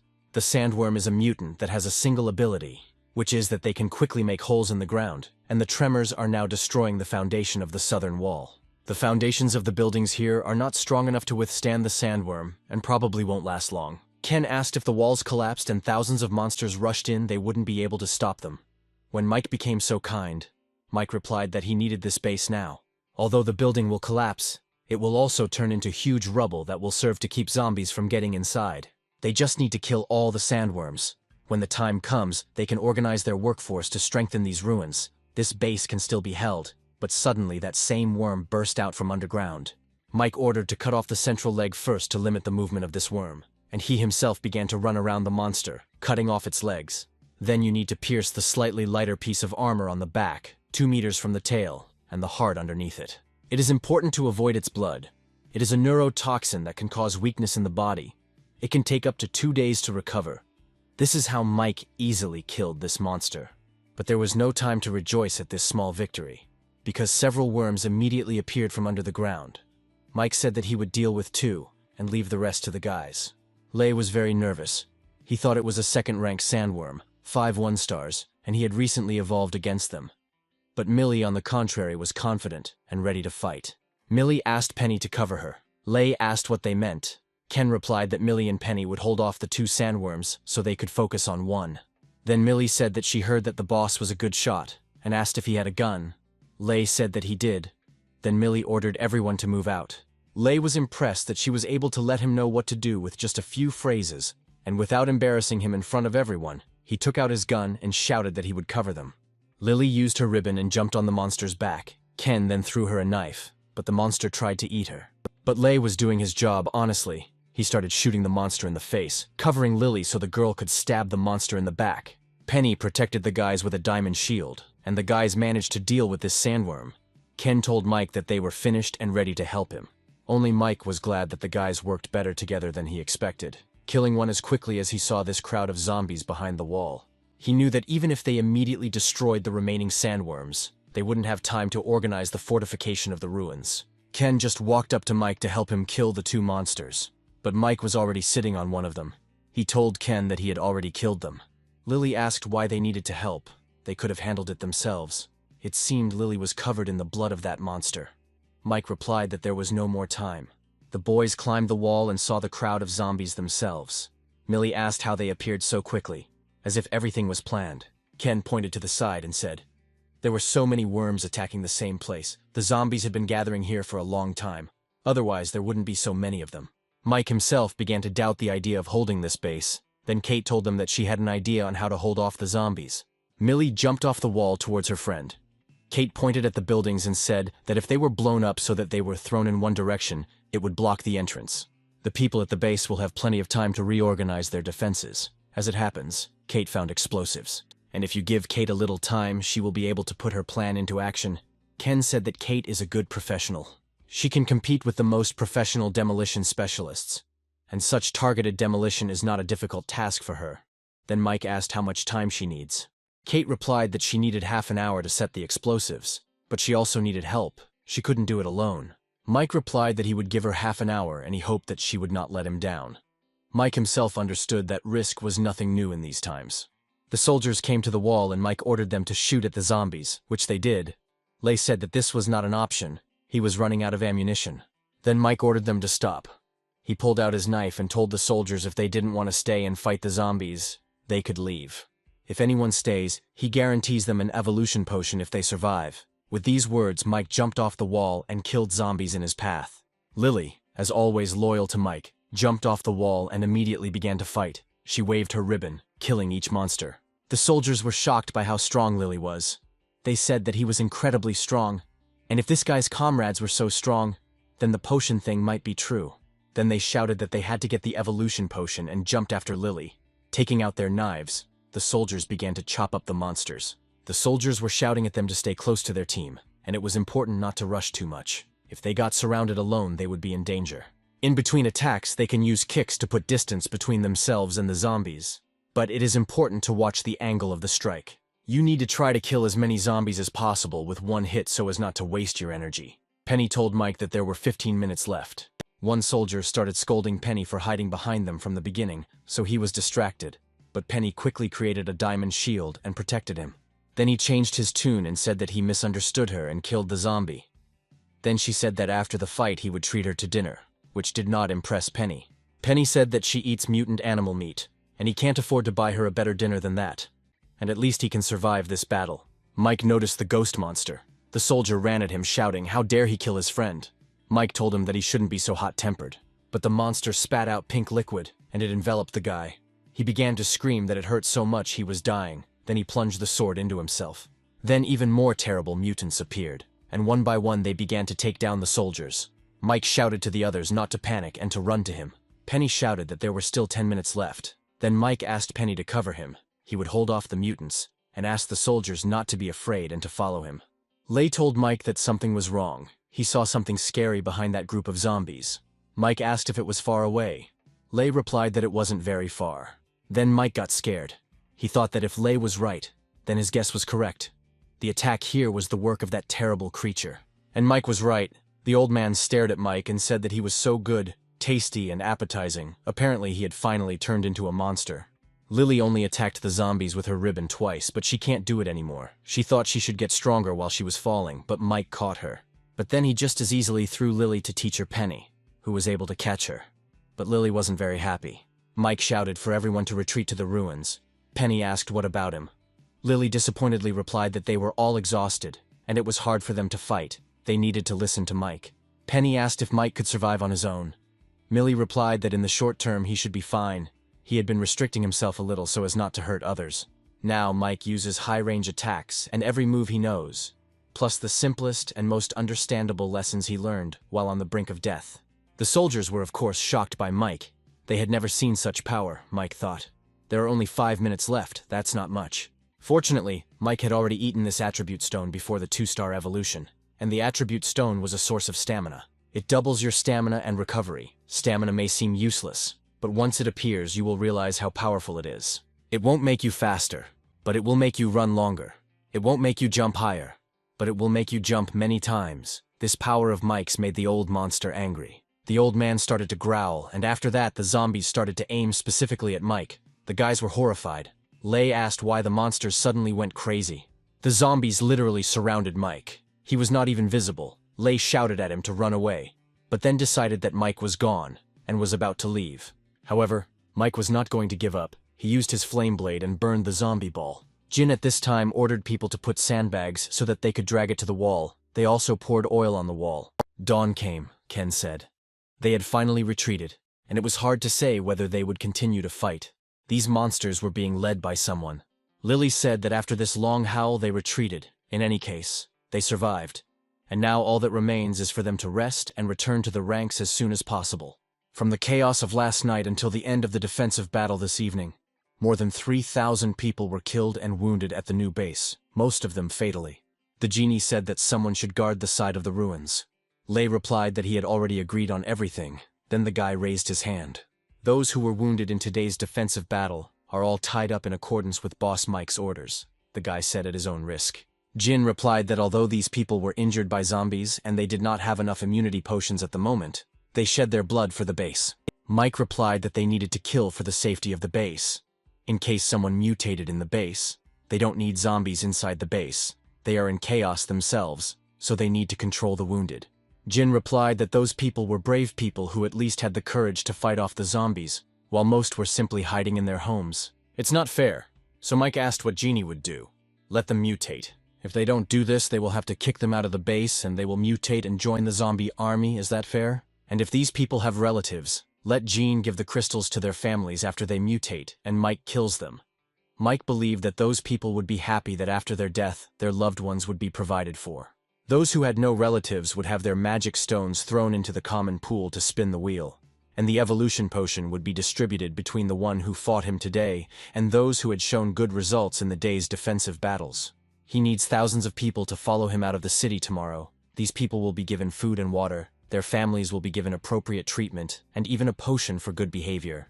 Mike gave him the potion and said that he was not going to be in charge here. From now on, the base belongs to Jean. But as long as Mike is here, he is in charge. Ken asked why they should leave. Wasn't it nice here? Mike asked what they thought were the biggest advantages of this base, and what were the disadvantages. Lily replied that there were a lot of people here, so they could train a lot of skilled fighters and form a strong fighting force, which should be the biggest advantage. Ken added that there are 3 roulettes here, which is definitely the biggest advantage. As for the disadvantages, there are too few weapons and ammunition and weak defense. Kate asked what Mike thought. Mike replied that the biggest advantage here is the resources. The disadvantage is having only 1 second-rank roulette. The guys weren't impressed with Mike's answer, but he said they shouldn't worry. He'll show them some really good stuff, but for now, it's worth making some money. The vault is now filled with banknotes and precious metals, and is of little use. Luckily, it's not a very complicated lock, and with a little time, Victor can open it, but he'll need some tools. But Mike replied that there was no need for that. He took out his knife and easily cut the thick door into pieces. There must be a lot of stuff here, Ken said, and he cut open one of the safes, and then called Kate to look at the emerald. Ken took the emerald and said that he could be rich. Kate reminded him that now is the apocalypse. He won't even be able to buy toilet paper with it. Lily asked what was good about it. Mike asked if she remembered the 2 evolved they met at the market. Lily said she did. They weren't very nice people, but they were confidants of 2 former base leaders. One of them survived. He told Mike some useful information to stay alive. Mike took out the box and opened it. There was a big gun. Ken was glad that this weapon was simply gorgeous. Then Mike said that there were piles of rocks and materials all over the outside of the base today, and they would go collect them. But before they went there, Mike told them to go to the wall because he had something to do.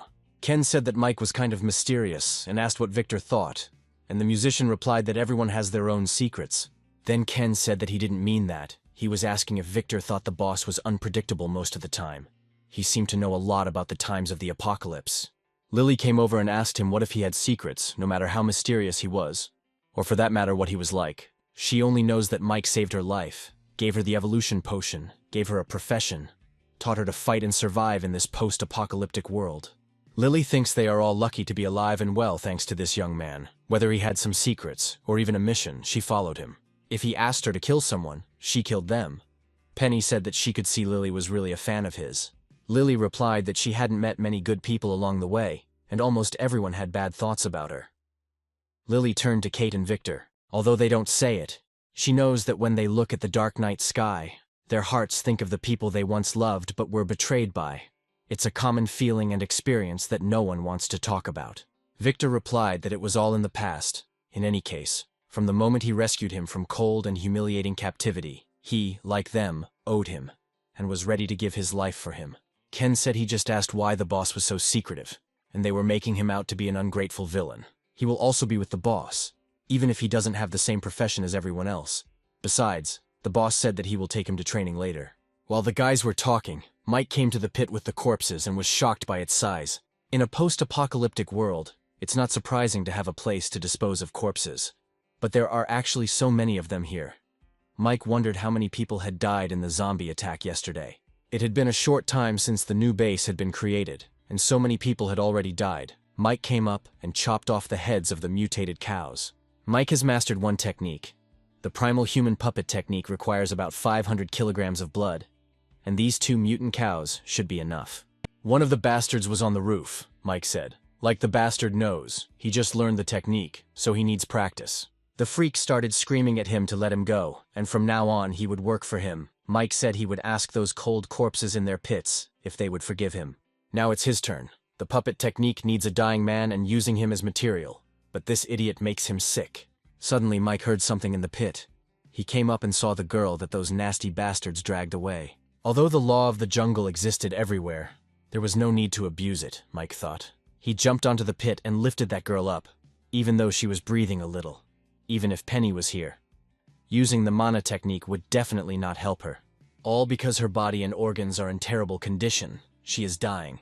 Mike told her that he needs a dying person to complete the technique. He doesn't know what will happen to her, but at least she will be alive in some sense. Better she be a puppet than that bastard. Then Mike put her in a bath of blood. Mike put the crystals in the bath, gave her a potion to drink, and summoned a human puppet. The girl changed beyond recognition and jumped out of the bath. There are still bullets, but only a few hits per minute. Each hit was especially strong, but the breathing has almost disappeared. A living corpse. Mike said that she needed to test her powers. It just so happened that there was a good option here, and pointed to that bastard. The girl immediately ran to the bastard. Jean came to the guys on the wall and asked if Mike hadn't returned yet. He had been gone for so long. Was everything okay with him? Ken answered what could possibly happen to him. Kate walked up to Ken and said she was usually nice to him. Ken quickly hid the knife and said he knew what she was up to, but she wouldn't get away with it. Then Kate started to swear that she had learned how to use a knife better than him. Ken replied that then she could teach him how to do it. Kate only got angrier. Mike replied that it was not a simple knife, and handed Kate one of his swords and said that she could try it. Lily immediately noticed the girl and asked who she was. He replied that they would talk about it later. But first the main thing. In a minute they would come down from here. Jean would take the men and make a noise, then throw down the meat they had found. Once they get the zombies' attention, he will go down and clear the area and try to create better conditions for everyone. But there are very few opportunities, so this must be done quickly. No matter how many they picked up, when they saw him coming back, they had to follow him. Mike reminded them that they weren't going to fight. They were just collecting rocks. The puppet also came down and started killing every zombie. Victor said that it seemed like they were zombies, but she was on their side. Mike thought, this girl is a human weapon, with very sharp hands, and her strength is extremely terrible. The skin is also incredibly resistant, and a Tier 2 creature will have a hard time dealing much damage to it. In other words, although she has no natural skills or other abilities and only relies on her body in battle, her combat power is still high. Even some 2-star people, without special skills and without a profession, will not be able to defeat her. Mike said that the zombies are getting bigger, and it is time to leave. The guys gathered at the table. Millie said that from the first-rank magic stones that they collected, they managed to knock out a box of evolution potions. They managed to collect a few second-tier magic stones, and after 3 spins, nothing good came out, so they didn't spin the wheel anymore. Jin entered the office. There were soldiers standing behind him. Jin said that he brought people. These are warriors who survived the defensive battle in the ruins. Mike said that they deserved the potion for their work. However, it was knocked out by the magical stones that his men collected near the ruins. So they can take the evolution potion, but tomorrow they will have to fight them outside the city. The second day came. Jin's brother said that they had prepared many things, including the shovels and hoes he had asked for, but there was still a shortage between them and the amount he had asked for. Lei said that besides, 1,000 young and strong people who will fight with him have already been gathered, but it seems there is a problem. Jin said that he would say everything himself. Everything was a bit confusing. Out of 13 newly evolved people, only 7 came. Mike asked. He didn't know what to do, and said, "From now on, Gene is in charge of the base, and he hasn't thought about how he will deal with people who don't listen." Genie was upset, and Mike said that Genie should remember that in this world, there are only 3 ways to solve problems: law, advantage, power. In the last days, there were no laws or reasons, so the first was of no importance. So that leaves the next 2. The advantages, they used them yesterday. They gave them the potion and got their promise, but now they broke it, so there is only one solution left. This is power. Gene is the future master of this place, and he will show all its inhabitants what will happen to those who do not obey him, Mike said. Mike asked Ken and Kate to go with him. Mike told him to take them and go to those who broke their agreement. After some time, Gene came with the rest of the soldiers. He told Mike that one tried to resist, and so he killed him. As for the 4 of them, let them not think that this is the end. They must behave well today, and if they do not satisfy him, then he, as he gave them the opportunity, can also take her back. People began to strengthen the walls. Some were digging, some were building a wall, and some were carrying mixtures and bricks. Everyone was working. Mike was watching them from the roof. The fortifications were almost ready, faster than Mike expected. Millie asked if they weren't here to attract monsters. Why were they just sitting there? Mike replied that he was looking for someone. The girls asked what he meant. Mike said that they would see everything for themselves now. If Mike is right, there is only one being that can control the hordes of corpses and monsters that are attacking the city together at this point. In a past life, people called these creatures brainworms. They are not very strong individually. They are just fast, stealthy, and cunning. And their bodies change color, perfectly blending with the environment. But if a person is not careful, it can kill him. These worms do not kill a person immediately. Rather, he loses consciousness and is controlled by the living, turning into a walking corpse. Their main goal is to control creatures with magical stones. Mike cut his and the girl's hands, since Mike has a hard time finding him.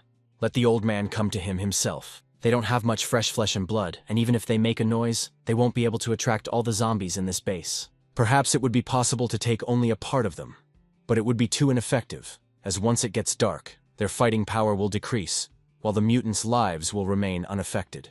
It's better to let the brain worm come to him. It's the one that controls the zombies and mutated creatures that attack the new district base. The boys gathered, the monsters returned and began to attack the base again. Mike and the girls ran to the others. The first line of defense is under Lily's command. He advised not to rush. It is better to wait until the ditch in front of it is filled, and then retreat back to the intended position. Having finished speaking, Mike left. Lily shouted to the men to show their courage. Let them kill these vile creatures on the head. There is no need to be weaklings. If they survive today, they may have a completely different life ahead of them. The men were inspired and ran into the crowd. The brainworm seen earlier has appeared in this area. It doesn't attack the base without reason. It must have a target. For a worm that does nothing but feed and evolve, it probably targets Mike since he is the most evolved person in the new base. If he wants to develop, he is the most suitable means. Mike asked the dog if he likes worms. The dog began to growl towards the forest, and Mike ran in that direction. Perhaps no one in the world knows about the existence of brainworms yet. No one knows that this is not only a terrible creature, but also very useful. Like attribute stones, brainworms are edible. Mike finally found the worm general. Next to him was a black magic stone, 3rd rank, a mutant with 100 arms. It is not surprising that this brainworm knew about his arrival and did not leave, but waited here. Now he can control a 3-rank mutant. Mike took out his fire sword and attacked the monster, but the monster did not die. This is the first time that the professional skill of the moon cut hit the enemy and did not kill him in a few seconds. It was expected since he was a 3rd-rank monster. But Mike also understood that this would happen. The 3rd-rank 100-armed zombie is really strong. If Mike met him in his normal state, he wouldn't be able to defeat him.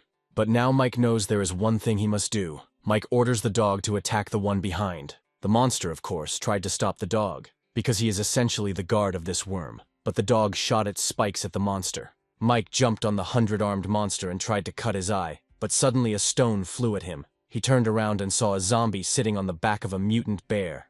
This is a powerful monster. Many people do not know how it evolved. A humanoid zombie known as the Little Devil, which is extremely strong and good at throwing. The demon's bear form has excellent melee combat qualities, and its claws are capable of tasting steel. The brain worms are actually intelligent creatures that can come up with a plan. There are still a bunch of mutants under his leadership deep in the forest. Mike told the dog to wrap it up, then jumped on the monster and pulled out his crystal. The guy used his primary spells and summoned a strange monster, which immediately attacked the 100-armed monster.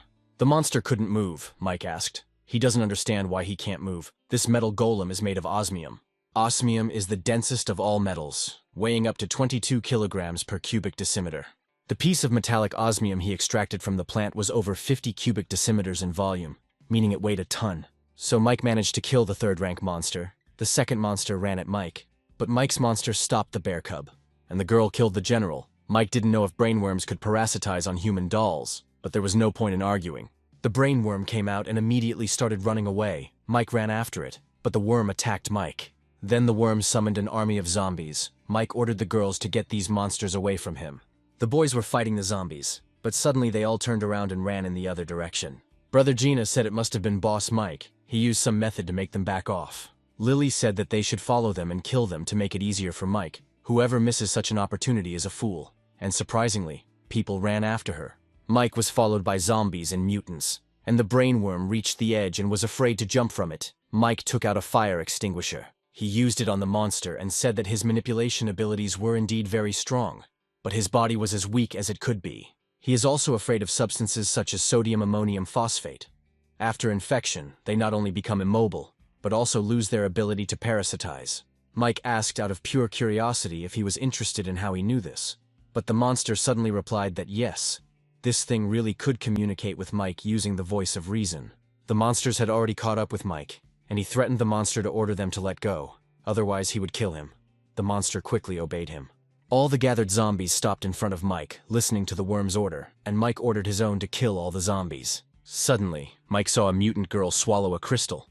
Apparently, this is the path of evolution of an iron corpse. Mike ordered the monster to get into the box, and the dog and the iron lady killed all the zombies. Then Mike said that they could come back. The boys also achieved success. They collected the crystals and put them in a box, and it seems they didn't even count how many of these crystals they had. Kate said the people they brought out today were inexperienced and not brave enough. And then things got messy, and on average they killed a little. But considering the number of kills from traps and such, they should have more than 10,000 magic stones. Penny replied that she was very close, and told everyone that there were over 15,000 stones here.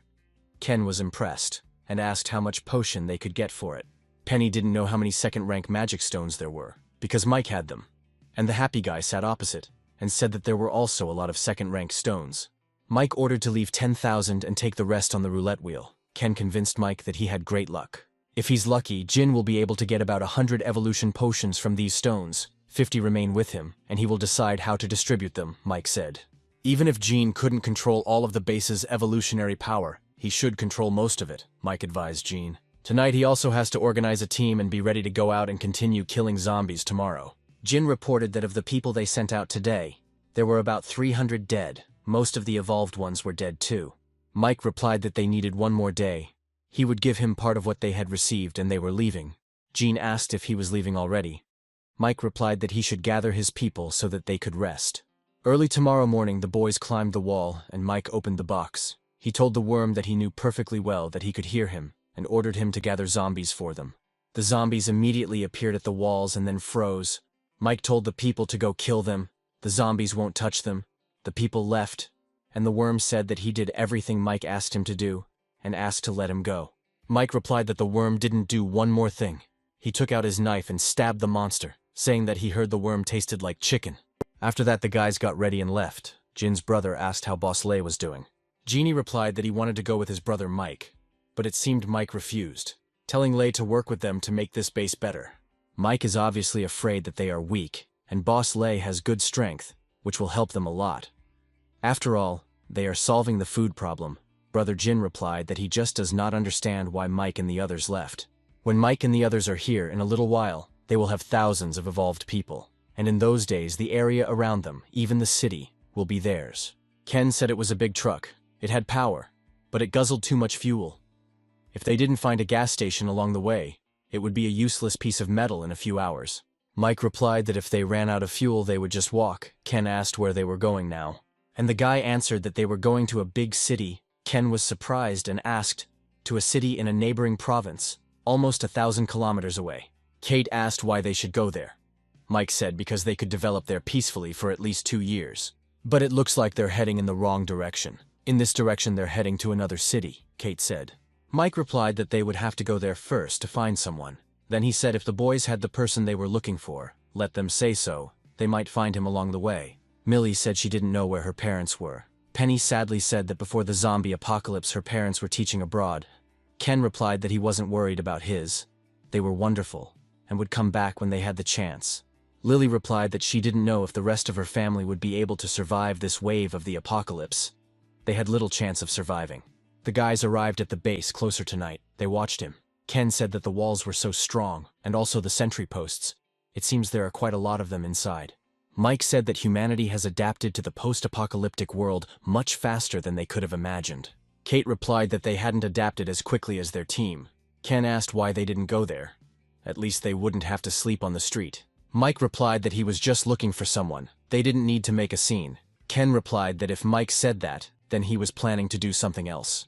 Then Mike said that Ken talks too much, so Kate will go into town with him tomorrow. He needs help in this building. In the morning, Mike and Kate came to the entrance of the base, and Kate looked simply stunning. She let her hair down and put on makeup. She quietly asked Mike what benefit she had from her sacrifice this time. She said it was over. She was in his room. She would fight for him. She would die for him, and she wouldn't blame anyone. But she didn't want to have sex with anyone. Mike replied that he was asking her to be the bait. When it was time to attract, the target would just appear. He wasn't telling her to do anything like that. It was just a way to avoid problems. Kate replied that he didn't call a spade, and if he saw what he dressed her in, she wasn't asking for too much. But if it came to that, she wanted to be the third person to receive the 2-star potion. Mike asked what if he just refused, and Kate replied that she would come back later and tell everyone that he brought her here alone because he wanted to take advantage of her. The guys approached the entrance, and Mike thought that, jokes aside, her request was not excessive. If they were to use only personal strength to decide who was most qualified to obtain the 2-star potion, then the first choice among the guys would definitely be Millie. But Kate was taught by a master in the art of swordsmanship, and with the help of the same border moon, Kate would have become much better. Suddenly someone in the crowd began to shout. 3 huge trucks appeared. Soldiers were inside these trucks. They also had bags, and they were filled with magic stones. People kept talking about the soldiers, and they themselves understood that these people were bad, but they still wanted to go to the city to be safe.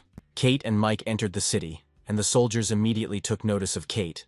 They admired her beauty and said that they needed to convey a message to the master. The guys split up. Kate said they would go that way and asked Mike to find her later. Mike advised her not to go too far. Kate immediately noticed her pursuers. They ran after her, but Kate told one of them that they were very slow. The man said that she was different from the others. She didn't scream at all. Kate replied that she lured them out, but he still didn't come out. That's when Mike showed up, punched one bastard, then the rest before they could do anything.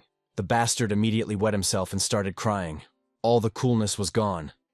He asked Mike if he was a 2-star hunter. He asked Mike not to kill him. Mike asked the bastard where he was keeping Sean. He ordered him to give him an answer immediately. The coward said that he was in the basement of the southern grain storage facility. "We see 2 soldiers and a woman," the soldier asked. She came again. The woman replied that they can't let him die. The boss hasn't played enough yet. They were discussing the prisoners when suddenly Mike and Kate entered the building. The soldiers immediately shouted at them to get lost. Mike told Kate that they were at her location. The woman screamed who he was and what he was doing here. Mike immediately grabbed her by the throat and broke her neck. Mike walked further and saw a man lying on the hay. He was all beaten up. His whole body was covered in bruises, and it seemed he had lost consciousness. In his past life, Mike's main profession was an archer, and he had to work from afar. And Sean is a big man. He was the bravest of them all. During the 5 years they were together, Sean protected Mike from many deadly attacks, but was killed on a mission 2 months before his rebirth. So after his reincarnation, Mike always thought that if the time of the events that Sean told him about was correct, then he could be sent to prison for hurting someone. Mike picked him up and walked out. Kate of course killed those bastards. She asked if this was the man he was looking for. Mike replied that this guy could protect them. The current leader of this base came and saw the corpses of his soldiers. The girl behind him started laughing and said that it must be Sean's friends coming to help. The old man got angry and hit the girl. He screamed that in just a moment, 6 of his people died, and if she had not killed Sean's woman, this would not have happened. The strange guy said that the nurse's autopsy was closed. Judging by the marks on her neck, she was strangled by a man's hand. Based on body temperature and blood clotting, the time of death of the 2 people killed with a gun on the street should not be far from the time of death of the nurse. They both delivered strong and fast blows at the same time. The girl has the same strength as the evolved warrior of the 2 stars. The coward whispered to his father, "Why shouldn't he dump this guy? If something happens, he will help, as if this wimp can do anything." The old freak ordered his spawn to get lost and declare martial law, and also the character needs to be kept in a state of high combat readiness. Sean finally woke up and Mike was already next to him, smiling so sweetly for the first time. Sean said that he saw him before he lost consciousness. The man then asked Mike why he saved him. Mike replied that he was going to a dangerous place, and he needed someone to take the damage. Although they were brothers in their past life, they are still strangers in this life. If that is the case, then it is best to exchange mutual interests first. Shock asked if he was going to die. Mike replied that with him he would definitely survive and extended his hand to him. Sean shook it and agreed to go with him. The guys were in the forest, not far from the base. Mike asked if Sean was happy with the shield. Sean replied that it was excellent. It was impossible for a giant shield bearer not to have his own shield. So Mike made him one. Sean easily lifted the shield and showed his power. Lily was surprised that he held the huge shield so easily. Strength key 40, endurance plus 40, self-healing shield, regenerates over time. Although the addition of osmium metal gives this shield a high level of durability, more important is the ability to self-heal, which gives ghost gold. It was right to take the risk then to get the phantom gold. This ability alone made this shield even better than Sean's previous shield. Sean pointed to the tape measure and asked if this was what Mike was looking for. Mike came over and said yes. Guys found a demonic tape measure. There are many different types of roulette wheels, most of which fall into the regular class. Golden roulette, known as gambling demon roulette, is a huge risk and huge reward game. Mike asked Penny to stand next to him, but she didn't need to protect him. Her focus should be on Sean. Mike told the musician to go with his people and wait for them 500 meters to the east, and no matter what happened, not to come any closer. Sean will be in front, and the Iron Lady will be next to him. The rest will stand guard between Mike and Sean, and if any of the enemies are checked through the lines, it will be their job. They must be prepared for anything. Today, they will meet creatures they have never seen before, and since he might not be able to fight for a long time, they will be on their own. They have a dangerous day today. Mike put the stone in the roulette. The results are received. These are cells. After receiving, the cell will be opened, and Mike will receive a pet with a special skill. The yolk, which had a deep connection with its owner before the end of the world, retained this connection even after the mutation. Battle pets acquired from a cage are subject to the rules for battle pets, and when the owner dies, the pet also dies. This type of battle pet is primarily designed for combat and has its own independent evolution system. They can not only fight on their own, but also play a supporting role, and may even have other abilities unrelated to combat. In his previous life, he met a powerful man whose battle pet was a mermaid who had no combat power but had powerful medical abilities. A huge bolt of lightning flew out from the cage, and then a huge fire lion, 3rd rank, appeared from it. Then Mike put in a few more crystals. The roulette wheel spun and the beetle sign came out, and a terrible-looking spider, also of the 3rd rank, crawled out from under the ground. The flame lion defends itself with its flames, which can be very unpleasant to get caught in. The black spider spews acid, which is very caustic, and it is covered in black bone blades that can fly out at any moment. Mike began to use his primary charms and summoned several protectors. Then he himself ran to attack the monsters. He of course used his fire sword. He attacked the spider. Mike said he did all he could. Then they were on their own. Summoning the creature 3 times in a row using the primordial charms technique required at least 600 mental energy. Next, a 2nd rank magic stone. When the same picture appears in one of the 3 cells on this roulette, as in the first cell, the spinner can correct the drawing with the help of a magic crystal 1 level higher than the initial one. When Mike spins the roulette again, nothing should change. He will only get rewards when there are 4 identical drawings. It will lock the drawing of 1 creature until the end of the game until he gets a reward. Demonic roulette that allows creatures from the pictures to appear and attack. The more a person spins the wheel, the more monsters will appear. And mostly they'll be a level or 2 higher. And if you skip every square for a turn, 3 high-level monsters will appear. If the creature can attack the roulette, then everything will reset. Mike looked at the guys who were fighting with all their might with 2 3-rank monsters. Ken asked why they were trapped. If Mike didn't spin the wheel, he would get stuck. Why wouldn't he let them spin it? Because of this, the wheel also requires a level higher than the level of the activated magic crystal for the one spinning it. Not only does he need to spin the roulette wheel no more than twice to get all 4 squares to appear with the same pattern. The first time you set the desired pattern, you need a magic stone 1 rank higher than the starting stone, and the second time you need a stone 2 ranks higher. If Mike hadn't killed the 100-armed zombie and gotten the 3rd-class crystal, he wouldn't even think about spinning this wheel.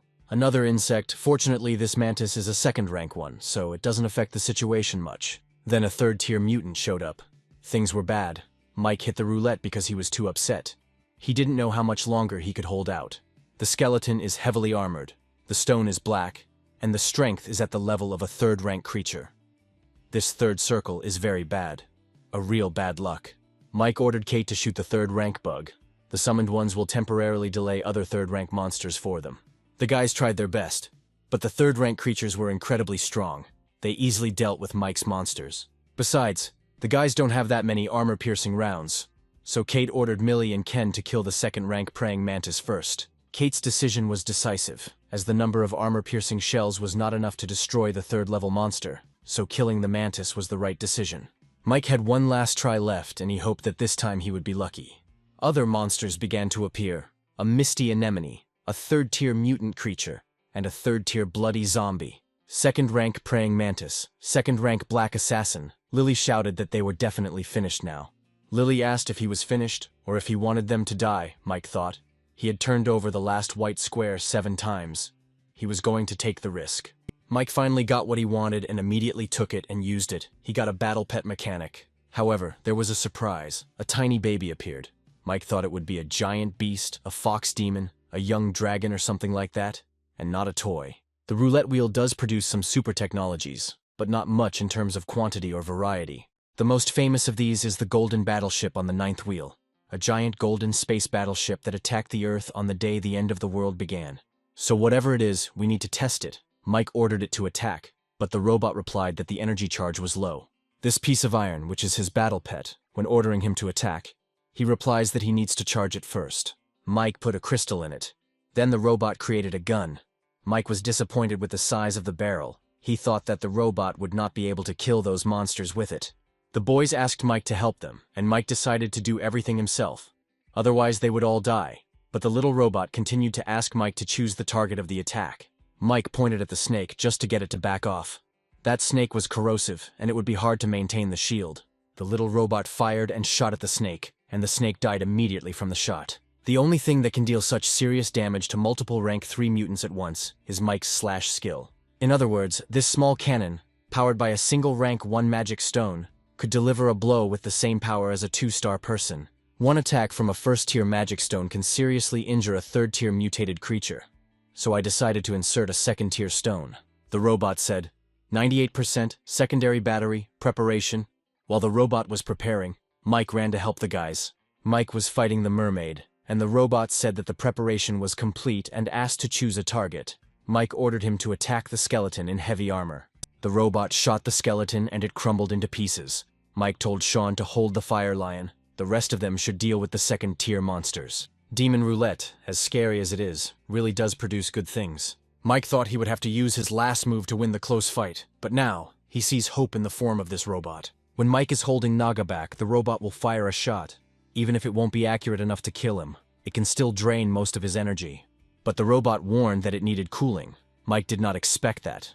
However, it is not surprising that this robot is unreliable. It even has the word fragile after its name. Penny continued to treat Sean. She did everything Mike said and drank that powder. But at this rate, she would soon run out of energy. Kate was yelling at Mike to do something because this tactic wasn't working. Then Mike tensed up. He thought he was actually going to have to do this. This guy is powerful and economical, but has a time limit. Now Mike doesn't know how long it will take to cool down. In this case, Mike decided to act according to the original plan, but Mike looked uncertain. It seemed he was afraid. The guy continued to kill one monster after another, but still looked very worried. Mike ordered to shorten the formation. Then Mike went to the roulette.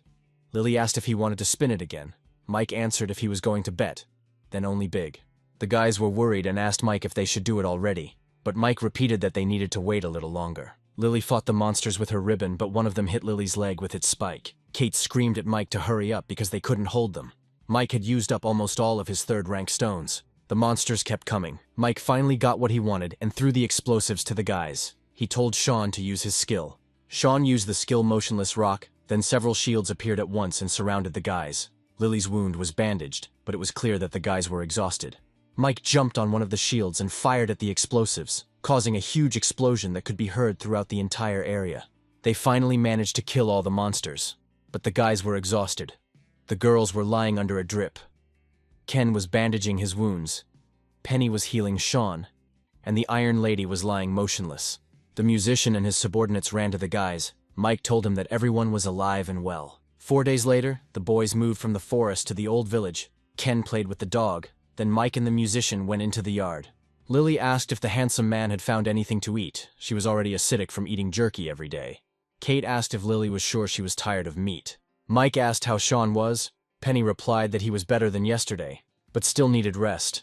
Besides, the Iron Lady's wounds were healing poorly. Then Mike said that he would do this for now and then think about what to do next. And Penny should rest. She had spent too much mana. 4 days ago, Sean went on a difficult adventure with members of his squad. The culprit was explosives left after the targeted demolition of 2 buildings at the base in the new area. It was a very productive experience, but Mike never had time to figure it out. Now that everyone had recovered well from their wounds and food and water were provided, it was time to count and examine the spoils. After the explosion, Mike did his best to destroy all the monsters he could find. To compensate for this, the number of mutated second-tier creatures increased significantly, so the number of stones is quite normal. The real treasure is the third-rank magic stones. There are so few third-rank creatures now, he could do another 15 spins. Maybe if he's lucky he can get a 3-star potion, then there are materials obtained from monsters. In a past life, survivors called it the Soul Pearl, the heart of a heavily armored swordsman's skeleton. Soul Pearls are of little use to normal evolveds, but they can be very useful for certain professions, and are used as a trigger to create certain equipment. Thanks to his skills as a craftsman, Mike has at least a general idea of the value of this item, which is called the Gate of Sacrifice. In simple terms, the user gives something as a sacrifice, and then the sacrificial gate returns something to the user based on what was given. And the most important thing is that this is a gold-ranked item. It's like epic-level equipment. He could become 7-star in the future with this thing, but if he tries hard, it might even become 8-star. Mike put the rock in, but nothing happened. Mike thought maybe he did something wrong, and added another rock. Still no change, wrong sacrifice item, not enough level, or Mike is too weak. Then Mike added a 3rd-level stone, and finally the thing moved.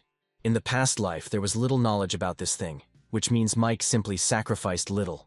Mike was already pouting because he had donated a lot of stuff and the changes were minor. At this rate, even if he puts everything he has into it now, he won't be able to fill it. It's not bad for gold, but it's too much now. By the time he actually fills it and gets feedback, the value of the resulting items will definitely be high. Mike first decided to explore the robot. It took at least 2 days for the cooling time to pass, which was about 30 hours. But this thing is called a robot mechanic, and this guy's role shouldn't be as simple as building a turret, Mike hoped. Then Mike remembered that he was a craftsman, and this thing was made. If Mike would process it, he would be able to improve it. Then Mike decided to use his skills, but nothing happened. So he tried to improve it again, but failed again. It made no sense. The invalidation of the enchantment only happened when the same material was enchanted multiple times, but Mike didn't know why the works couldn't be improved. Ghost gold is a high-grade material. It corresponds to the work of a mechanic. Why doesn't it work? Mike put gold in the gate, and if he puts half of his gold in the sacrificial gate, he can fill it up just fine. But it was better to forget about it. Phantom gold was hard to get. He had already lost 1 piece. And if this thing ended up giving something less valuable than phantom gold, it would be a big loss. Mike thought that the problem was in the robot itself. He turned the robot over and there were instructed holes there. In his crafting profession, he collected and refined, forged, and enchanted. But there was one more instruction he never used. It is not simply cutting a hole in the gear that allows the gear to directly share some of the properties of the inlaid item. The process of connecting energy, which requires a perfect connection with the equipment. There are only 3 ways to get inlaid holes in the equipment. One of them is that it is created together with the equipment. The second is the skill of the craftsman to create inlaid holes. And the last is the use of precious disposable equipment to create them. Mike put in the ghost gold and used the craftsman profession, then the robot was updated. To unlock the second strike form, 1 million units of energy is required. 1 unit of energy is a first-rank magic stone. Even if it was converted back into third-tier magic stones, according to the conversion rule, 100 third-tier stones would be required. The sacrificial gate and the mechanic robot were good things, and the adventure was certainly worth it. But they were also big rock sinks, Mike said sadly. Now Mike needs to cure the Iron Lady. If it were a person, he would already be dead, but she is a doll. Her insides have mutated. Mike didn't know if she was lucky or not, but in his past life, he at least knew some rumors about dolls. Mike gave the doll a pearl and third-rank stones. The guys were eating when Mike came to them. Ken asked where he got the bulletproof vest. Mike replied that not far from here on the National Highway, he found an overturned escort truck. He improved all these clothes with his professional skills. Penny will be able to protect herself from ordinary firearms. Mike did 3. 1 to Sean because he's the protector. Penny is the core of their room. The support. Then Mike asked who wanted the last one. Ken said he would take it. Mike said if he took the vest, he should be in the vanguard. Ken agreed. Mike went to Sean and threw him the vest. Sean stood up and asked if it was possible to fix his shield. Mike replied that there was no need. It would recover on its own. Sean was really impressed by this. Mike told him that with him, he would also learn things he never even suspected. Mike asked about the Elementalist and the Vortex Dartmaster. Sean asked how Mike knew everything, since he was from another city. Mike then replied that all of their jobs were to hold back giant shield bearers, and Sean was no match for them. So if he wanted to avenge her, he couldn't do it alone. Sean asked who Mike was. Mike replied that he was his friend. There was no point in asking how he knew everything. All he needed to do was think if he needed his help. Then Sean asked what the terms were. Mike replied that Sean would be his team's shield. The team now has a strong attack but weak defense. They have sharp combat swords, but with only one profession of a doctor. They may be in danger. They needed a meat shield like him so they could attack without fear, Sean thought. And he held out his hand and said that if Mike would help him get revenge, he would follow him. Mike shook his hand and told him to get well. They were moving the day after tomorrow, and he should be better within 2 days. Sean asked if Mike was afraid that he was using him. Mike replied that if he was not stupid, he should know that only he could make him better shields. Moreover, with the power Mike had, who was he to use it? Mike asked. Sean replied that he was right, but there was one thing he should know beforehand. There is something behind these people, Mike asked. He is talking about the Royal Union. Sean was shocked and asked how he knows this. Mike answered, "They are just a bunch of self-willed idiots." The weird guy said that the herd of second-tier mutant goats at the foot of the hill, if they get their stones, they will be able to spin the secondary wheel at least once. The 3 men began to agree with the strange doctor, but one said that with their powers they could not kill them. Then the doctor said that they don't have to worry and took out a potion from his suitcase. It looked like a second-rank potion. The old man was drinking. The girl came up and said that she didn't think he would want to take part in this. The old man asked. The guys from the Royal Union left. The girl replied that not yet. There were a few left, then asked if they really needed their help. They were asking for too much. Isn't it too easy for them to give them such a high salary? The old man replied that he had a feeling that Sean and the man who saved him would return soon. The fat man came out of the room and said that the toy they found was much better than the other one. He asked that the old man had made such a big investment. How could they fuss over such a small thing? The strange guy said that he also wanted to see what he had there. But the fat man blocked the door for him and said that he didn't care about the future. But not now, at least not for a few days. Then the tall one left. 2 more people came out from the other room and said that this guy was going too far in relying on his profession as a shadow swordsman and not taking them into account at all. The Union's resources are skewed in his favor. The Union is also unfair. Why did they choose such a person to be the main one? The fat man replied that his family had made a great contribution to the Union in peacetime, and the president maintained friendly relations with his father. The guy said that the 4 of them could carry them out, take that thing and leave. But the man replied that, firstly, he would never tell them where it was, because he understands perfectly well that if he doesn't say anything, he has a chance to survive. But if he says anything, he will certainly die. Secondly, it means that the high ground base will be protected and nurtured to some extent by the Alliance, in order to turn it into a source of stones that will provide them with resources at any time. There is no need to take care of him. If something happens, the top will naturally cover him. They just need to do their job. Night fell. Sean and the guys came to the base. 2 soldiers were sitting by the fire. One ran to tell the leader, but he was immediately killed. Penny asked if the guards really burned another town for the stones. Kate replied that they did it for the stones, despite the fact that over 1,000 people remained alive in the town. The door was locked, but that didn't stop the guys. Mike took out his fire sword and burned the door to hell. The soldiers on the wall started shooting at the boys, but Sean threw the dog right at the wall, and the dog started killing each of them. Millie said she couldn't understand how such a base, without manufacturing, let alone development, could sustain itself in the long term. Plunder and exploitation. This so-called base has returned to its most primitive state, with bosses extracting wealth from those who entered the city by offering little protection. A gang of vicious thugs operates here, secretly robbing the inhabitants and the surrounding hunting parties of survivors like a bunch of parasites. Mike told the teacher, Mr. Musician, and Lily that they would go and find out the location of the leader of this base. Previously, they constantly fought with mutated creatures. But that's not all. In these times, they will have to fight with their own kind. Today, in front of them is a group called the Royal Union, which is full of people as developed as they are, and one of the features of this union is that it has many professionals. They're here to avenge Sean, but it's also a great opportunity to train, and if they can get through this today, it means they're truly prepared for the zombie apocalypse. Those who came are their enemies, Mike said, and pointed at these guys. They are also old acquaintances of Mike from a past life. Doc, a professional shadow swordsman, and Mike had a run-in at a bar on base in a past life. Ginny and Chen are brother and sister. They had some kind of perverted relationship, but they died relatively early in the battle between the Royal Union and the warring faction at that time. And Call later became the vice president of this union, and was known as one of the 5 giants of the union before it was reborn and became an 8-star one. In his past life, Sean took revenge and destroyed the squad with their help. Since then, although the union did not contact their squad, they provoked them many times. Doc said they're really looking for death who don't know how to act, and they need to understand that there are places you can't just walk into. Ken yelled at the strange guy to stop talking and come over to them to kill him. Doc saw that Ken had white-class weapons. The perverts asked Doc to leave it to them. He had such a good weapon that if they killed him, the knife would be theirs. But then the girls also pulled out their knives of the same level, and then these guys got nervous. The fat man was the most nervous, because he felt Mike's gaze on him. He felt how strong Mike's desire was to kill him. The fat man realized that Mike was warning him with his withering gaze. He says that if he doesn't move, he'll let Doc and his men have a fair fight 3-on-3, and if he moves any further, he'll die. The strange guy aimed at Kate. He used his ability, and Kate did not lose sight of his knife, but Mike told her.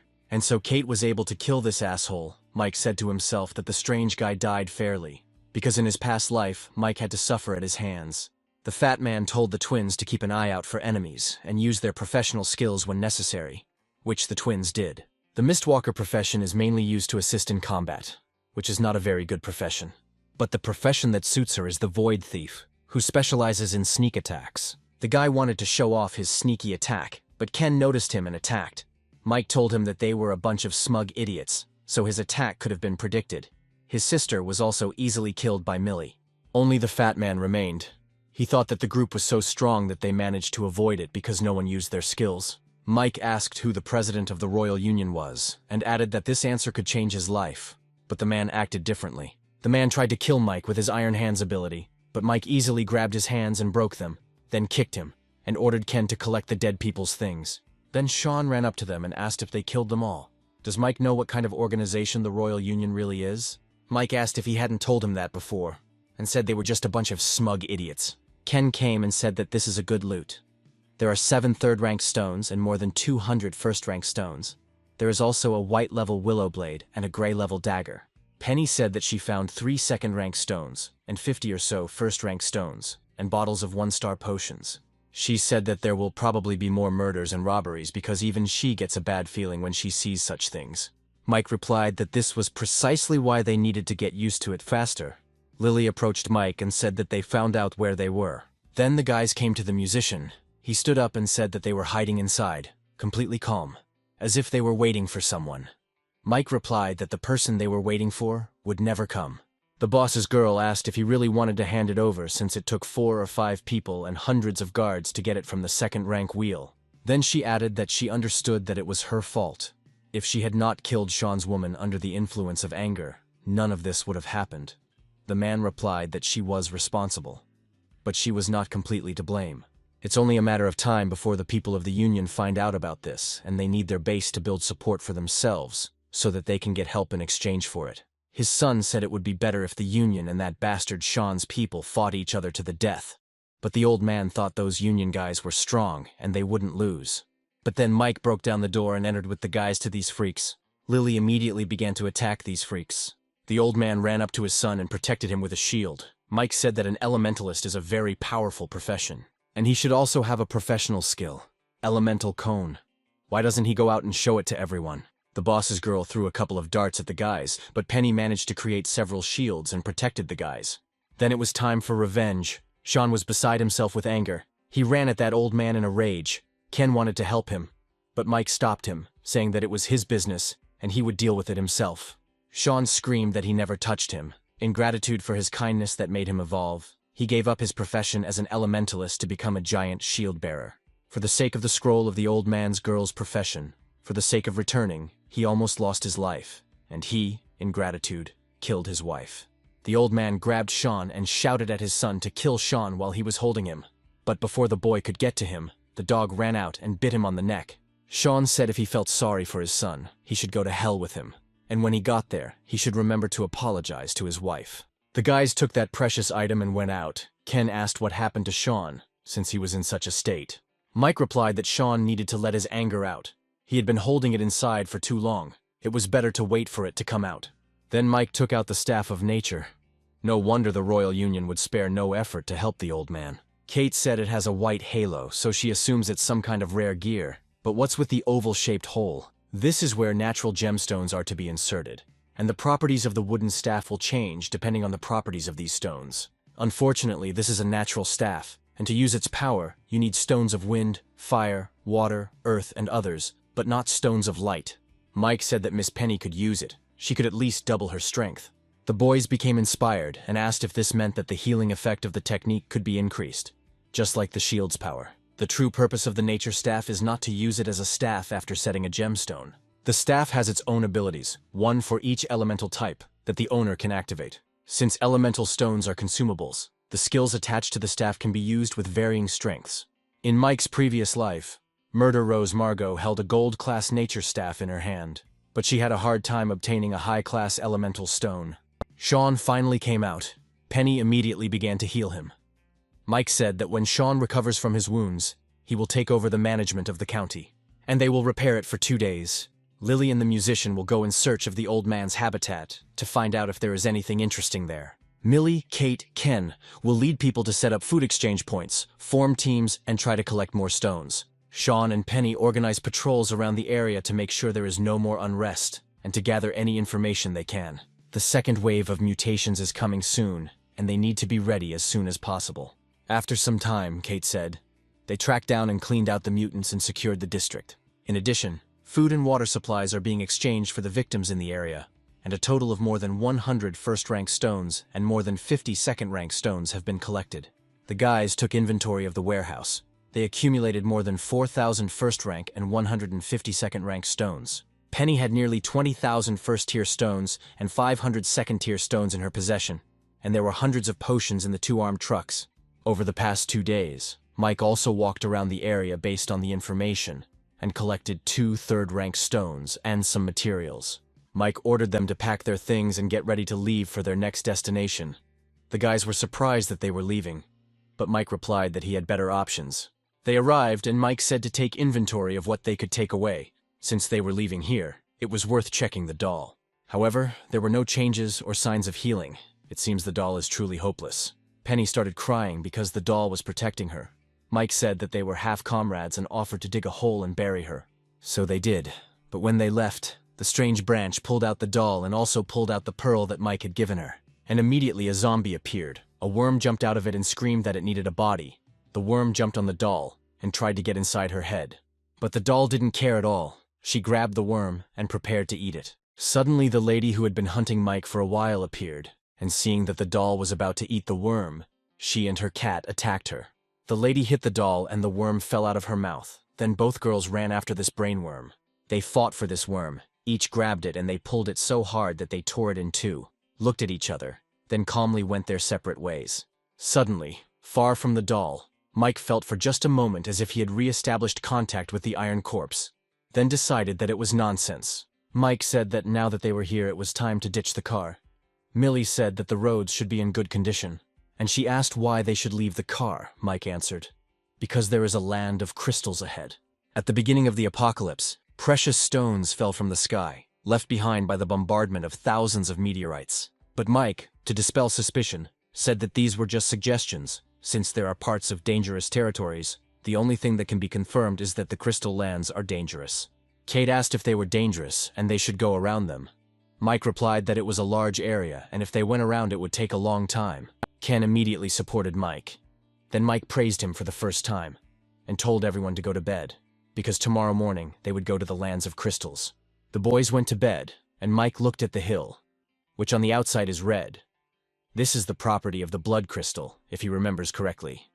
There is a mountain of stones there. In the morning they came to the diamond lands. Ken asked what kind of creature could mutate and become so big, if it was a dinosaur. Mike replied that the monsters on these lands can level up by feeding on the rocks here. Gems are an important resource. They are needed by craftsmen, alchemists, and so on, even some advanced ones who have pets on their hands. This is a precious mountain that contains veins of precious stones, Mike told the boys. Lily asked if the one in the mountain was the stone he was talking about, the one that could be inserted into the staff. Mike pointed out the light stones. These are natural water stones, and these dark ones are icy ones. These two minerals are companions. Mike wondered how much the monster had evolved in this jungle, that it had already declared its territory with its urine, and whether the team would be able to handle it with their powers. The guys saw huge monsters and got worried. Mike told them that they were with him, which meant everything would be fine. He was a smaller target. It was not easy to detect him. Kate suddenly said that she saw a fourth-rank monster. There is also an army of monsters, consisting of more than 200 second-rank monsters. Mike replied that he would carry a dog with him, which had a keen sense of smell and hearing, and with it, no one would be able to sneak up on him. He had chosen the villa as his base, and now that it was close to his destination, it was necessary to obtain information about the area before his return. What forces are there, monsters? Are there groups of zombies, and even, if it is possible, then let them look for a roulette.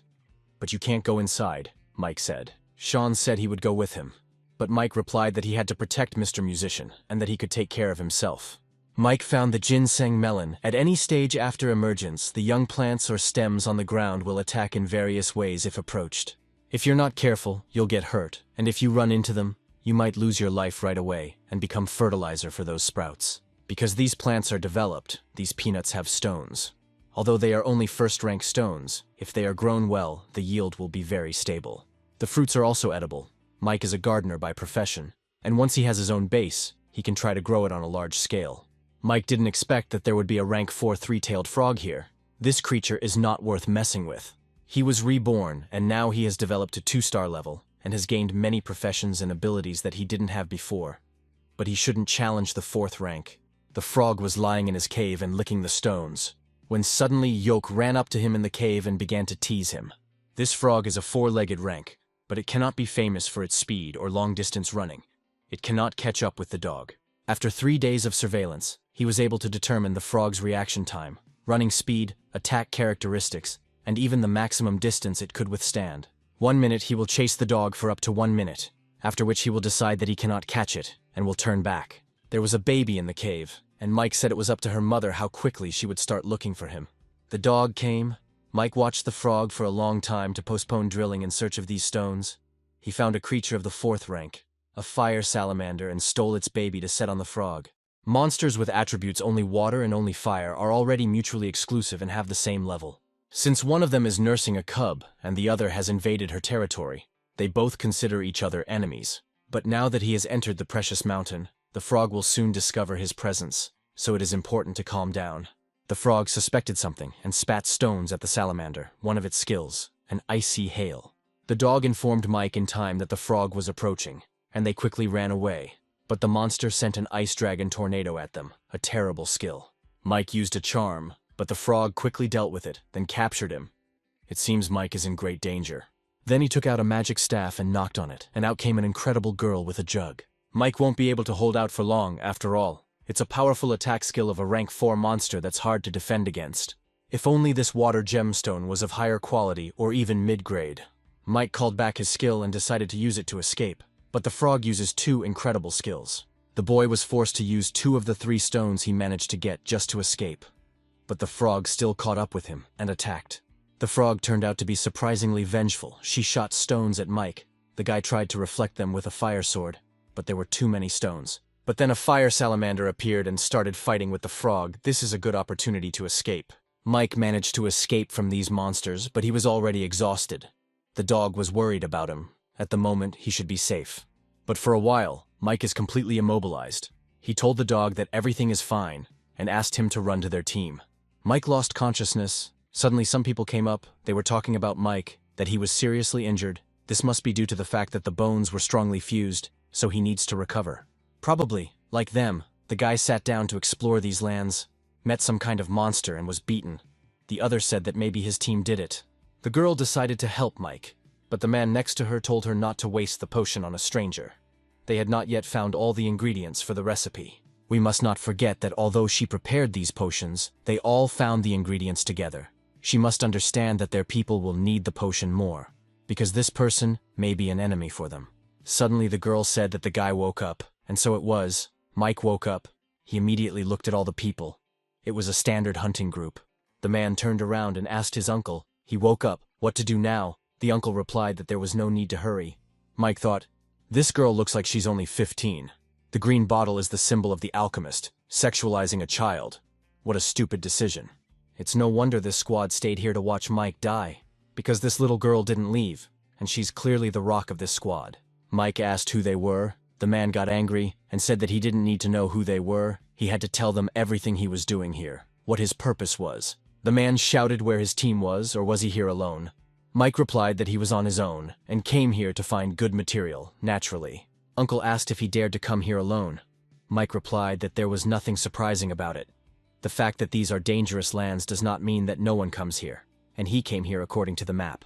Mike was still in pain all over. The girl came and helped him and said that he was still not healed. He had to be more careful. Her team called the girl and she ran after them, Mike thought. In this world, people with good intentions, like this little girl, die quickly, but he was grateful to her. Mike didn't know how long he had been lying there, but now he could barely move, even with his 2-star ability to heal. The man said that the guy knew this area. The other added that they had been here for 2 days and had never met him, and he had met some kind of monster. Liam said that the guy was either lying so they would get him out of here while he was injured, or he really did have the map, but for the same reason, to get them to help him get away. The girl asked why they were so heartless. He could help them, they just needed to take him with them. But Liam was still against it. But then suddenly his uncle said that they would take him with them, and ordered them to find the boy a stick so that he could use it as a crutch. Liam asked why his uncle decided to leave him. He is also developed.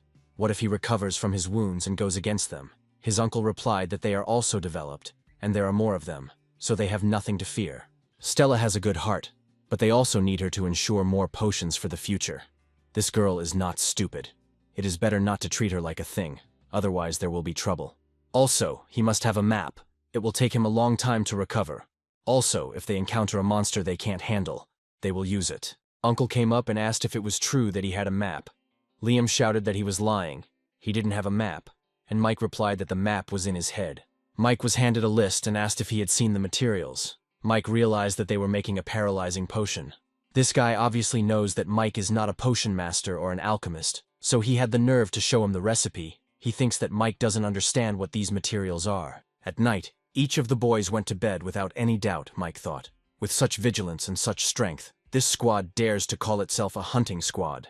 Mike has recovered well from his injuries, but it looks like he only has 2 days left before he can walk normally. He turned around and pulled out a stone into the crystal. The stone the frog had thrown at Mike when it was frantically trying to hold on to him. This is a mid-rank ice crystal. This injury was not in vain. The power of the blue blood lotus created with this ice gem should be comparable to the power of the ice dragon's storm. In other words, Mike will have an item that is equivalent to the strongest attack skill of a tier 4 mutant. In the coming days, Mike will slowly try to kidnap this girl to use several alchemical recipes. In the morning, Mike asked the guy if he was Stella's brother. The guy replied that they were half-brother and sister, so they had a small age difference. Mike introduced himself, and the guy said his name was Tom.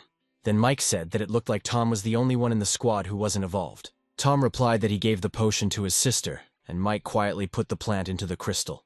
Then he said that he found the material they were looking for, the tiger tooth plant. Then Liam ran to look at the plant.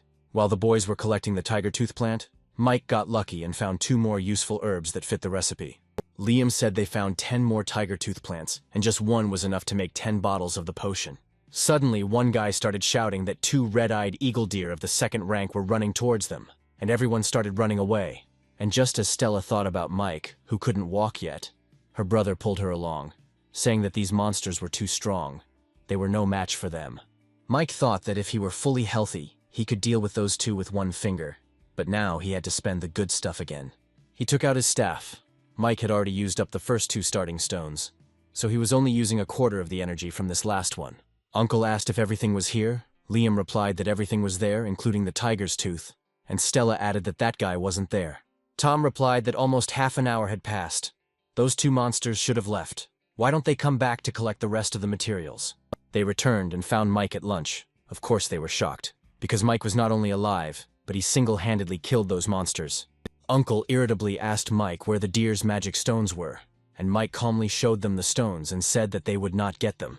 For some reason this surprised them, although, as Mike said, they don't have rights to stones. The guys started shouting that Mike is disabled, who can barely walk.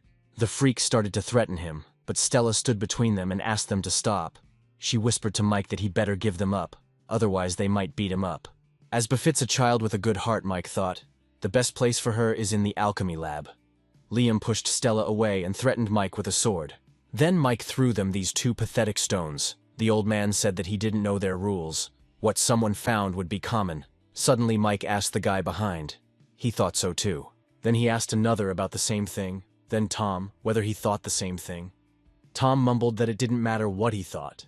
Then Mike took out his stones and said that he had more. The guys started shouting where he got so many stones from and how he hunted it all. He asked if this was not enough for them, and said that he had more. With these words he took out another pile of second-rank stones, then more. Then Mike hit them even harder by taking out a bunch of third-rank stones. The guys were horrified because they couldn't even kill one second-rank monster. Then Mike took out his staff, saying that he had a bunch more rocks. But like he said, they had no right to it.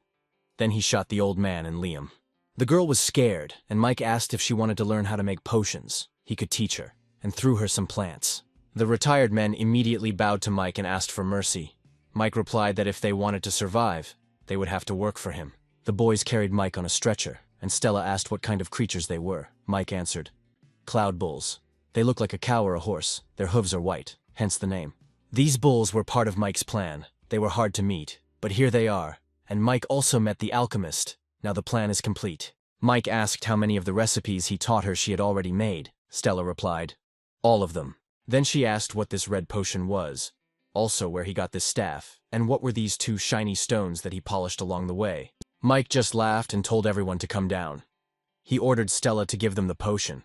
The guys began to evenly distribute it throughout the area. He ordered Tom to go down and lure a herd of bulls here, but Stella shouted that it was too dangerous. Her brother would not go there.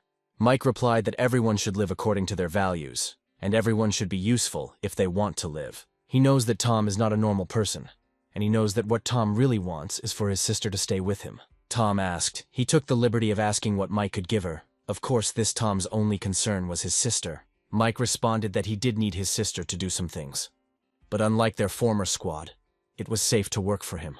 His sister will become a 2-star or even higher. Perhaps she will become a mid-level, advanced, or higher alchemist. Tom asked how he could trust him. Mike replied that Tom didn't have to. He just had to live and watch. Tom asked in surprise. So Mike said that he would live. If we are talking about a deadly dangerous task, then these 3 are better suited than Tom. Of course there are dangers, but such is this world. Then Tom agreed to go there, but if anything happened to him, he would have to take care of his sister. Mike threw him a potion as an advance. Tom drank it immediately, which surprised Tom. He thought that Mike was probably testing him. The 3 came and said they were done. Mike ordered them to protect Stella and let her go back. He told Tom he could start when he was ready. Then it was all about the ripening of these plants, sprayed with a red potion. Mike went inside the plants and used his farmer's skill, growth. After a while, Tom came running, and a crowd of bulls was chasing him. He shouted to Mike that they were already here, and Mike replied that he saw them. Suddenly, the monsters all stopped at once and started eating the grass sprayed with that red potion. Stella asked why they loved it so much. The recipe is simple, and not that widely used. It wasn't a secret until Mike's revival. But this recipe is something that only appears in the rank 3 hand. At that time, the evolutionary level of mutants was so high that the effect of this potion was no longer obvious to them. But for Mike now the potion would be just right. This potion turned out to be a regular aphrodisiac. Tom closed his sister's eyes and asked why Mike needed it. Mike replied that it was simply useful. It's not worth going down there yet. They are still in a frenzied state, so attacking them now would be tantamount to suicide. Mike told everyone to eat because they would need a lot of energy. Everyone ate, which meant they had to get to work. They went down. Stella asked if he could walk without crutches anymore. Mike replied that he was not completely cured, but had recovered by about 70%. Tom asked why so many monsters were dead. Mike replied that the potion could make them too excited, which could lead to them killing each other. Mike ordered them to start collecting stones from those who were dead, and not to touch the living. But the guy approached a deer that was barely alive. And of course the deer attacked him and killed him. He should have listened to Mike and not touched the half-dead deer. Mike turned around and told the two of them to go ahead and collect rocks, and again warned them not to touch the bulls that weren't dead yet. Stella said that Mike was so cruel. Tom replied that Mike had already warned him, but that guy didn't listen to the advice. The boys collected the stones and at their own risk, saying that this was their share. Mike told them to choose some recently dead bulls, drag them to the entrance of the valley, then cut their veins and let the blood flow as fast as possible. They did everything and came to Mike, but suddenly Mike killed that guy and took out the stones that he hid. Mike calmly put the crystals down and said that they needed to set up an ambush. The boys hid. Suddenly a huge, beautiful bird appeared in the sky. The tempting smell of blood confuses the fourth-rank bird. We are shown Mike's team. A group of bandits came to them and ordered them to throw stones and get out of there. The bastard recognized Lily. Then the other one shouted for them to leave the stones and the girl, and for the rest to get lost. Ken said, "It turns out Lily is popular." Lily didn't like it. She shouted at him to solve this problem. And he let the enemies get so close. The musician said that Ken wasn't lazy. He drove so many zombies here. The boys continued to joke and laugh, which angered the old man, and he began to shout that he would kill them so that they would not dare laugh at him. But before the old man could finish speaking, Sean came running and hit these guys with his shield. Ken also joined him, so they quickly dealt with them. Lily said that over the past few days she had collected almost 1,500 first-rank stones and several dozen second-rank stones. Millie said that they needed to hurry to the others. Ken said that Miss Penny and the others were already waiting on the side of the Crystal Lands, when suddenly a light appeared in the sky. Mike was fighting dangerous monsters at this time. He ordered the guys to collect all the magic stones as quickly as possible. The snakes Mike killed are ideal for hunting. The glandular sacs in their bodies are soaked and then aerated to evaporate all the water. Taking this together with strong alcohol can increase resistance to various types of poisons. And they aren't known for their speed or defense either. Using bull's blood to surround this valley was the right decision. Mike suddenly felt as if something was approaching, and told the boys to go back up the hill and take cover. 3 days. More than 500 second-rank and 7 third-rank stones and some materials. The harvest is not bad. Unfortunately, Mike missed the 4th-rank mystical bird. These 3 are nothing compared to those he trained, but the guys are far away now. Here comes a pack of fanged beasts. They are the most organized and disciplined monsters that Mike has seen in this place. It's a pity that their group isn't big enough to handle 3rd-tier monsters. He'll have to use mid-tier stones, but that's not cost-effective. Mike decided to end the hunt there, but suddenly a rumble was heard. It was Yoke. Apparently he had returned for Mike.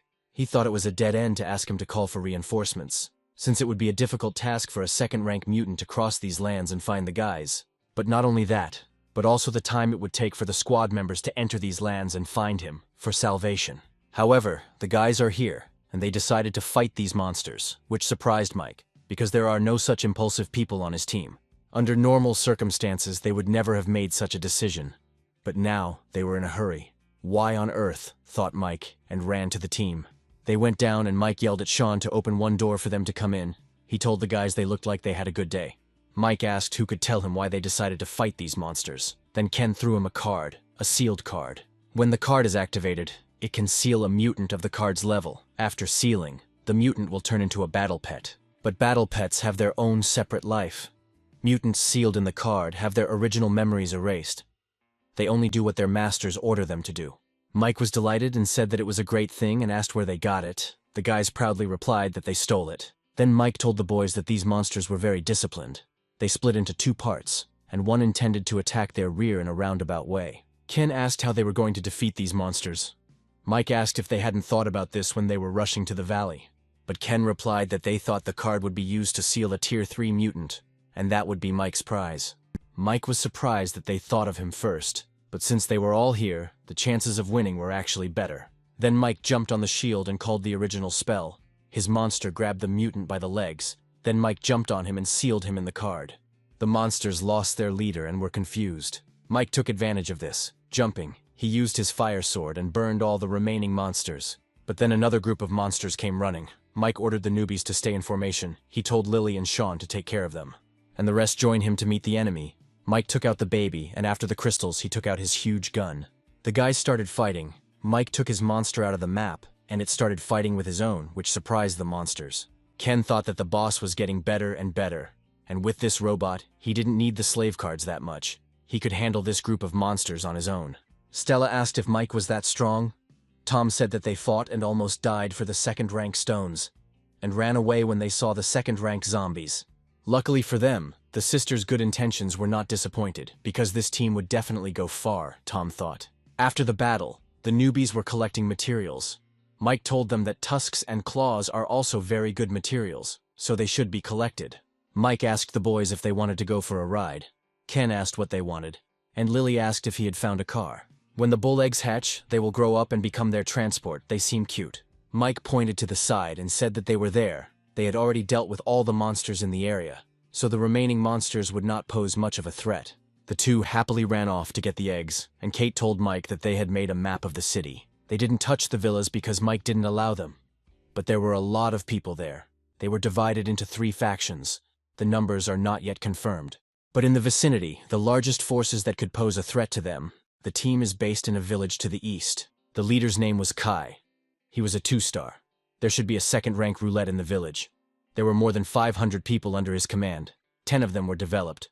A large cement factory where 70 people are locked up, calling themselves Tiger Riders. They are not old, but their reputation is very loud in the area. There is also a prison. This place is known for its perverts. The prisoners became the masters. They collected a lot of weapons and transport. The boss there is now a black dragon, a very influential person. Previously, he studied Thai boxing and traveled to Korea to see Taekwondo masters. After his studies, he was involved in smuggling at the border, then in bloodshed.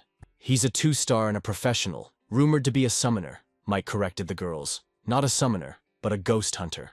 The boys returned to the city, dragged all the bull's eggs, they cooked something to eat, and sat down to discuss plans. The most important thing they should pay attention to is that at the moment he led his people in the direction of the villas, wanting to take up more space. So much time has passed since the beginning of the apocalypse that any person with a brain knows that roulette is a resource, and the main thing is to occupy the roulette. Lily said his family is here too.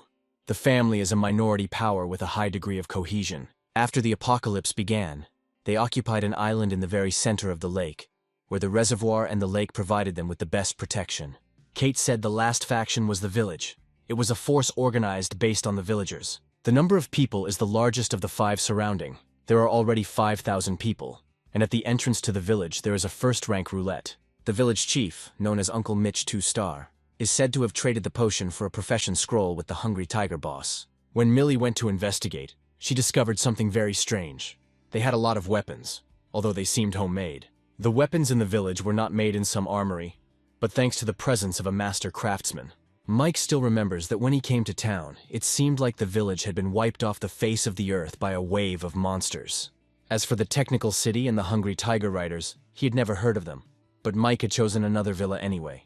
Besides these 5 forces, there are many other disparate groups. Little to note, there is only one team, the Black Caravan, and then there is the Zero Chamber of Commerce. The last one made Mike noticeably nervous. Then the girls asked what happened because he didn't react to the others.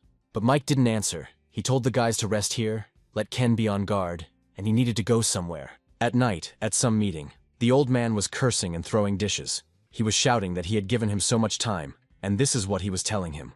The man replied that he knew the old man was upset about the death of a family member, but it had happened recently. While his enemy's people were still alive, they would find them. It was the end of the world. They would not go far. The old man stood up and shouted that his relatives were not dead, so he did not understand and was in no hurry. Their argument was stopped by a guy with a ridiculous hairstyle and a strange mask. He ordered to look for people and find out where the staff is. There are people from the Chamber of Commerce, and in the list of transactions, there is a 2-star potion. The man asked what they needed to give for it, if not the staff. The strange guy answered, people, many people. If it is an ordinary person, then they need 20,000. If it is a developed person, then one equivalent of 1,000 people. To turn the roulette, a second-rank stone is needed, and they can only turn it 2 or 3 times a week, and they won't get a single 2-star potion in half a month. What they need now is to increase their power, and not to understand why the Chamber of Commerce that will allow them to increase their power needs people. They don't have much manpower. They have to catch 20,000 people in a week. It's difficult. There are several collection sites that they would like to turn into a source of stones, materials, so they were very polite. But now that someone else has taken the staff, and it is no longer under their control, they are no longer obligated to be polite. Mike sat alone. He didn't expect to hear the words Chamber of Commerce so early. The Board of Commerce, the largest and most inhuman organization. There is no need to contact the Chamber of Commerce at this stage unless necessary.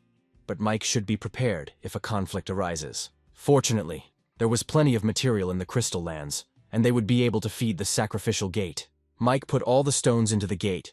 The materials that can't be used at the moment will all be given here. The gate can absorb tens of thousands. It would be more important to have a large amount of magic stones than ghost gold, which would not be of much use at this stage. Only the stone on the gate caught fire, and Mike hoped for real treasure. But for some reason the stone went out again, and nothing happened, which angered Mike. The line came back up, but Mike didn't know what it meant, even if he put everything he had into it. What if this thing screwed him a third time? Mike thought it couldn't be that bad. Maybe he was using the gate incorrectly. Then he pressed the stone, and suddenly everything caught fire. Everything is bad. The light flew up, and on such a dark night, such a bright light can definitely be seen everywhere. So Mike ordered everyone to pack up and leave. The gates continued to burn. Then he finally gave Mike some kind of C-class box, a small one. Lily lifted them onto the truck and said that there was a small town ahead of them, and if they crossed it, they would get to the mountain villas. Mike suggested taking a break and getting something to eat. There was definitely a high chance of encountering zombies in the city. The boys each went about their business, and Mike began to examine his prize. The box was marked small, which indicates that the gem at the sacrificial gate can be filled several times. The more times it is filled, the better the item will be. Mike dreamed that it was a 3-star evolution potion or a skill scroll. But after receiving the bloody boots, Mike decided to identify the boots using the craftsman skill. Mike has to put his own stuff in them and activate it before it's ready. The thing still needs to be fed his stuff. It's very wasteful. Then Mike reluctantly put the bull's hooves into the boots, and the boots lit up. The boots have changed. Mike even received a speed skill. For 3 seconds it increases movement speed by 100%. The recharge time is 10 hours. Then Mike decided to increase it again. The boots changed again, and Mike got a new skill, a punch. There's another chance to invest the material, and only the hooves of a bull and the tail of a lake raise these boots to this level. Mike added some phantom gold to see what would happen, but the boots reported that the gold didn't match the device's specifications. This surprised Mike, because this was the ghost gold that was tied to the body of the ironclad monster. This monster would reach the 9th rank. Then Mike decided to change the material. He put some gold fabric that the little monster had into the boots, and the boots caught fire again. Kate said that Mike was in no hurry for dinner and was doing something. Millie told everyone to eat faster, they should be ready to leave. Mike was glad that he had another gold epic piece of gear. And unlike the Gate of Sacrifice, it was available right away. Then the guy put on his boots and came to the guys happy. Ken asked if Mike was so happy only because he got a new pair of shoes. Mike didn't answer.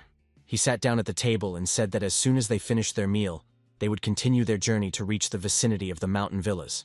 The guys were driving through the city, but suddenly their road was blocked. Mike and Millie got out. Millie told him that judging by the clothes, it was a black caravan.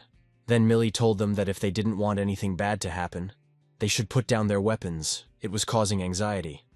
And it was unknown what this anxiety would lead to.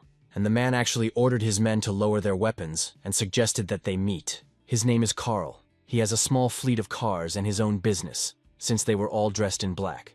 They were called the Black Caravan, but in fact, they were traders.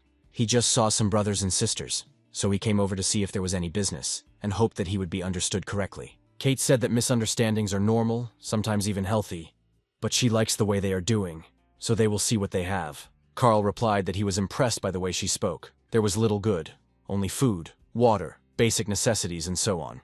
Then Mike decided to use his boots. He ran past all the people at lightning speed, grabbed the explosives from Carl's truck and returned. He gave the explosives to Carl and said that if Carl wanted to cooperate, he had to be sincere. Mike said they don't have unintelligibility, but they have a habit of speaking in absolute safety. Carl was shocked. He didn't understand how Mike did it. Carl replied that it was his mistake. Not everyone has it easy in this world. Then ordered his to put the explosives back in place. Mike said he needed 3 things. If he had them, then we could negotiate. First, bullets. Second, food. Third, information. Carl replied, bullets are hard to come by. He has a few. Food is their main product. But as for information, he doesn't know what Mike wants to know. Mike said that whatever he found useful, he could use it in exchange, and Mike would pay according to the value of the information. And there are also significant differences between grain and food. Carl was surprised that Mike wanted food, in a world where you can kill for a loaf of bread. They brought Carl a bag of cartridges, 90 cartridges, for 50 stones, Carl said, and Mike calmly agreed. Mike didn't bargain. Then Carl asked if he wanted another batch of guns. Mike asked how many there were. Carl replied that there were not many of them, about 10. But the quality of the cartridges was guaranteed. There were more than 300 of them. Mike said they were good quality and asked for a price. Carl hesitantly asked for 200 stones, and Mike agreed. Everyone was amazed that Mike so easily agreed to such a large sum. Carl asked if he wanted flour, rice, salt, but Mike naturally refused and threw him a bag of stones. Carl said that it seemed he gave him more. Mike said that there were 500 stones. For this, let him tell Mike the location of the arsenal. Then the two said that they were their enemies and took out the guns. But Carl told his men not to be nervous and asked Mike how he knew about it. Mike didn't answer him. He said that with these 500 stones, if he was lucky, he would have another developed person on his team, which is worth more than the arsenal. Carl thought how he could have guessed that he had found an arsenal. He bought 10 pistols, 300 rounds of ammunition, without bargaining. Then he said, 1,000 stones, and he will tell not only about the arsenal, but also one message about the location of the grain warehouse. Mike agreed, but he also needed specific information about the surrounding forces. The deal was done, and before Mike left, he said that if Carl still wanted to do business, he should bring food to the mountain villas. His men asked why he didn't capture these people. Carl replied that they all knew that he used to work as a bounty hunter and he had no dignity, only accuracy in assessing people, and now he wants to say a few words to them. When in the future they encounter this team, let them not do anything bad. Millie said it was a good location strategically, perched on top of a hill with a cliff behind, and only one road to cross. This place could also be inhabited by zombies and monsters. If the villas weren't fortified to prevent guests from entering the dense forest on either side, it could have been breached already. The musician said that along the way he made a model and calculated that there were thousands of zombies and mutants here. According to the information provided by the black-clothed caravan, there are actually 4 forces operating in the mountain villas, which is different from their investigation. People from these forces came and went from the villas, making noise and knocking to distract the zombies, and then quickly drove past. Almost every time people died. Of course, there are reasons, but in the end, this is information from a past life. And this time it is difficult to say for sure that everything will be the same. The woman screamed that this was not enough. The bald man replied that this was very good, who does not know what is happening outside now. This is what he and his brothers paid for with their lives, so why do they think it's not enough? The girl shouted that he was a bastard who didn't keep his word, but the man only laughed with his fools. They began to offer to give them less food. The girls began to cry, and one of them said that she felt sorry for them, because sooner or later karma would punish them. The man got angry and shouted, he asks to exchange the only thing they have for food and drink, and they want karma to punish him. He called them blockheads, dreaming of stardom before the end of the world. And there was no need to talk nonsense about them being in the same company. They better watch how others treat women. If he hadn't stopped her, she would still be here to bargain with him. Then she would have been killed. The apocalypse has come. If they don't want this, then they can leave. Let him do what he's told. Otherwise, next time there will be even less food. The woman was angry, but unfortunately she couldn't do anything. They took the bags and left. The man asked if they would just leave them like that. The bald man replied, "No way. You shouldn't mess with foreigners. Vinny in the office and the old man in the warehouse. On the other hand, there are many of them. But most of them are a bunch of weaklings. But at least there are 3 developed people in the group." The girls returned to the others, and everyone was happy to see them. But then they realized that there was very little food this time. Not enough to feed them for 3 days. The blonde screamed. The only thing she needed to do was shut up. These are the things that several sisters get in exchange for their dignity. This time there was not much, only 12 bottles of water and very little food, so we had to cut down on the portions. The woman looked at the view from the window and thought, such a beautiful place, but so dirty. What will happen to this place? Then she went downstairs and went into the basement. She asked how things were, if there were any ideas. The girl replied that while she was within a radius of almost 1 meter, she was attacked. The force of the attack was much stronger than it was a couple of days ago. Then the girl with the ash-colored hair said that if this didn't work, they would do it the old way. She would be the bait, and she would find a way to break the vine. The woman shouted that she would not let her do this because it was very risky. But the girl replied that she was a bad person. But the other girl objected. She considered her a good person. But she insisted, said that she had lived long enough, and if this continued, then one day she might commit suicide. She had to cover her mouth every time, just so she wouldn't throw up. She's had enough. If she can exchange her life for an evolutionary fruit and give her sisters another evolved one, her death will be worthy. The woman shouted that if they received the fruit of evolution, she would become developed. They had to hold out until the end together. They opened the basement and the woman said that the three of them would do it today, and then she would watch how that bald bastard confronted them. They went to the old man and said that someone had arrived from outside and wanted to exchange food with them. The old man asked what the price was. They want to exchange a bottle of potion for 20 bags of rice, 50 boxes of canned goods, and so on. The old man replied that although they control the storage of this mountain, the resources are not unlimited. This exchange ratio is getting worse and worse. Now they have 10 developed, 13 on Vinny's side and 14 on John's side. Half a month ago they had as many developed as they had, and now they have increased the gap. The man suggested that there might be another way to reduce the number of developed people. They will have to go hunting too.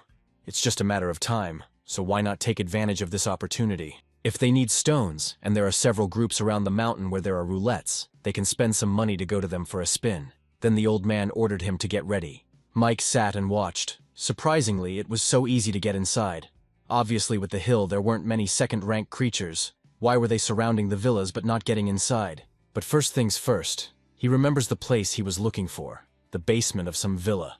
But Mike didn't know exactly which one. Mike made his way between the houses, but someone started screaming in one of them, and Mike decided to see what happened there. It was that bastard. He was screaming at the girl to let him go and then he would let her live. The bastard said she had two options. Either he lets him go, and he gives them a bottle of potion, and today they have to pretend like nothing happened. Or he will kill her sisters. He wants to know the secret of their evolution.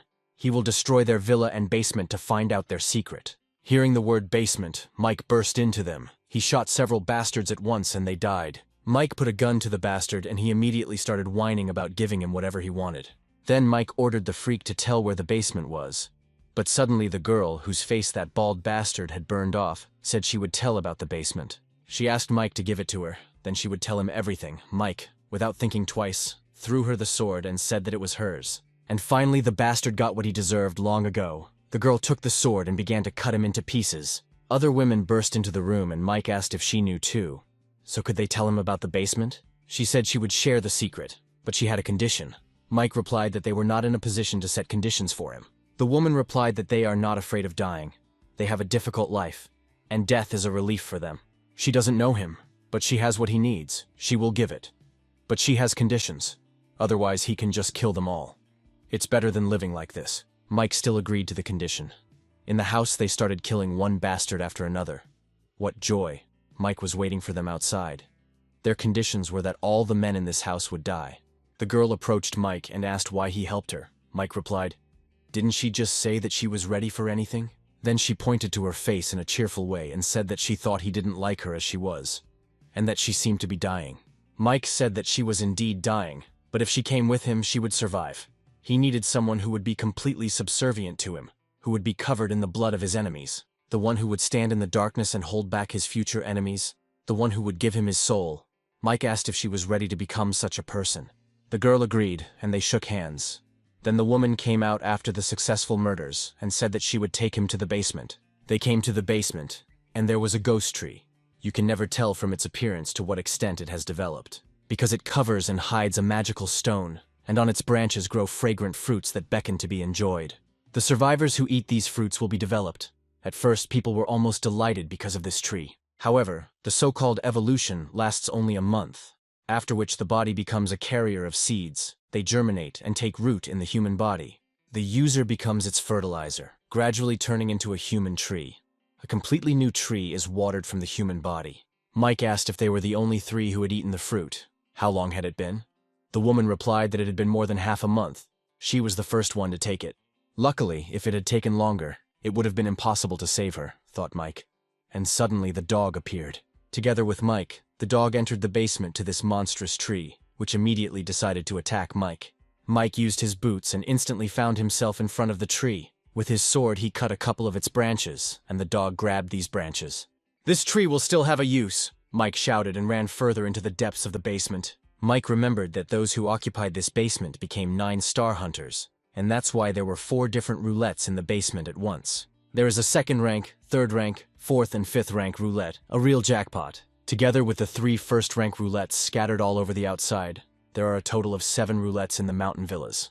That is why, in his previous life, the enemy took this place as the base for his training, and became a 9-star in the future. The girls said that the guy had been there for so long. Maybe something bad had happened. But suddenly one girl ran up and said that Vinny's people were coming here with a large number of people. The girls went out and met these identical soldiers. The guy asked where the bald guy was. Rhonda replied that it was none of his business where he was, but he should just get out of there. The guy said that today they came here to seize their villas, and ordered his men to get ready. But suddenly that girl killed one of Vinny's subordinates. She crept up unnoticed and made a hole in his body. She literally ripped out that man's heart, and said that the master said if they didn't resist, they wouldn't have to die. The men ran towards her, but she also fought with such a large crowd of people with ease, with her bare hands. One of them used his iron hand skill, but the girl easily broke the stones, and then that man. Then the men fell on their knees and bowed, saying that they surrendered. As she had just said, they would not resist. Mike watched the girl from the hill and said that this woman was right for him. Carl walked up to Grandpa Mitch and said he had just found a new customer and offered to smoke. Mitch said there were only a few people here who could afford his stuff. And here was a new buyer. Carl replied that they had met a group of people who were going to mountain villas. Then Mitch asked, what about what he said last time? Carl looked at the tube and thought, the last time he saw it, it was at a gray level, but now it had been upgraded to white. Carl replied that he had only a few men and few weapons. They would be of little use, so he would not interfere. The old man said that if he didn't go this time and buy from him, the price would never be cheaper. Carl stood up and said that he would think about it. In the car, Carl's subordinates asked if they would go there. He had heard a lot of good things there. Carl asked, they can't just go to John's base. They shouldn't think that this old man has good intentions. It's not that easy to get in there. Mike and the guys got together. Ken said they agreed to study the situation in the mountain, but he just captured the mountain. Rhonda said there are about 300 people on John's side now, and less than 200 on Lou's side.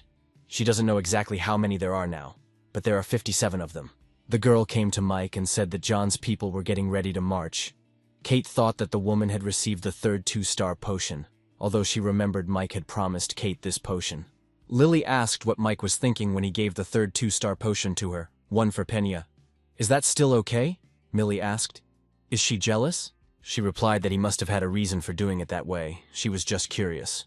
Mike asked how many people were coming here. Agnes answered 200. Then Mike said that he had taken too many people. Agnes immediately left, answering that she understood him. He told Rhonda that she should write to him about all her people who are here. He wants to know detailed information, work experience, strengths, and so on. The man shouted at the old man. Why don't they leave while they can? Vinny was killed. They might not be able to resist these people. But the old man replied that they would wait, and asked if the man knew what truth he had learned after living so many years and doing business. When you are sure of something, either give up or wait patiently instead of relying on your luck, the old man said. Suddenly there were shouts. Then the old man said that it was time to meet the new king of the mountain villas. They all gathered at Mike's. Agnes entered the room. Her footprints were bloody. She was disappointed that she couldn't kill the old man. Penny said she had 2 serious gunshot wounds and 5 broken bones. The bullets were still there and needed to be taken out so she could resuscitate Agnes. Mike left Rhonda in charge and went to pull the bullets out of Agnes. But Mike added that he was also going to cut out all that burnt flesh from her face.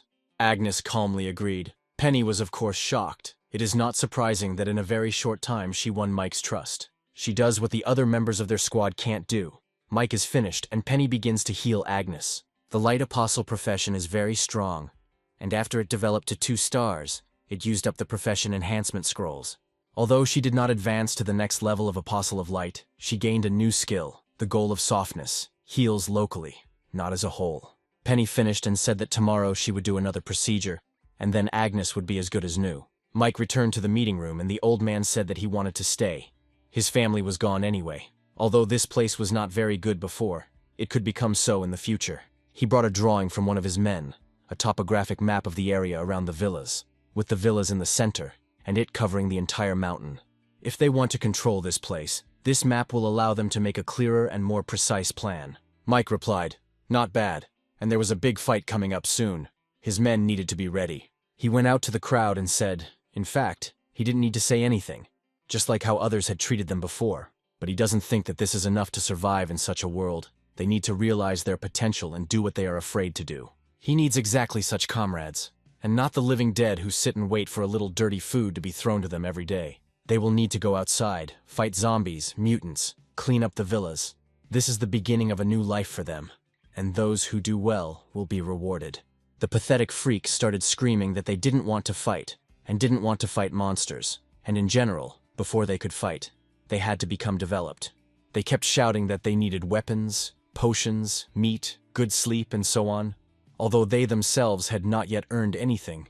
Mike said if they were engineers, doctors, technicians, they could skip the fight and report to him. And the rest who do not have these skills, but do not want to fight, let them go and sign up with him. However, I would like to remind you that effort and gain complement each other, so be careful when choosing, as there will be no chance for a new one.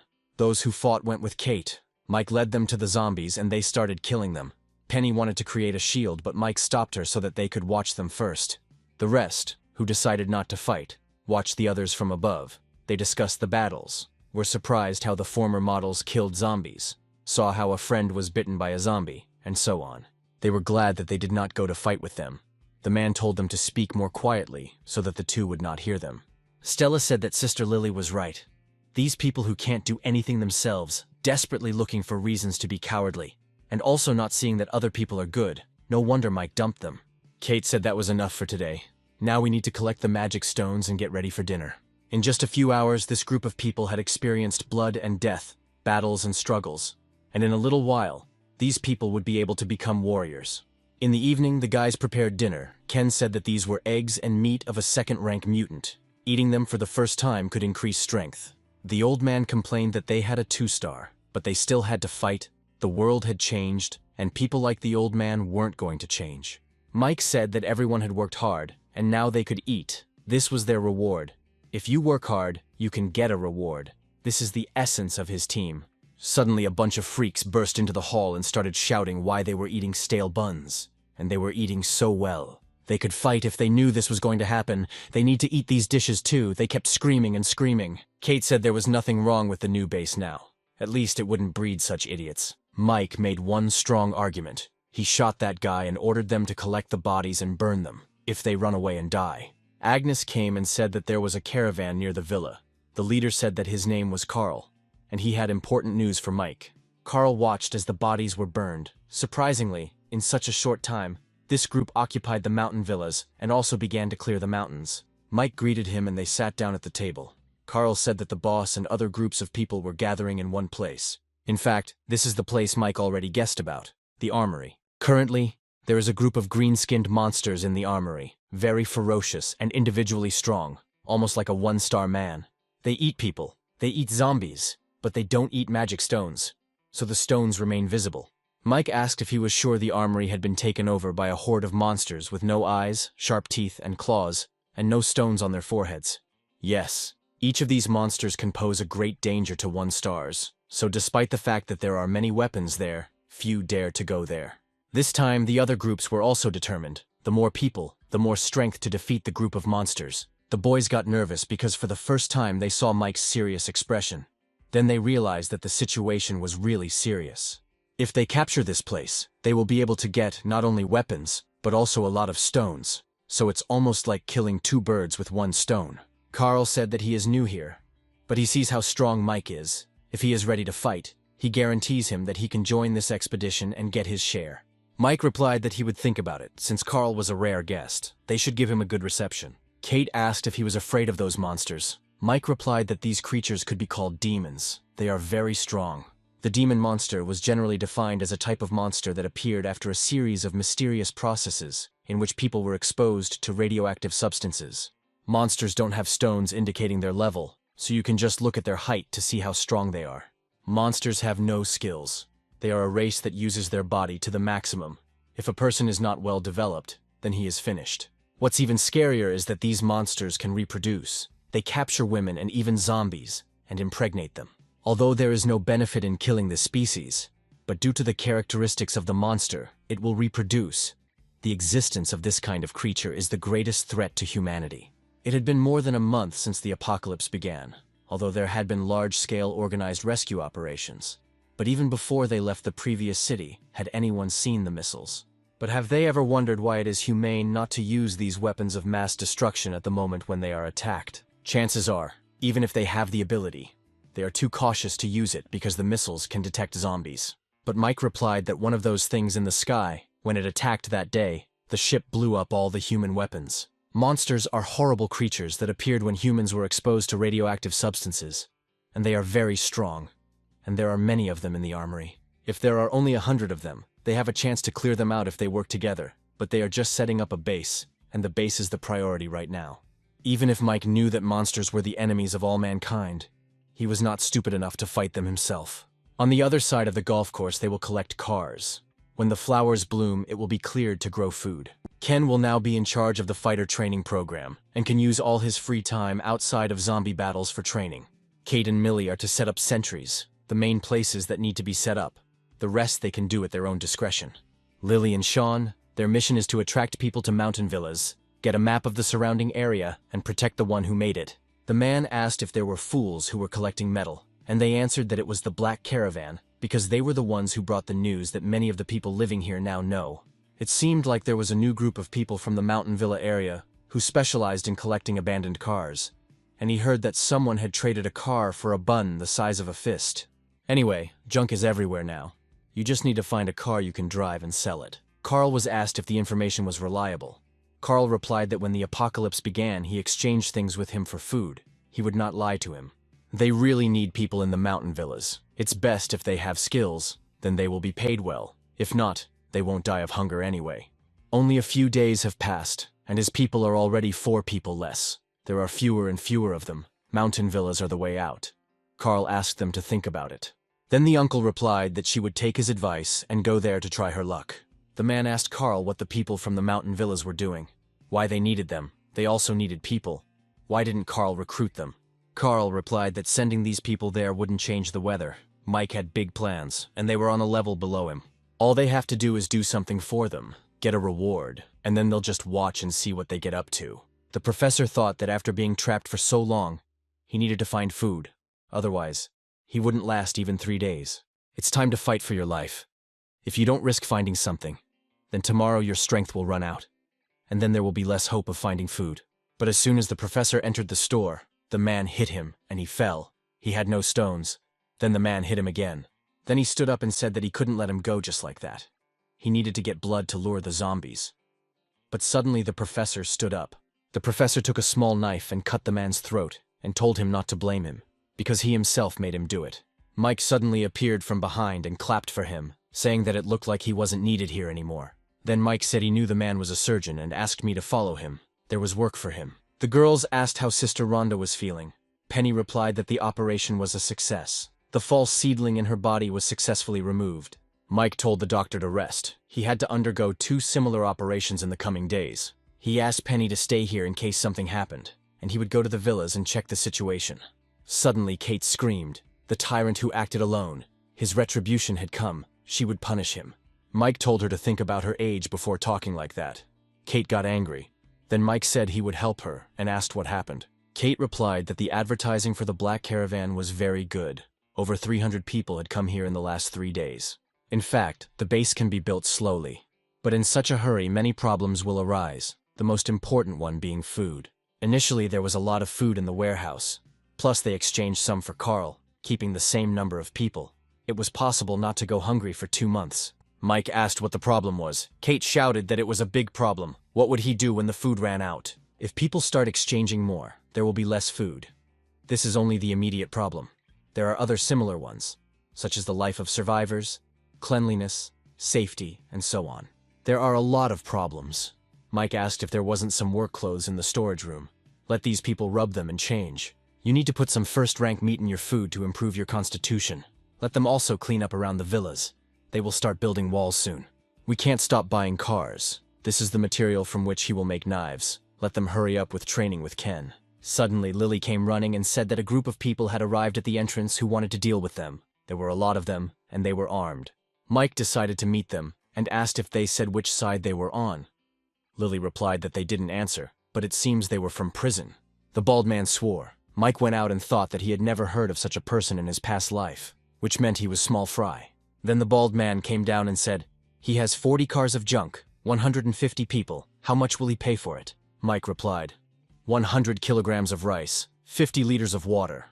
But the bald man didn't like it. He started shouting in discontent. But Mike brushed his hand away from himself, and the bald man realized that Mike was stronger than him. He thought that he had people, and besides, he needed to get as much food as possible so as not to embarrass himself in front of the leader. He said they wanted 300 kilograms of rice, no water, 100 canned meats, oil, salt, and vinegar. The man wanted to object, but Mike stopped him and said that since they asked for it, he would do it. Mike told the girls to bring food. The bandits took everything and left. The guys approached Mike and asked why he didn't just kill them. Mike asked them to calm down and reminded them that the most important thing now was to build a base, instead of entering the war. Then he asked everyone to start working. The musicians said that they were still too young to understand what he was trying to do. That man has more than 500 men under his command, while they only have 50. If they win now, they will win in battle, not in war. Mike replied that when everything else in their plan went smoothly, sooner or later, he would give that bald guy a great show. A week later, people gathered outside the city, Uncle Mitch and his men, and bikers who call themselves the Hungry Tigers. Suddenly, another group of people on horses arrived, and the man, seeing everyone, said that they had arrived early. Mitch came to greet Lou, and the biker approached the girl and sweetly said that he hadn't seen his sister Lena for a long time. He asked if she wanted to come to him. He had a lot of new things. Lou said he wanted to introduce them to Ben from the Chamber of Commerce, which the guys weren't happy about and said that wasn't the plan. Then Lou replied that this gentleman was just an observer. He would not take a step, nor take part in the division of the results of the battle. Mitch still doubted, but still suggested proceeding to capture the military base. Ken informed Mike that the groups were heading to a military base. Mike replied that they were ready to attack, and this time their target was a grain silo. If this operation is successful, then you won't have to worry about nutrition for at least a year. The boys continued to build the wall. Everyone tried to help in some way. The back part of the fortification was already ready. The front part depended on Mike. Mike and the others fought. There were too many zombies. But weapons could not be used, because the noise would bring even more zombies. One guy fought bravely, but one zombie injured him. Then Mike praised him and gave him a potion so that he wouldn't turn into a zombie. Mike said he knew many of them were fighting for the first time, but they had to win. They had no room for error. Those who do well like him will get the potion after the battle. He is Mike. He will never break his promise. The girls were driving a car and luring zombies with pieces of meat. There were troops near the weapons depot. The sounds of gunfire attract monsters. It's Mike's style to sacrifice strangers. Millie decided she was just doing a mission to calm herself down. Suddenly, Agnes jumped out of the car and told the girls to leave first. Rhonda didn't want to let her go, but Millie reminded her that Agnes was a 2-star hunter. She ran to 2 weirdos who had prosthetics. They started calling Agnes ugly, and that she wasn't worth living. They asked if she was the one who brought those zombies here, but Agnes didn't answer. She immediately started attacking them. But suddenly these weirdos started using their skill, the Siamese shadow explosive technique. Agnes hit one of them, but there was an explosion, and she was sent flying. They said she wouldn't even be in the top 50 in the Chamber of Commerce. With them in the top 20, it seems Mike was right to be worried about the Chamber of Commerce. The word explosion in their names didn't bother Agnes at all. She hit one again, and that man exploded, and Agnes fell again. Although Agnes is strong, she has no profession, no skills, and no plan. She hit the man again, and he exploded again. But she still got up and hit him again. This time she hit the real one. Then the man got nervous, and thought that if she hadn't been a 2-star, she would have burst in long ago. From the very beginning, she was ready for the fact that they would blow her up. The man ran at her with a knife, shouting that it didn't matter that she had broken their skill, he would still kill her. But Agnes grabbed him and tore out his heart, saying that she didn't have to be better than him. She was just stronger. Mike and the guys continued to fight, but the zombies became more and more numerous, and then the people began to despair. But Mike told them that everything would be fine and ordered them to stand behind him. He took out his fire knife and with one swing destroyed all the monsters. Ken approached the storage to get some food, but suddenly something jumped out. But the main thing is that Mike managed to repel the attack. This is a mutant from Black Clay. Ken complained that he felt numbness in his limbs. Mike replied that he should go to Penny so that she could cure him. Mike went into the vault, and there was a mutant there. very strong. And compared to the others, he causes a lot of problems for the survivors. These black muds are not only very sticky, but also contain psychotropic toxins, so that the prey loses its ability to resist and the mutant swallows the victim alive. A 3-star monster, Mike really didn't expect to encounter such a level of mutant when entering the grain storage facility. Inside the vault, Mike can't use his fire sword or everything will be lost, and the monsters kept climbing into the vault. The monsters seemed to be protecting that dirty monster. Mike decided to use his boots.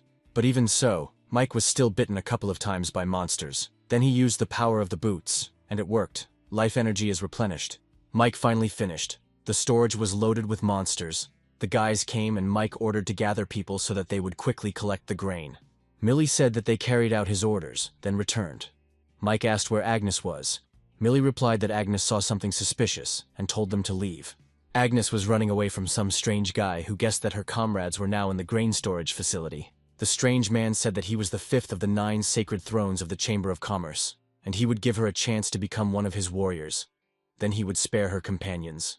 The boys continued to carry grain into the trucks, and the zombies continued to advance. Ken was informed that 2 3-star monsters were approaching. Mike asked, "Is everyone here already?"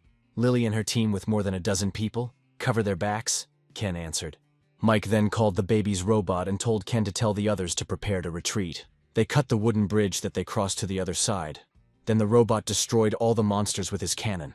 Everyone got into the car, but those monsters continued to attack the guys. Mike said that if they let them catch up with them, it would be expensive. So Mike took out his huge gun and shot at the monster. But the monster anticipated the attack and lost only an arm instead of a head. Then Mike started shooting like crazy and said that this was a warning. If they followed them, he would kill them. Suddenly we are shown a doll. And now she could speak. She said that it seemed like it could be called words, but she couldn't remember it. A lady came up to her and also spoke. She said that the doll would no longer be able to evolve. She must kill more to become stronger, the lady said. Then asked if the doll would help her or choose death. But the doll attacked the lady. Then the lady called her a worthless thing and decided to attack her too. After a short battle, the doll sensed something and immediately ran away. The lady said that she would not run away from her. Agnes continued to run away from this guy. She was already exhausted, and the man repeated his offer again, but Agnes refused again. The man said she was a frog in a well. Everyone in the world was a frog except the Zero Chamber of Commerce. The chamber has truly reached the forefront of humanity, and that is progress. He said he was giving her a chance to see how strong they were. He liked her indifference. Then he hit her. She was able to protect her stomach. The man said that he didn't even use his skills. He didn't even hit her with full force, and she can't get up anymore. There are at least 10 people in the Chamber of Commerce who have the same power as him, and the chairman is the strongest of all. He began to continue manipulating the girl, but she grabbed his hand and told him to take it away, or he would rip it out and feed it to the zombies. Things weren't going well for those who were trying to get the armory back. The green monsters were very strong. Then that strange guy came back and threw Agnes to the ground. The green-haired guy asked why they had to run after her. It would have been better if he had helped them, the man replied. When they were fighting, a group of people used the sound of gunshots to attract zombies. They weren't just luring zombies. This woman is an important figure in this group. He leaves it to them to find out who she belongs to, but then they must tell him everything they find out. Then he knocked down the wall and told them to be nicer to the Zero Chamber of Commerce, because not everyone in the Chamber of Commerce was as nice as he was. The guys had a meeting. This time their losses were serious. 13 developed ones died. 45 regular fighters died. Mike said that the seriously injured would be given simple tasks that they could perform once their condition improved. As for replenishing the number of developed ones, they must carefully select those who are suitable to become developed. Rhonda said that a lot of time had passed, and there was still no news from Agnes. He then told the hunting party that when they went hunting, they should add a quest to find Agnes, and let them offer a reward. 5 bottles of potion and 5 bottles of immunity potion for information about Agnes. According to this list, he will prepare 40 bottles of 1-star evolution potion. 35 people from this list will receive them. The old man came with information from Carl, this time Mitch's men. The hungry tigers suffered heavy losses, so it seems these demons are strong. Mike was pleased. He told the old man to do something. He was to go to the village and contact them, find out if it was possible to exchange food for weapons. If they can offer modified weapons, then they can also provide stones in exchange. He will give them the final amount after thinking about the exact exchange ratio. Kate brought up the Chamber of Commerce and asked if maybe they should check it out. Mike replied that they were doing their best to evolve, and many of them were inhumane. so it was best to avoid them for now. 2 days later, yesterday, they received information that an armed detachment was heading towards the mountain forts. The hunters also discovered a horde of zombies. They will soon reach the mountain of villas in 7 days. Today at noon, Uncle Lou conveyed that she did not intend to agree to the offer of food in exchange for weapons. They detained their boys and offered an exchange, their lives in exchange for grain. In addition, the leader of the city's techno team wrote a letter threatening them. Also, Agnes's location has been revealed.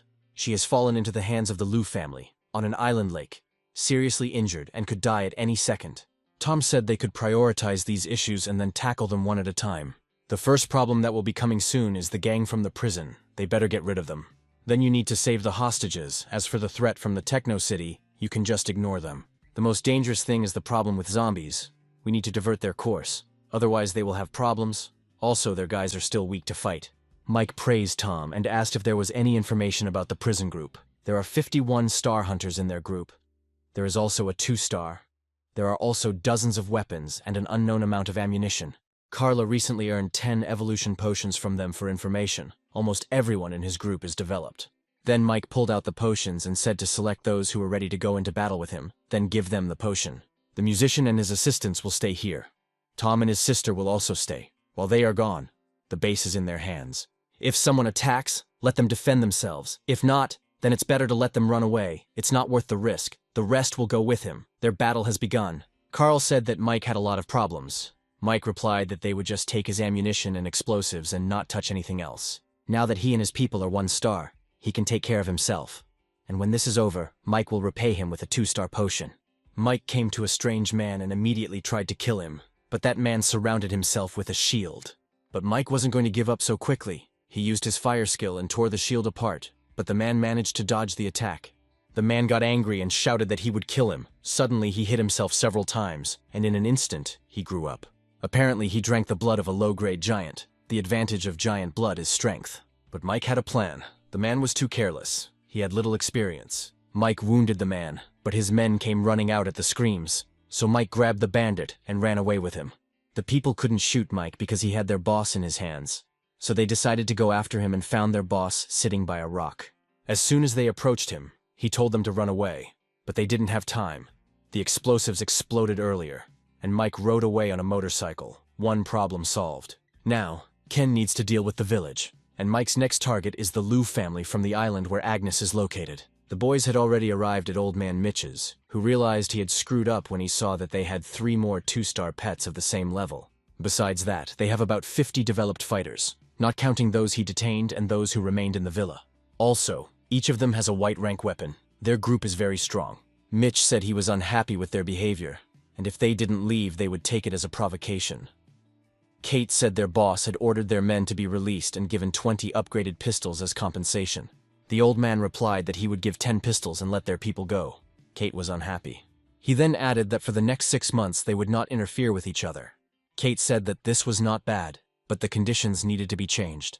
The boss said that if they agreed to let the people go, not only would they not oppress each other in the future, but they would also become better trading partners. Mitch had no other choice. He agreed to their terms. He ordered hostages and 10 guns to be brought. The boys took their guns and their men. Kate told Mitch not to forget to bring good news. At this time, Agnes was still being tortured, but she still did not say anything. The martyr said that she could remain silent. They already knew that she was from the villas. He ordered to tell how many developed ones she had at the base, how many weapons, and how many 2-star ones, and what professions they had. Agnes sent him, and the bastard began to beat her harder. He was almost beating her, but she managed to remain silent. If he can't do even this little thing, he won't get the 2-star potion next time. Suddenly a man burst in and shouted that there was a man on the lake who said he was looking for this woman. The old man said that the guy dared to come alone. He was able to swim across the lake. This guy was helped not only by courage, but also by luck. After all, there are water mutants in the lake. They called Mike a fool because he was risking his life for this woman. The old man ordered his son to deal with the guy, who began to mock his brother, because he could not get a word out of Agnes. While they were arguing, Mike burst into the office and said that he was looking for one person. The man walked up to him and started yelling at him to get rid of that shitty expression on his face and promised to kill him just like he did her. Mike just said, "So she's here?" Then he took out a gun and shot the man. Then the other one. The others stood up and started shooting at Mike, but he apparently stole the shield from that boss and used it, so not a single bullet hit Mike. Then the main one got angry and stood up and used his ability. But Mike called out the primary skill, and the water girl broke through his attack. The old man's daughter seemed to have broken through his shield. But Mike was already behind him and had a gun pointed at his head. Mike ordered them to let his man go, but the old man replied that this would not happen. The daughter screamed that if he did not let her father go, he would die. But Mike replied that he was not going to die here. But if they did not let her go, they would all die here.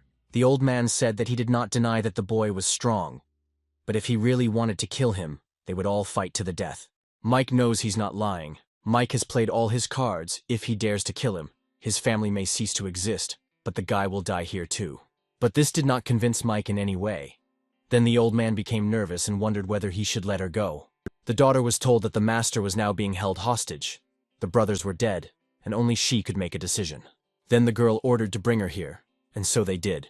The girl told Mike that now he had to let her father go. Mike refused. He ordered to hold her and follow him. When they safely swam across the lake, he would release their master. The girl started to complain, but Mike replied that he would not trust the enemy. He was not that naive. He's in a hurry, so either he kills her father and gets out of here himself, or she agrees to his deal. The girl reluctantly agreed, and they swam across the lake. The master asked if he was going to kill him. Mike just grinned and left. The old man realized that this facial expression indicated absolute confidence, that even if he attacked him, the guy would win anyway. The smell of Agnes's blood attracted a lot of zombies, but she used it to her advantage. The healing skill is really strong. Mike told her that she would have to endure at least 3 more hours to regain all her strength. But Agnes knelt down and said she knew the master was in trouble, and she was willing to help. Then Mike said that she was returning to the base on a motorcycle and asked to organize a convoy to this warehouse to transport things. And those shoes, when she is completely healed, she will give them to Mike. Agnes got on the motorcycle. She promised to cut off the guy's hand and feed it to the dogs. Mike replied that soon they would feed the Chamber of Commerce people to the dogs. By killing those bandits in the forest, you can temporarily get rid of the British prison's thirst for an attack on his villa. Even if the prison wanted to strike back, they wouldn't be able to do so quickly, so that leaves the last problem. Zombies. Mike came to the armory, even if the information is wrong, and there are not many of them. With the current strength of the mountain villa, it is impossible to resist.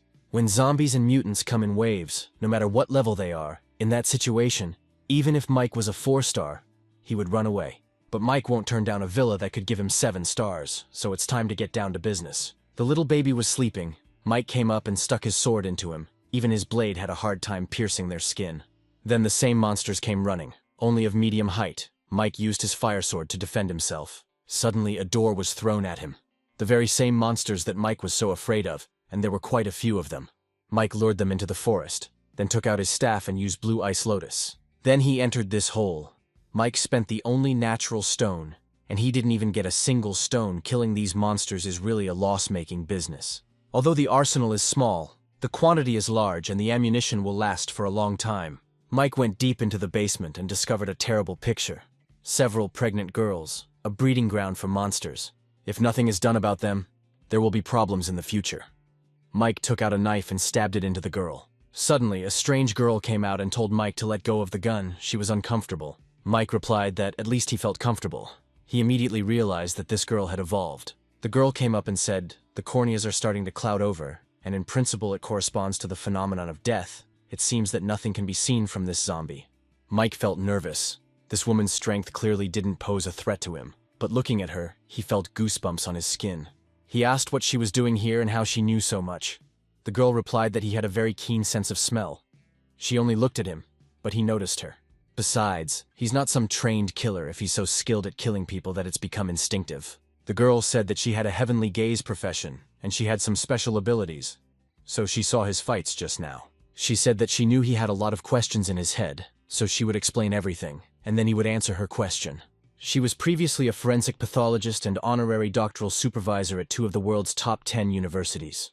And of course, she was called a cold-blooded animal, a woman who smelled of corpses, and a person who would go to hell. Since her research involves dead people or mutations, she will inevitably do something unethical, even bloody and evil in the eyes of others. The discovery of these monsters was successful, as there were clear traces of radiation on their bodies. In addition, these monsters use human and zombie females for reproduction, which cannot but be frightening. Mike asked her name. The girl reluctantly gave her name, Lucy, which surprised Mike because she is a famous scientist. She could be called a villain. Lucy said that from his expression she can see that he has already heard about her. She is the creator and the embodiment of absolute evil, even in the eyes of many of the murderers who survived the apocalypse. Lucy not only forcibly combined humans and mutants into horrible monsters, but she was also extremely cruel to humans, causing a lot of bad news. She approached the girl, but Mike said that even newborn monsters could not be defeated by a one-star person.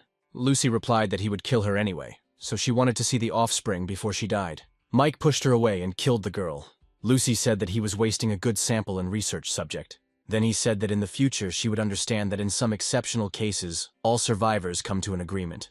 This girl is just crazy about science. So Mike said that he would provide her with the appropriate conditions so that she could go with him.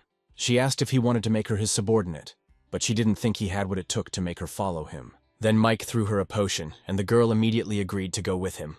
The guys came to Mike, and Ken admired the fact that Mike dealt with these monsters on his own.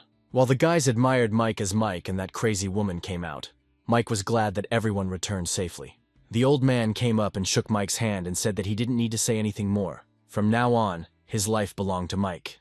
Mike replied that they would never sacrifice any of their comrades, and hesitantly introduced the doctor. She is also a renowned biomedical specialist, well known in the field, and she will be working with them. Lucy haughtily said that the guys should collect some samples for research. Of course, no one listened to her. Then Mike said that they needed to distribute the tasks. Kate and Ken would take the rest to load the trucks, pack everything in the arsenal, and take it away. The rest go to help Lucy. Her research is very important for their future. Only then did the guys agree. 3 days later, the boys had another meeting, and during these 3 days they managed to create 4 lines of defense from the foot of the mountain to the top. The 5th and final line of defense was the main gate of the base. In addition, they built 4 concrete pillboxes in front of the base gate. Ideally, this is where the zombie wave will be eliminated. The musician ordered them to set traps everywhere. Apart from the main entrance, they certainly won't play a decisive role, but the total damage should be significant. On Ken's part, he tried to force the evolved to hunt and the normal people to attack the zombies, but the flow of zombies is too great. At least they managed to train the privates they brought out into the field so that they could confidently hold a gun. They also learned to shoot and follow orders. Lily and Sean have taken in some of the survivors from that wave and are now integrating them into the combat unit. Mike praised everyone for their work. Carl asked loudly if the 2-star potion would be given out after the battle with the zombie wave was over. He hadn't said that before. Mike replied, when it's over, so it's over. It will be after the zombie wave is over. Then Carl asked for some bullets. He has no supplies now. There are no bullets in the pistols, so going outside is always uneasy. Mike, of course, asked what Carl would give him in return. Carl asked him not to behave like that. He is an old friend who supports him, but he still handed him the piece of paper, saying that he could pay with this. Mike asked what it was. An invitation. There are a few other groups on the mountain that come and go, and they don't do much good. If Mike can pet them or destroy them, it would be better. Sid's battle team is a large group. Each one is developed. There are more than 100 of them, this time among the invited powerful teams, and it took Carl a lot of effort to get such a ticket. At the very least, it suggests that the team that made the invitations could generate their own power and operate a large printing press. The event is taking place in the city center, which means the battle group intends to inspect the forces participating in it. Mike replied that he would take the ticket as payment and let Kate tell him the details later, but for now he could rest. Those who can take part in this event will get their hands on some good things, so they will grow up quickly. It is worth watching. Mike wanted to talk to Kate, but Ken started shouting from afar. As the boss predicted, there were several groups of people following the wave of zombies. They were trying to take advantage of the situation. This is a normal occurrence in times like these, as many factions prefer to keep an eye on the zombies and sometimes destroy them. They will watch and play praying mantis, profiting from the war while zombies attack someone. But there are very few smart people. It is worth getting rid of these flies so that they do not bother them. Several people were watching the zombies, and the man asked if they had received any warnings from any group. Received from the mountain villas, the man asked Kai what kind of mountain villas these were, because this was his territory. Kai replied that this was not his territory. The jailers were in charge here. He asked the girl what she thought. She replied that she was bored. They have been following this wave for some time, and now someone asks them to give up. And they give up. Why pretend like there's a meeting or something going on here? Isn't it boring? He thinks the mountain villas are just making noise. He can wait until they come back tomorrow and get together to scare them. Kai replied that it was a good idea, and asked what the second man thought. He was unsure. Alex replied that she was not interested either. She got up and left. Mike was very surprised when he saw this girl. He didn't expect to see her here. At the time, they were both 4 stars. They met at a bar and got acquainted. He maintained a relationship with her for a long time. Later, he was on a building that took more than a month. And when he returned, he found out that she had been in a shootout. Her people had died and fled, and she had to turn to a powerful force to save her life. Years later, Alex killed her enemy. Then when she was discovered, she fled to a dangerous area, and Mike never saw her again. No one ever came out of this place alive. This woman had too many principles and habits of the peaceful era, which killed her. Now they are strangers to each other. Ken asked if they would fight him. Kate objected, because they had a small group. They didn't have the full force of their base with them.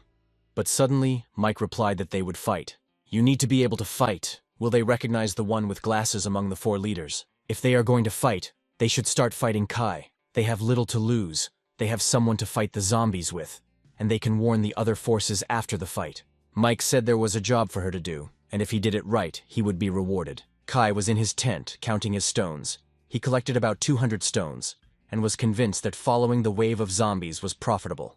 Just as he began to plan the hunt for tomorrow, he heard the cries of his people.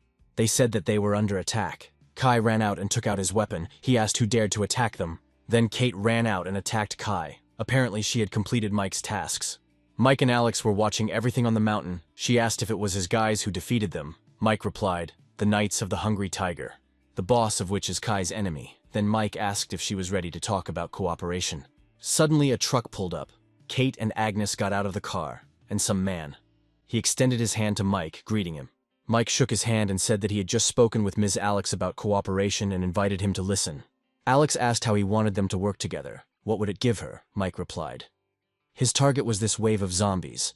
They could help with defense. In fact, they don't need to worry because the villa is his. He will lead the people to defend themselves, and they see that the situation is bad. There are certain risks, and once his villa fails, they will not be able to get any benefit. If they can guarantee the number of evolved participating in the battle, then after the battle he will give everyone 10 bottles of the potion.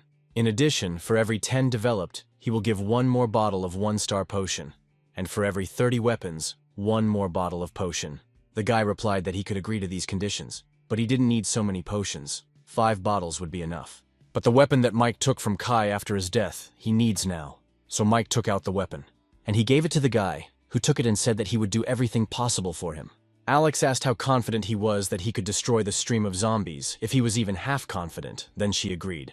Mike was surprised that her demands were so low and extended his hand in thanks for her cooperation. Later, he came out to the guys and said that they successfully destroyed 2 groups that followed the stream of zombies and tried to use them to their advantage. He hopes that after today's battle, thanks to their bravery and hard work, more of them will get a chance to develop.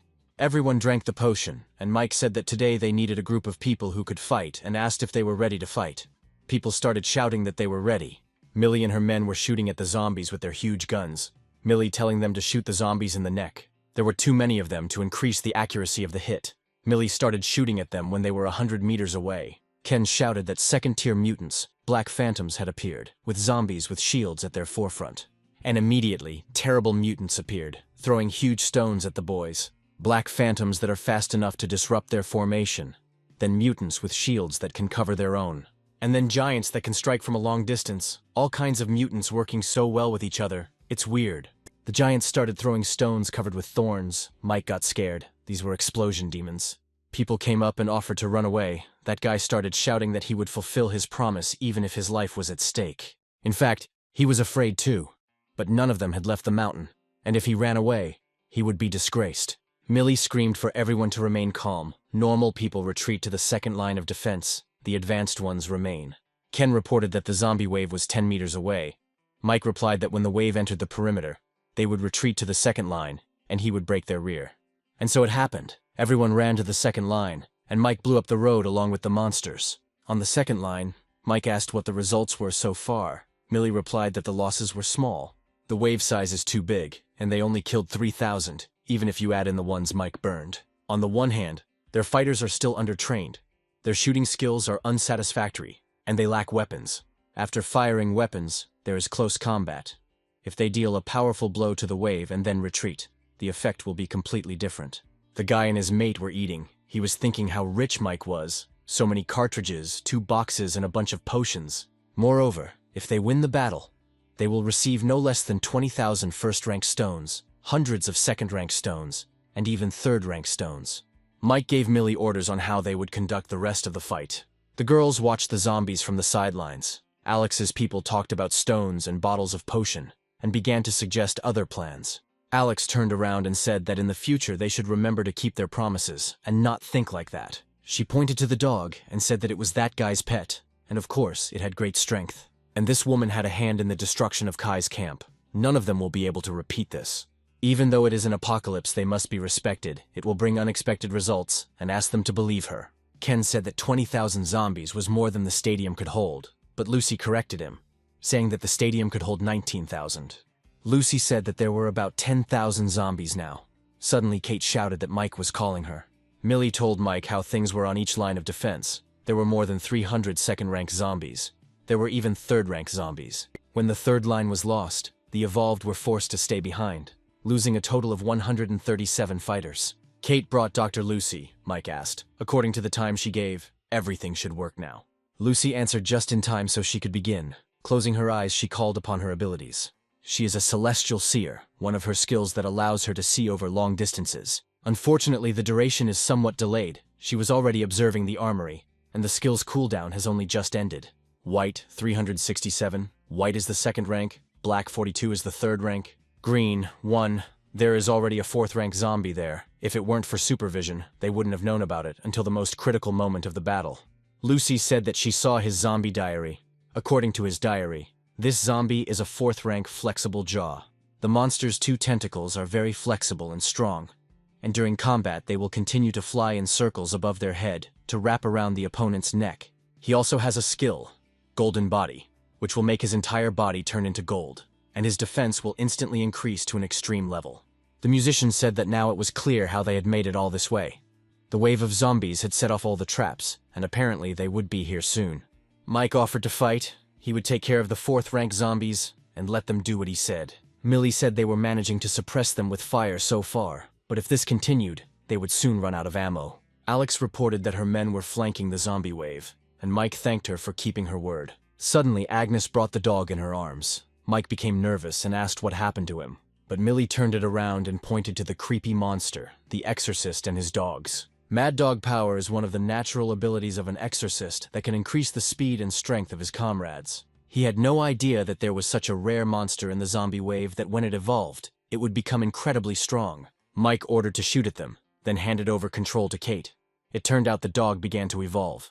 He carried him to the shelter and handed him to Stella, saying that he was fine and needed to get some sleep. Lucy said that she is much stronger than many people, so she doesn't need to deal with logistics. The guys continued to fight the zombies with all their might. Everyone did everything they could. They shot at them, threw grenades, but there were still a lot of them. Suddenly, the monster that had been hiding in the crowd all this time appeared. The monster was giggling contentedly, sitting on the shoulder of the monster. The main figures of this wave, the most powerful monsters, began to appear. Mike aimed at the exorcist and the flexible jaw. But the lack of hands to protect the head is the biggest weakness of the exorcist. He has the skill of protection, using pets. Mike was able to kill this monster. Now it's time for the next monster, only he remains. Lily and the girls were fighting this creepy multi-armed monster. Lily took out her ribbon and started attacking it. She was able to make a small cut. Millie told her to tangle it up, and she would collect the zombies. Millie ran and lured the zombies. Then Lily jumped really high and performed her new skill. The goiters died immediately, but the third-rank mutant was still standing on his feet. But suddenly something happened and he fell. It was Ken, Millie said, to get everyone together and kill as many as possible. Mike won't be able to hold out for long.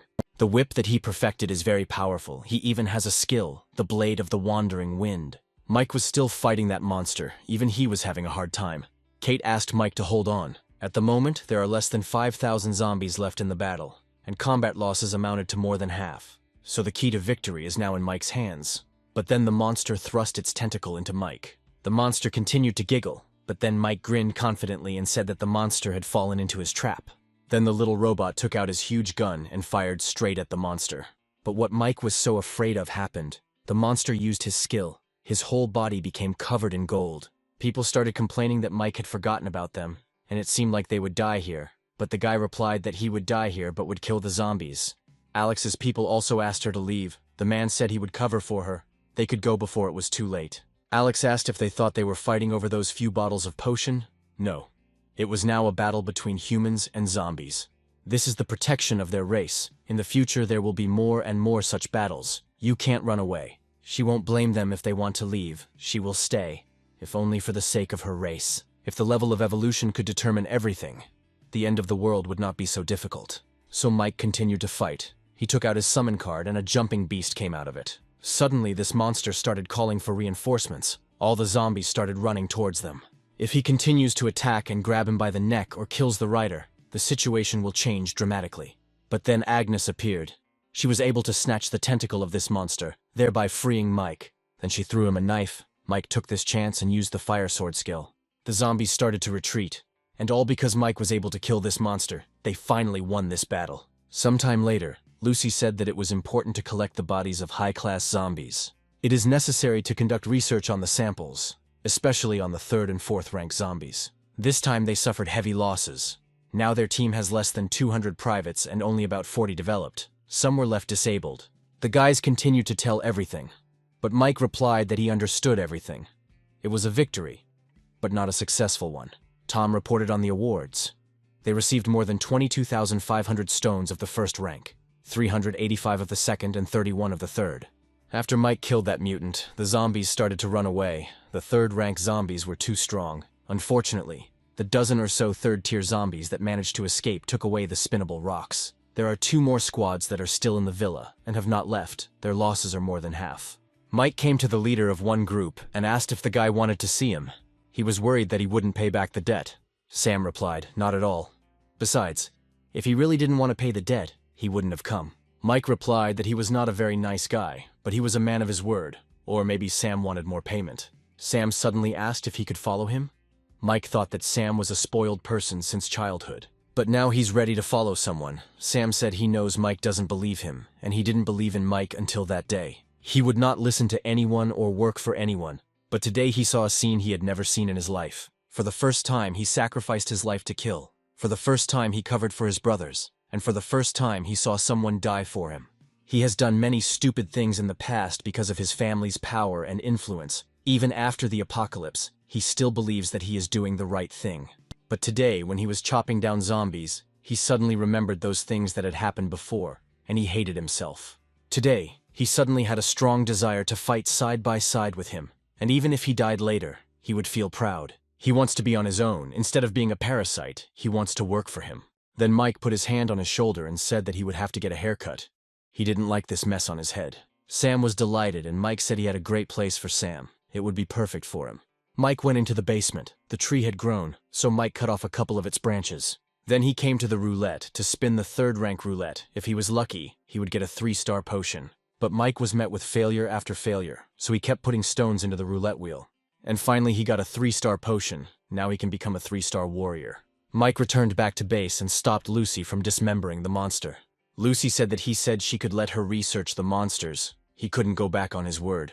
Mike replied that that's not what he meant. And who did she borrow the knife from? She replied that Kate borrowed it, and that meant he became a 3-star. Then Mike replied that she could take zombies of all 3 ranks, but she should leave the 4th rank zombie. He promised that there would be many more opportunities in the future. Then Lucy asked if he would give her a 2-star potion. Mike replied that she could create the potion herself. Lucy replied that she was confident in herself. But who the hell was he? She studied the improved formula for the 1-star potion, but she didn't understand much. But one thing is for sure. It can't be developed in 2 months.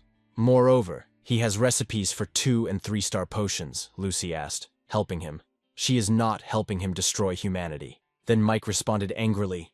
If she knows who created this apocalypse, she should tell him. If he doesn't kill him, he won't be called by his name. Mike took out a functional luck card that can open skill extractions. Even though it is a one-time card, this mutant has 2 skills and has a chance to get a golden body. And he succeeded. Mike was able to obtain the skill of the golden body, that monster. Although the golden body is strong in defense, it also reduces the speed and agility of the body. It has blood boots that have high attack and agility. Sean's position on the team would be a good fit for this map, but his job has him using a shield, so it doesn't suit him. The girl would not want to master this skill either, since it is for defense, not for attack. As for the retired ones, they weren't good enough to get it yet, so he just left it. Mike came out and said, first of all, he wanted to thank Alex and Sam's team for the terrible price they paid. There are 30 vials of potion here, and in addition, 10 types of gray-level weapons await them, which can be taken from the armory. Anyone who has not yet evolved will receive potions, and anyone who has already evolved will receive a moonblade. Mike brought the 2-star potion to his friends who followed him all this time. The team's shape change helped increase the centripetal force of all members, and Mike thanked Rhoda for the great work she had done. Rhonda, who made all the costumes, said it wasn't difficult at all, since she only had to remake part of the uniform and that was it. It so happened that this villa was often rented out to various groups for filming, so a large number of costumes are stored here. They will be divided into 5 groups, captained by Millie, Ken, Lily, Lou, and Sister Rhonda. In the car, Carl praised Mike for winning. Mike replied that he shouldn't worry. He brought the payment, then handed over the potion. Carl asked if Mike was going to go to the exhibition alone. Mike replied that he had made some preparations. Mike arrived, Sam arrived too and waved to Mike, saying that his men had taken measures and a place for an ambush. This guy shaved his head, even though Mike asked him to just change his hairstyle. He's unrecognizable now. Mike asked if he told them not to be scared. Sam replied that the binoculars he had prepared for them would be enough to keep an eye on Lou's house from a distance of several hundred meters, and the appearance of the suspicious person Mike had mentioned would activate the chain surveillance system and allow them to find the suspicious person's lair. All signs point to the Lou family and the Chamber of Commerce having close ties, although he is currently reluctant to get involved with the chamber. Mike asked if Sam was a Bon Ton magician by profession. Sam asked how he knew his profession. The other day he saw Sam using his professional skills in battle. So where did he get the profession scrolls from? Sam replied that a multicolored roulette wheel was spinning at the cement factory, and that's how they got the profession scrolls. But then the wheel exploded. Mike replied that such roulettes are dangerous, and if a black section came up, that's the end. Sam said to get to the meeting place of this fair, you have to cross a quarter of the city, but it was already dark. Mike replied that the night in the city belonged to the zombies and mutants, so they would stop here today and move on in the morning. But as soon as the guys entered the buildings, the people who were hiding there stood up and grabbed their weapons. However, among these people was Sam's uncle. He ran up to him and hugged him. Sam asked what happened to his father, where he was. The uncle replied that he was now in their camp.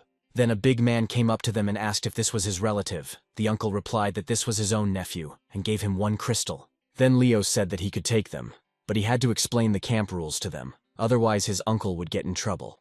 Besides, they will be camping here today, so Uncle should look for food for them. Uncle bowed to him. Sam was naturally angry, but Mike told him to calm down and to find out more information. Uncle asked how Sam was doing. He and his father were very worried after the end of the world. His father was very worried. It seemed like half of his hair had already turned white. Sam replied that he was fine, alive and well. Mike told them not to go outside. It was too risky to go out at night when there were zombies. They could eat what they brought with them. The boys returned. Then Leo took their food and said that his uncle was a good man for sharing his food, and left. Sam got angry, but Mike asked him to calm down and follow him. They went to the roof to eat. Sam said that he could easily deal with them. Mike replied that they would follow them to the camp and find Sam's father. Then he could sort everything out. There was no need to enter into conflict with them yet. Then Mike asked Uncle Sam to tell him about the current situation in the city. Uncle agreed and began to tell that there were 4 most powerful groups in the city. The strongest is the Ren group, all members of which are developed. Their boss is a 3-star, and he is also a professional. This is almost the same as what Carl said, so it seems that the authenticity of this invitation card is reliable. Although the other 3 groups were not as strong as Ren, they were also very strong, and they all had 3 stars in their ranks. At first, for the sake of the 3-star potion, the entire city turned into a bloody storm in these 2 weeks. Whoever can find a 3rd-rank mutant will receive stones. Every time a rank 3 monster is found, it is a battle between humans, not monsters. If we talk about forces, then there are still people in the city who have compiled a rating. In first place is the Ren group, in second place is Meng, in third place is Leo. In the past, similar rankings have appeared in a variety of areas, especially as survivors gained more contacts. Morning came, and the boys followed this group to the camp. The uncle said that he and Sam's father lived in the garage. He and his father take turns hunting, and if they're lucky, they can get 1 stone for a few days of food, which is not bad in this world. A fight broke out in the crowd and Sam's father was being beaten by 2 men. Sam, of course, couldn't take it anymore and ran up to them and hit one of them. Uncle came up and helped Sam's father, then asked Mike to help Sam, because he could die if he fought alone. Mike replied that there were only 2 1-stars and a few ordinary people. Everything would be fine. While Sam was fighting, one of the men took a gun and ordered the others to beat him to death. But Sam beat up everyone who attacked him, then shot the man with his skill and killed him. The father ran to his son and told him to run away before it was too late. Sam replied that they would leave together, but first they had to drink the potion. Suddenly, a man came out of the crowd and, pointing at the boys, ordered the people to kill them. Mike asked if it was too much to ask to kill someone from his own camp for no reason. Before his men could reach the boys, Mike grabbed their boss's throat and, squeezing it, asked if he thought he could kill him. Then a man from the crowd asked Mike to spare him and apologized for his son, promising compensation. He suggested that Mike come to him and discuss everything. Then Mike threw his son on the ground and agreed to talk. The man said that Mike was apparently a 3-star, and it was their fault. Then he apologized again for his son. Then he said to give Sam's uncle and father a potion at his expense. This was his compensation for the fact that he had offended them today. While eating, Mike asked what had happened to him, and the man replied that one of the groups had done it. By a lucky chance, they got a bottle of the 3-star potion. They think they have the right to participate in the exhibition, and came to collect their ticket. The man shouted that if the great elder brother were alive, he would not have let them get away with it. Mike asked who the great elder brother was. The man replied that it was his second son, who was called that. The other day, his people discovered a building over which flying monsters constantly fly, and in the corridors there are many strange plants, each of which, in addition to the trunk, has a crown that is a gray capsule. It turned out that those flying monsters were born from these trees. There are mutants from the 1st to the 3rd rank. They went there to try their luck, but their elder brother died there. Then Mike said that Bill could apologize without giving him the potion. He could just lend him his team. The guys came to the building. Bill did not expect that this guy would be able to lead them here in the dark.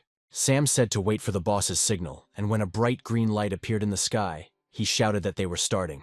Everyone lit their torches. A monster flew out of the building. Bill ordered to go across the road to that bank. The monsters that eat Bill's eldest son are called ghost swallows, a very peculiar kind of monster. They were even called a living plague. Where there is a nest of these monsters, there is usually a mother plant that produces a hallucinogenic gas. When life appears within the gas's radius, it uses the gas to summon swallows. Then the mother plant gives birth to these monsters. The swallow is small in size but fast, and has a suburban skill called sonic attack, which slows and stuns a person. However, their defense is very low. After the nest produces enough individuals to defend itself, it produces its own kind. There were more than 20 nests in this office building, and as the days passed, their number increased even more. As a 3-star, Mike can hold his breath for at least 5 minutes. And within that time, Mike must win. Mike came to his mother, and the monster immediately released the monsters. They flew to him, but Mike killed them with a fire sword. Bill's group didn't understand what ghost nests were, and inhaled hallucinogenic gas, so even the 3-star died. The hallucinations took the form of girls. Mike fell for them at first, but then came to his senses. After killing them, he said that this poison could affect even him, and at such a high concentration, his true form was very close. Mike was able to kill the monster and said that it tried too hard to lure him into a trap. But girls are not that important to him. And besides, Millie would never do something like that. The guys came to Mike and he praised them for their work. Bill was angry at this monster because it killed his son. He cut the monster open and thanked Mike for allowing him to take revenge, adding that all the loot belonged to Mike. But Mike replied that he had done his job so he could take all the 1st-rank stones. We are shown a group of people. A guy runs up to them and says that they haven't seen each other for a long time. The flying guy's name was Dean. He was the leader of the young mercenaries, and the long-haired guy's name was Bob. Some crazy guy tied people to his bike and rode to the roof. This boss's name was Lynn. Before the end of the world, he was a car mechanic, but now he got the profession of a driver. There were also silver tigers there, Dean heard, most of them from provincial and city trampoline teams. The meeting place was a department store in the center, surrounded by zombies and mutants, for the teams to demonstrate their capabilities. Alex was also here with her team, which surprised the guys, because there are top 20 groups here. Bob said that after today's ranking update, her team is in 20th place. Then Bill came in with his team and people started talking about how they were doing and their gear. Mike entered their group. Alex wondered why Mike and Sam were here. Apparently they were up to something, but she was left behind. Suddenly Bob clapped his hands and opened some kind of portal and said that since everyone was gathered, they could go. Rainbow Gate. A certain amount of energy is required to activate it. The maximum teleportation distance does not exceed 2 kilometers. Bob said that people can exchange things. It is a great thing that will improve their strength and speed up evolution. There is no risk in this, and to prove it, he will go first. His people will remain last. Everyone came in, and Bob said the first thing was going to be a public auction. They were going to put a few items up for auction. The winner will be the one who offers the highest price, and stones will be used as currency. Each person will take turns putting items up for auction, independently determining the price, placing bids, and selling. After this part of the meeting, there is free trade time. So if they have something they need, they can buy it. Those who have lost others can propose terms of exchange, and as long as they are agreed upon, they can complete the deal. Of course, there are plenty of people who have their eye on the item and might put it up for auction, so he doesn't care. The first item, perhaps it will be very useful to someone. The starting price is 200 stones, or 2 bottles of potion. Mike said they would take the stone, and they would make every possible bid for it. It's a natural firestone. It's too valuable. He bought it for only 2 bottles of potion. People don't know everything yet, so Mike took advantage of it. The next item, the secret key. Mike was not happy. He didn't think he would see it so soon. Although he knows what it is for, he cannot reveal its secrets. This thing belonged to the Blue Bay group. Frankly speaking, this is the very reason why the Pigeon Bay battle group was destroyed, because they discovered the key to the secret kingdom. Only less than 1% of the people who entered there were able to come out alive. People were unhappy with this key. Bob replied that high risk meant high reward. This thing was so dangerous that even he was hesitant to go in there. But what will happen after they pass these dangers? What will they get in this secret world? Not only does he sell this product, but it is not cheap, and anyone willing to take the risk will have to pay 2 bottles of 2-star potions. People were unhappy, they were arguing, but suddenly Mike raised his hand and asked if he could buy it for 1-star potion.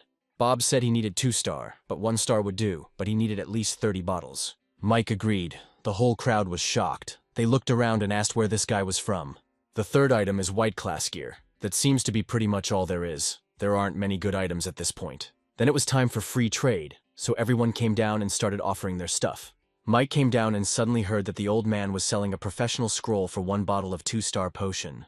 Bill asked if it wasn't Yoon from the kingdom. The peaceful kingdom dropped out of the top 10 from 6th place this semester, because of this scroll. The people were unhappy because he was selling the potion at a high price, so they all left. Mike asked if it was possible to exchange the scroll for 2nd-level stones. The old man asked for at least 100 stones. The man asked if that was all.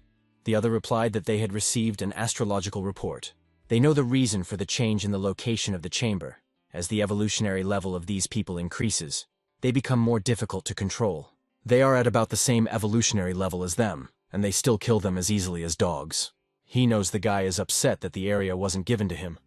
But while there isn't a huge metropolis in this part of town, there are several interconnected urban gangs, and he can continue to play with them. The guy left and told him not to die. Mike found another good find, but he didn't know who to give the Golden Body skill card to, so he'll exchange it here. He announced the card, started telling about its advantages. Alex did not understand why he was giving away such an important thing, and people became interested in the card. Bob came over and asked what the price was. Mike said he would see what they could offer. If he was satisfied, he would tell him. The guy offered 1 bottle of 2-star potion, but Mike replied that he didn't need the potion unless it was 3-star. The man offered Mike a white-level sword, but Mike didn't need it because he already had a lot of weapons. Then Bob said he had a profession scroll. Mike asked how many. Bob got nervous and asked if he wanted several. Mike replied, 2 scrolls. Bob replied, just 1. That's a fair price. Mike replied again, either 2 scrolls or nothing. Bob then said he would add another scroll, but his 2 items were worth significantly more than his, so he would have to come up with something. Mike said he would add 5 1-star potions. Bob demanded 10 bottles, and Mike agreed. Suddenly, that same man burst in and killed one man, Bob. With him were several people and some mysterious dogs. The man started demanding that people give him all the items. Then Mike ran out of the crowd with his knife. One of the dogs attacked Mike, but he killed it. Then the man asked him to kill the guy himself. That person will become an 8-star, the de facto controller of the underworld in this city. Mike told everyone in the back to fight too, but they shouted that Mike had just killed any chance of peace talks. This made Mike laugh. He said that they were from the Zero Chamber. They call it pig farming. If they were caught today, they would be pigs. They will feed them to the zombies they control. Then they will detonate miniature bombs planted in the zombies' heads. By killing them, they get stones and spin the roulette wheel to evolve.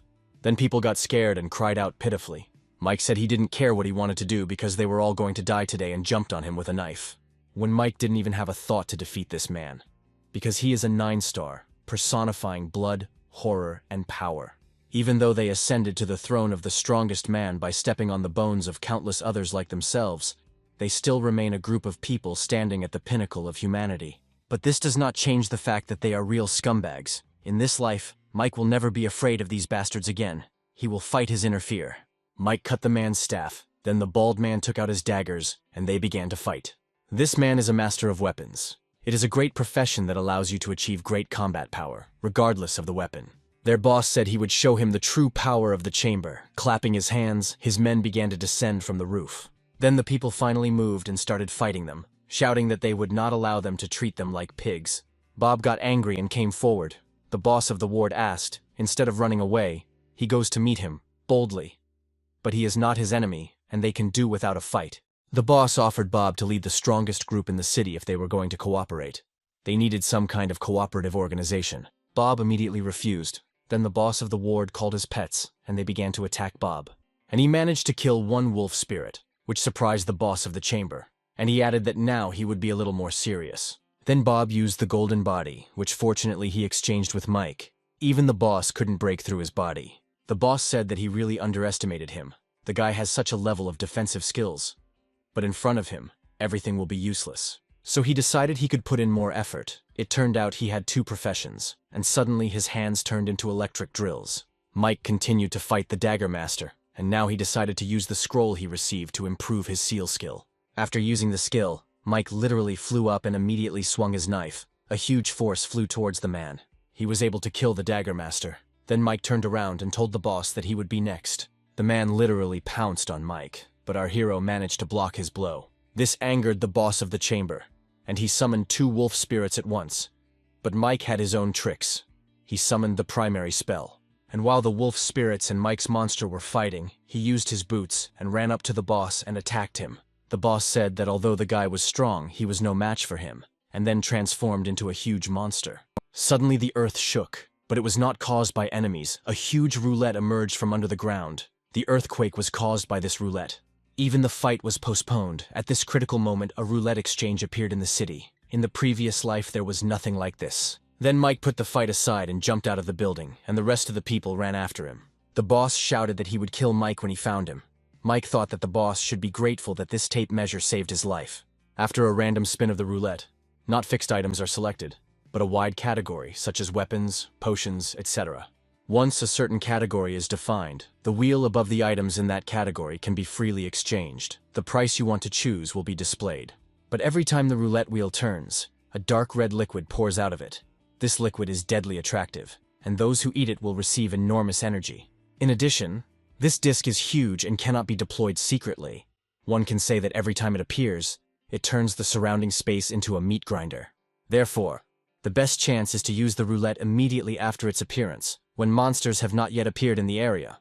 And Mike managed to run first. It's good that only one level 1 stone is required to activate the roulette. The roulette started spinning. He got to the drawing section. Mike selected all the categories he needed. Mike was able to get the blueprint for the 1,000-leaf armor.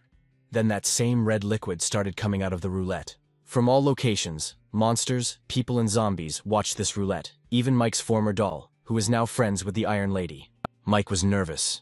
He needed to hurry up to spin the roulette wheel 2 more times, because he could already feel the crowd of monsters running towards him. The second scroll is a section that is the only section on the entire roulette where you can't see what's there. But such an opportunity could not be missed. So Mike took the risk, and the people were already very close to the roulette. So Mike called the primal charm to stop people from getting away from Mike with the roulette. The third spin gave him a bottle of bloodline blood. With his speed, he managed to slip through the gap in the circle before the powerful mutants appeared. So this time he probably had enough. Fashionable creatures. A large number of groups and organizations quickly fall into this funnel. The meat grinder has begun. Bill thought that most of the survivors and mutants would flock to the roulette. He wondered how his team would survive this storm. Suddenly, Alex and her team came to him, apologizing. She said that she wanted to come here to wait for someone. Bill asked how long she had known Mike. Alex replied that it had not been long since they met. Then Bill asked why she was here. Alex replied that following Boss Mike could bring many rewards. Sam added that this was true. Finally, Mike returned to the guys. Sam asked if they were going to do something big. Mike replied that they needed a break first. He apologized to Bill for having to borrow his apartment for a while, but Bill didn't mind. Of course, Mike has something important to do. But unfortunately, none of the squad members are around. Bill and Alex have not yet won his trust. So Mike told Sam that what he would do could lead to his death. Was he willing to go with him? Despite this, Sam of course agreed. Of course, Sam's father and uncle were very much against this idea. and his father began to shout at him not to dare do anything like that. To appease his father, Mike gave Sam items, a 2-star potion and a profession scroll. Sam was touched that Mike did not treat him like cannon fodder, and that Mike really wants to train him. Mike put his hand on Sam's shoulder and said that Sam needs to get stronger. Mike approached Alex and asked what happened. She replied that she knew he would come to her, and if he wanted her help, let her give him a 3-star potion. And of course Mike refused. Even if he got this potion, it would take priority over his people. Then Alex asked if she would get priority if she became a member of his team. Mike asked if she was alone. The girl replied, "Of course not. We need to look at the situation with the loss of her team." Then Mike agreed. Alex suddenly said that she is an ugly girl. She does not attract people, so she only contacts people based on their interests. Mike was surprised that she considers herself ugly. Then she pointed to her scar and said it was ugly. This one would look great if it was on Mike. Suddenly Mike let it slip that she had another scar above her belly button. It was beautiful. Alex became embarrassed and shouted how he knew that. Later, Mike gave each of the teams a weapon, and they began to praise him and say that they wouldn't mind following Mike. Bill and Alex placed the bags on the table and said that these were the first rank stones collected today. Alex said they had a good couple of days of practicing together, and they had accomplished more today than yesterday, Bill adding that it was thanks to Mike's guns. Mike asked what the situation was around the huge roulette. Bill replied that there were mountains of animals and a sea of corpses around it, closer to the center of the roulette. God knows what was happening. It looks like Mike needs to scout out the situation downtown himself. Relying solely on Bill's group is useless. The biker's men asked how things were outside. He replied that they knew perfectly well what was happening near the roulette. There are zombies everywhere. Monsters. They won't be able to spin this thing. No way, people asked. These monsters don't kill each other. The man replied that they were fighting, and then stopped. The reason they stopped was because there were bosses among the monsters. In the east, an unprecedented flying monster appeared, with wings approximately 50 meters long and 20 meters tall. The dragon has a blue stone on its forehead, before the strongest monster had a green stone on its forehead. Besides this black dragon, the southern side is occupied by a pack of mutant rats. People asked how strong they could be. These are 4th-rank rats, almost as big as 7-year-old children. And they are intelligent, they walk upright, sit on their bottoms, and are very agile. And there are at least a couple of hundred of the 3rd rank, more than 1,000 of the 2nd, and the 1st can't even be combined. The dragon, even being a 5th-level creature and having gathered many monsters under his command, did not dare to go against these rats. All the monsters were under their control. But there is an even stranger thing. The west is full of zombies, and it seems someone is leading a group of these zombies. There are 4 4th-rank zombies in the group, and apparently the 2 women who were there are their leaders. These women were zombies. The man continued to describe to his people about the Iron Lady and Mike's doll, and the woman listened to him. He mistook the doll for a person, and suddenly one bald man got angry and started shouting that he just wanted to spin the roulette wheel. Then the bald man turned around and started yelling at the woman to come down and say something or get lost. She jumped down and said that the creatures were competing for something. Then asked the bald one's name. He answered, "Doc." Then the woman said that she would kill him later. Mike continued to hunt. In his past life, this dragon became famous for killing the famous 9-star. After this, he went alone to a dangerous place and killed so many people that even the lords of those places bowed before him. Mike never thought that he would see him here in this life, and now he is already the 5th rank. Mike considered the dragon the main danger. In the face of absolute power, all plans go down the drain. Fortunately, the roulette is indestructible and can only be used by a person. But if Mike can kill him, then in addition to the stones, his entire body will also become a treasure. Suddenly, people below started fighting monsters. Mike watched them and wondered what they were planning to do. Apparently the forces in the city have temporarily united, but if there is chaos, they will be able to get to the roulette. But there is a dragon there now. The dragon was distracted and flew away. The rest of the people got to the roulette through the sewers. They have a good plan, but there are too few of them. But they were attacked by those same huge rats. In fact, they even managed to get a 3-star potion. Suddenly Mike saw the doll. He was shocked because he could not cure her. But now she is alive and he has no spiritual connection with her. They exchanged glances and somehow shared memories with each other that gave both of them a headache. This was contrary to Mike's idea of such creatures as the Iron Corpse. Mike turned around and walked on. He decided to make another doll to understand what happened to that doll. Only after creating this doll, Mike immediately felt a connection with him. Suddenly the doll appeared screaming that she hated him. Mike clearly did not expect this, and even prepared his sword. But the doll was not talking about Mike, but about the new doll. Apparently she was jealous. She grabbed him and bit him on the neck. She said she didn't like him, but he could give her power. Then she told Mike he saved her, and in gratitude she handed him the potion. The guy was shocked. The doll said that her name was Cindy, and if he didn't like it, she could throw it away. Then Mike took the bottle and thanked her for the gift. Then he asked her if she remembered what happened before. What state is she in now, Mike thought. Cindy answered that she wants a red liquid. Tasty. Apparently that evolutionary blood dripping with every spin is taking its toll on her. Mike said he saw her with a dark-haired zombie. Cindy replied that she also wants the red thing and likes it. It seems that the doll and that lady felt the effects of the evolved blood on them, and therefore are eager to cooperate. The mutants allow people to spin the roulette, but when they do, they kill them. They are not afraid that people will find out about their schemes because the roulette is so attractive. Not only do they get the highest quality human evolutions, but they also get blood. Mike asked if they could control the zombies. Cindy replied that they couldn't. They just follow them. It seems that even they, who have extremely strong psychic abilities, cannot force zombies to do their bidding. He then asked if she could exert some influence on the hordes, and if necessary, throw them into a state of short-term confusion. Cindy replied that maybe she could. Then Mike said that if that was the case, then she could help him. It was the 5th day of the exchange roulette's appearance, and people were still talking about the roulette and the teams that wanted to get to it. Alex, Mike, and the others stood on the stage. People, of course, did not know Mike's true strength, but they understood that he was stronger than them. Bill started by saying that it was clear why they were all gathered here. If they were here, it meant they had agreed to take part in this operation, but they know just as well how difficult it is to act. Those 50 teams haven't done anything yet. They're weaker than them, so they have to figure out a way. And at the same time, everyone has to obey. People started shouting that they would follow him, but Bill replied that they should follow Mike, not him. The name may not be familiar to them, but they must know the man who spun the roulette wheel 3 times in a row on the very first day that roulette was introduced. Mike said that he didn't need to say much. First, he would announce one thing. Everyone who participates in the operation can buy potions and equipment from him at a favorable price. People were surprised and started saying that Mike turned out to be a good person. But with a good person, they certainly went too far. Someone asked Alex if it was true what Mike said. He really has so many things and he sells them so cheaply. Alex replied that he has a lot of secrets. Of course, since the amount of potions and equipment in his hands is limited, each team will determine the amount of purchases depending on the number of people. If we take 10 people as the basic unit, then rounding up, every 10th can buy 1-star potion, gray equipment, every 20 can buy a white-level sword. People were happy, and Mike thought that he could use the advantages to bind these people to himself, also make a small profit, and this could increase their power in a short period of time. Mike said he couldn't guarantee the surgery would be successful, but they knew they were all fighting for their lives every day.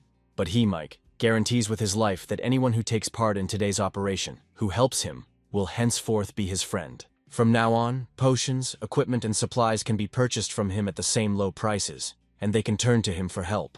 Alex told Mike that even if he didn't spin the roulette wheel, he would become the strongest in the city. Although these small forces do not have strong warriors, their ability to gather information is very high. The man told Mike, "The guys are moving more and more. They look like they are about to make a move. Maybe it would be better to wait until they make their move." Others thought so too. But Mike replied that they would make the first move. Then people became worried. These monsters and zombies care about the evolutionary blood that falls from the roulette. They can't get it themselves, so they need the help of people. They will not ignore those who come to spin the roulette wheel, just as they will not leave it without spinning, even though they know that it is dangerous. So the real danger is not that they will spin the roulette, but that the blood is created as a result of the spinning, at which point they need to retreat. Bill asked how they would retreat. They wouldn't be able to withstand that many mutants. Mike replied that he was not going to risk his life or theirs. After all, he wanted to spin the roulette wheel. It was the most dangerous position. He was not looking for death. This group also came up with their own plan, but then a man burst in and told them that there were a lot of people near the roulette. They all went out on the roof and watched Mike through binoculars. They called them crazy and said that the zombies would eat them in a second. The guys finally came to the roulette. It was surrounded by mutants, zombies. Mike told them not to hesitate and stick to the plan. Then the guys stood in a row and took out their shields. All the monsters stood patiently nearby and waited for the people to start spinning the roulette. A drop of blood fell on Mike's sword. He threw it to the other man, ordering him to stick to the plan. Then the guy threw his sword with blood right at the rats. Mike was right. During the previous alliance of the different creatures, the monster camp pushed back the zombie camp and reached an agreement for the rat side to get the first drop of blood. The dragon was confident that his level was high, so he couldn't let a drop of blood fall into the hands of the Rat King. When the Rat Camp and the zombies unite, under the siege of so many creatures, it will be impossible for the dragon to stably control the entire situation. The dragon and the Rat King have actually started fighting each other. Mike needs to hurry up to spin this roulette. Alex reported that a wave of mutants was moving towards them. What to do? Mike replied that it was all part of the plan. Mike got the weapons section, and he got a purple-ranked weapon, which made the guy very happy. The people watching Mike were shocked. They discussed what level he could be and why he didn't run away, but they were ordered to shut up, which they did. The old man said that the strength of the people in this squad was not very strong. That guy was only a 3-star. And although they managed to force the two camps to fight, the conflict was not that out of control. As for the zombie camp, several kings have already rushed towards this team, and they will not be able to stop them. Therefore, the best choice at this point is to allow the 3 camps to return to the previous confrontation situation to escape. Dean replied that he still managed to do so. The mutants fought, but how was he going to get his team out of there? Mike was thrown a rat. He told the creatures not to be impulsive, otherwise his hand would shake and the rat would eat it. The monsters really froze. Mike said he needed a little more time. He would spin the roulette again. The people on the roof were shocked. They started asking why the monsters were frozen, and one of them said that he could read lips, and that guy would spin the roulette again. At this time, Mike received a profession scroll and he gained another drop of blood. Then he asked the dragon if he thought that since he had the highest level of evolution, he could behave like this here. He admits that the dragon is the biggest threat, but that doesn't mean he's afraid of it. Apart from the first drop of blood, Mike is not going to give the other 3 drops of this goodness. Hearing this, the dragon went berserk. Then he pointed to the mutants and called them cowardly losers who had joined forces but who did not dare to do anything. And dirty rats, let them not think that because they walk on their feet and use their asses, they will become people they envy. After all, they are fucking pests. And he really thinks that he is a real dragon. He is a flying lizard who must return to the house so that they don't skin him. Mike continued to tease them, saying that they would all die and he would show them his pet. Golden Diptera Python. Mike had a huge rank 5 pet. People were shocked and wondered who this guy was. Mike was angry. He told the dragon that he needed his horns, blood, flesh, and of course his stone. Maybe if he meets a higher level necromancer, he can turn him into a bone dragon and bring him back to life. The baby got scared and just took off and flew away from Mike, which Mike didn't like because it was different from what he had planned. Even the other monsters were really scared and started running away. Then Mike thought he could spin the roulette wheel again. But suddenly Mike said that they were leaving. Alex did not understand. She asked why they should leave, because even the dragon had left. But Mike repeated that they had to leave, and she agreed. Thanks to Mike's clever plan, the royal python scared away all the monsters, and people were afraid of the mysterious power that this man possessed. After some time, Sam returned. He could barely stand. He told Mike that he spent his potions and scroll. Mike praised him. He used the scroll of changeling. The skill of this profession is that it allows the owner to transform, but it does not give strength. However, once you find the species you transformed into after the shapeshifter, kill it, suck its blood, and take the stone. The shapeshifter will live up to its name. The rogue shapeshifter can only go up to 2 levels, which is why he gave him the 3-star potion that Cindy gave him. That was why he was able to create a 5th-rank evolved life form, but he didn't expect the dragon to be afraid of him. Mike thanked everyone and advised them to rest. Mike spun the wheel 8 times, and the circle of evolutionary blood was already half gone. In other words, the wheel can be spun about 20 times, and now it can be spun about 12 more times. Mike used up his stones so he didn't spin it again, but he got some great stuff, 4-star potions, and when he reached the intermediate advanced rank, a new world would open up. Then Mike drank the potion and finally became a 4-star man. The potion improved him. His current strength is comparable to that of a 5-star, and he developed normally without taking the enhanced potion. Furthermore, these 2 bloodline crystals, even in the last 10 years of the last world's existence, the bloodline crystal was still a valuable item. It was rare for such a thing to appear on the roulette wheel, and with his level of 6 stars in his previous life, not to mention having a bloodline, he had never seen such a thing in his previous life. As for the bloodline, evolved ones can only have one type of bloodline, and once they learn one, they will forever lose the ability to learn other bloodlines. Then all that remains is the genealogy of this hellspawn, and he will have to find out what it is. Mike broke one of the stones. Suddenly he appeared in some strange change and a crowd of monsters attacked him. He understood how this thing works. It is a bloodline mark, and when he activates the bloodline ability, he gets the skill Hell Link. Not only can he attach dark energy to his attacks, but he can also communicate with hell and summon hellish creatures that can exist for a certain amount of time to aid him in battle. Moreover, once this bloodline rises to the intermediate level, it will gain the ability to transform, which will greatly increase its individual strength. But the main prize is the purple pistol. It is only one level higher than the legendary weapons and equipment, which even 9 stars are drawn to. It has no magazine. In other words, the source of energy for this weapon is stones, which is probably where the phrase crystalline energy comes from. Whether it's the mechanic, the sacrifice gate, or the roulette, stones are needed everywhere. There's also a gun with magic bullets on crystal energy that requires stones to use. This saddened Mike. He wondered where he would get so many magic stones for these weapons. The crystal energy in the gun refers to the stones, and the bullet refers to the bullets made with energy. When the trigger is pulled, this crystal energy pistol absorbs the user's energy and fires bullets with the same properties. In other words, Mike can only use this weapon when his bloodline is activated and he has dark energy. But when his bloodline is activated, it will improve the quality of his body in all aspects, and he will be able to use it in close combat. Then Mike decided to look at the card, and luckily, it was the Elemental Thunderbolt skill card.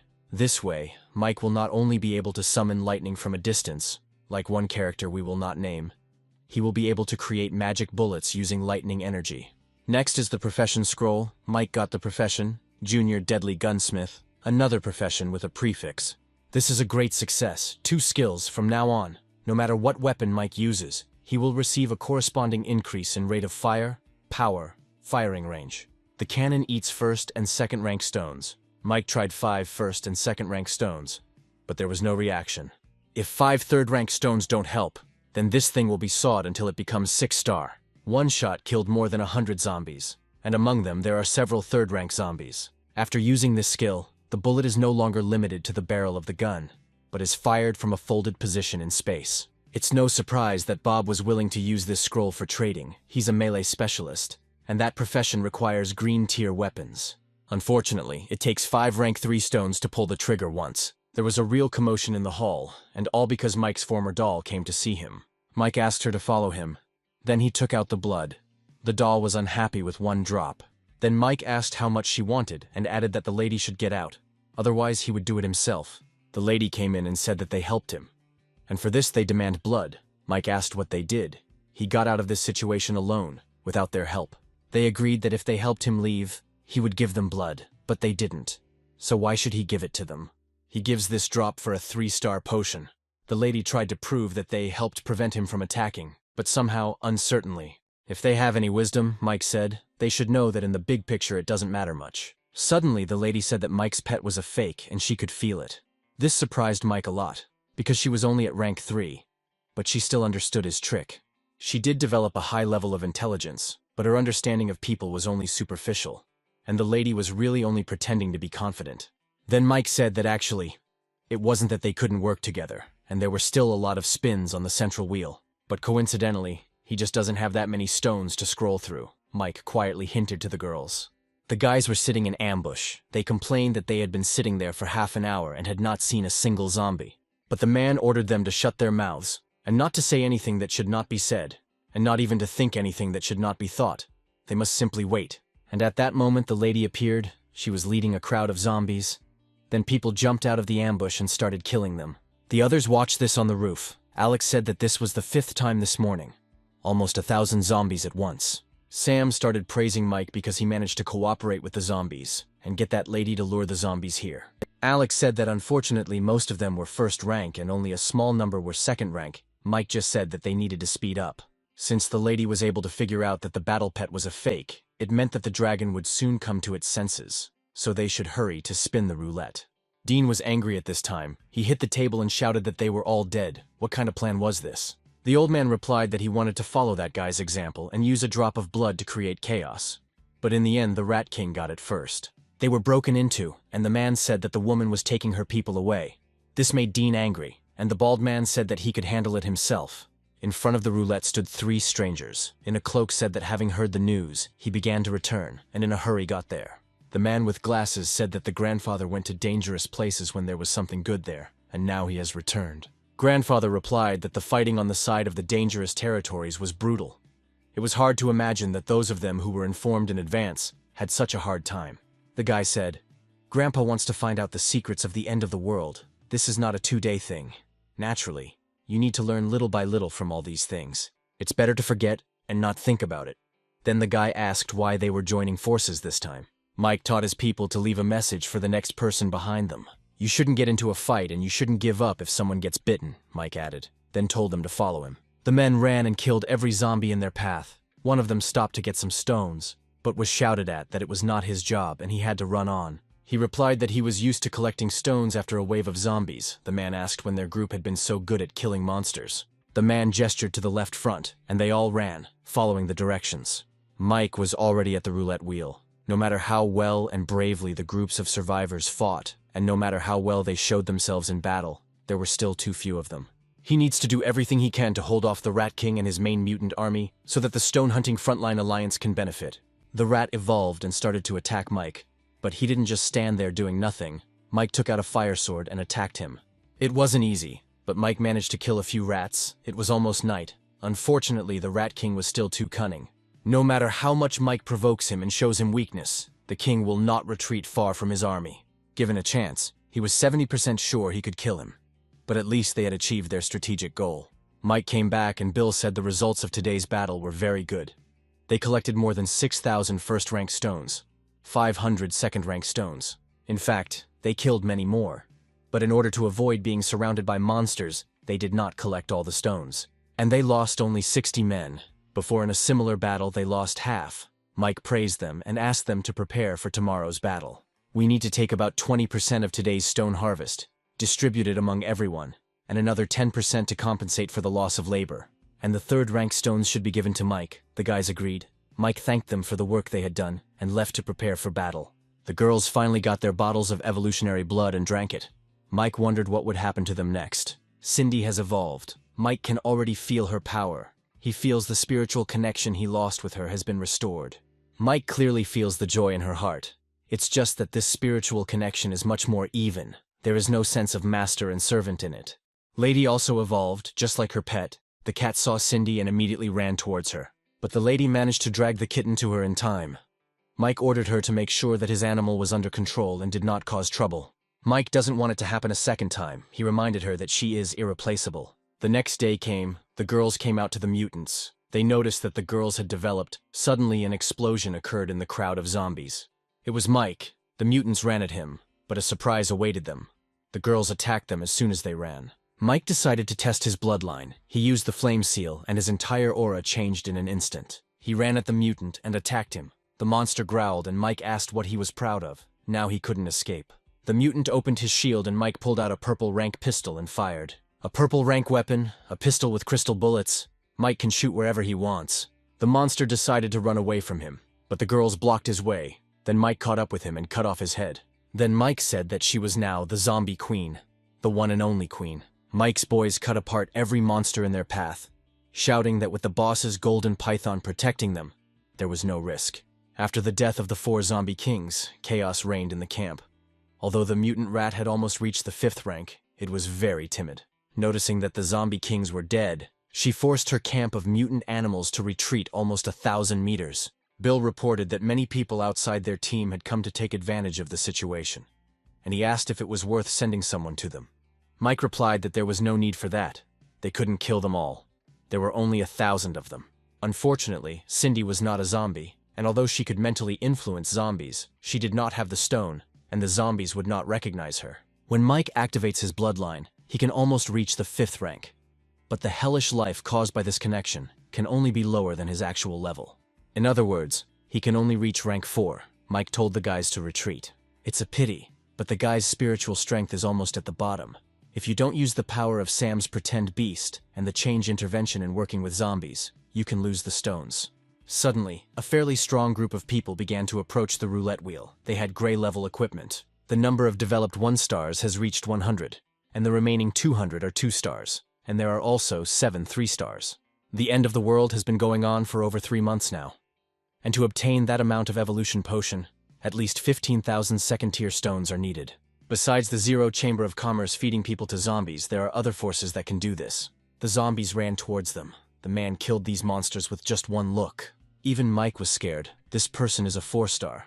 Besides the mysterious chairman of the trading board, him and the red-haired one, there is still someone who can achieve 4-star evolution. Sam, who was barely standing after playing the 5-star monster, shouted that those people were taking advantage of the chaos they created. Under normal circumstances, no one would be able to obtain so many evolution potions in just 3 months after the end of the world.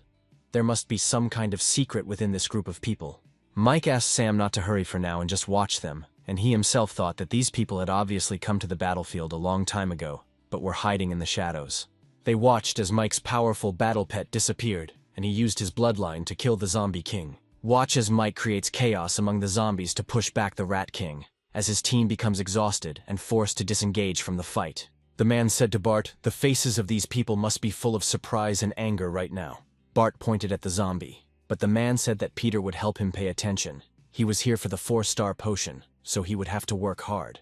Peter was killing zombies, and Stan was saying that if someone else took the potion, what would their thoughts be? Peter just asked him to shut up. Stan reminded him that his 4-star wife was still fighting in the Jedi ranks, and added that there was an opponent with a 5th-rank pet, to which Peter responded that his pet was a bluff. Bart said that fortunately some of them realized this, otherwise they would not have dared to move and come here. He would like to apologize for not paying much attention to the new forces of the Mountain Villa, which led to a reconnaissance blunder and almost disrupted their plans. Peter replied that it was not their enemy anyway. Their focus was on the Chamber of Commerce. That was what they had to pay attention to all the time. Besides, as long as they are around, if they can hold out for a while, they can get whatever the roulette wheel brings. The others also watched this team, but they also couldn't do anything because they understood how strong those people were. Mike came closer, and Stan asked if he should upgrade to the 5-star evolution potion first. The roulette wheel started spinning, and people kept telling Stan what they didn't have yet, such a pedigree, weapons, and so on. Peter pointed at Mike and said that his men had retreated, but he himself had not left, and they began to wonder what the guy was up to. Bart said that the guy still seemed unfazed, and it looked like he needed to warn him. Having said this, the man took out a cannon of incredible size. It was Pandora's destructive crossbow. Tower builder is a profession that can choose the appropriate type of tower construction according to different situations.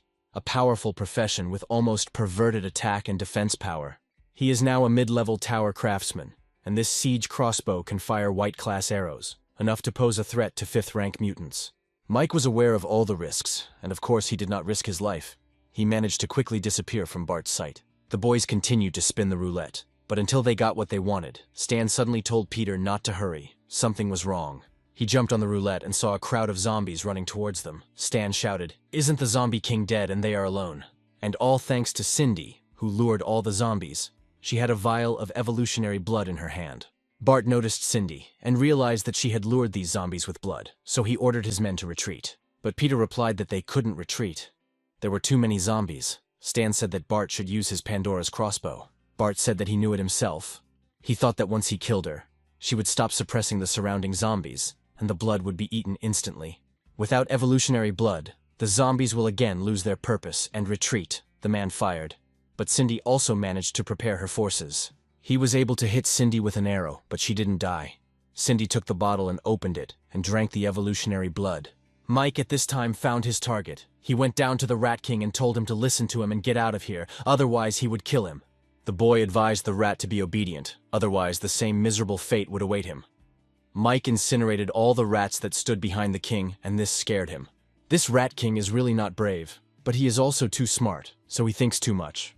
And this can make him paranoid. In fact, Mike has already used his bloodline, and the stones in his hand are only enough for 1 or 2 shots. And if he can dodge his attack, it will be almost impossible to kill him. Besides, even if he could kill him, what could he do if his mutants lost their king and went crazy? Suddenly, the lady came up and said indistinctly that she needed to grab the tape measure, and she could grab these people for 1 drop of blood. Talking to such intelligent creatures was a real salvation, Mike thought. He was glad that she offered a deal. He himself wanted to talk to her. The lady said 1 drop was too little, 5 were needed. Mike replied 2 drops maximum. Otherwise, he would let Cindy escape, and he had a way to make her a 5th rank. Then she said discontentedly, 3 drops of blood, and from that moment they are friends, and extended her hand. Mike agreed, and shook her hand. Cindy was able to pull out the arrow. She was unhappy and suddenly began to growl, after which all the zombies went crazy and began to attack even more strongly. But suddenly they parted because Mike appeared. He calmly walked between the crowd of zombies, which amazed all the people. Mike said something that seemed impossible to them, still exists in this world. It turns out Mike knew this group, which also surprised them. Bart figured that they were focusing on the Jedi now. There shouldn't be any big leaks in the cities. Mike said how he knows about them doesn't matter. What matters now is that what surrounds them can become their grave. If they want to get out of here alive, what they got from the roulette, they must leave to him. Stan got angry and wanted to attack Mike, but Bart calmed him down.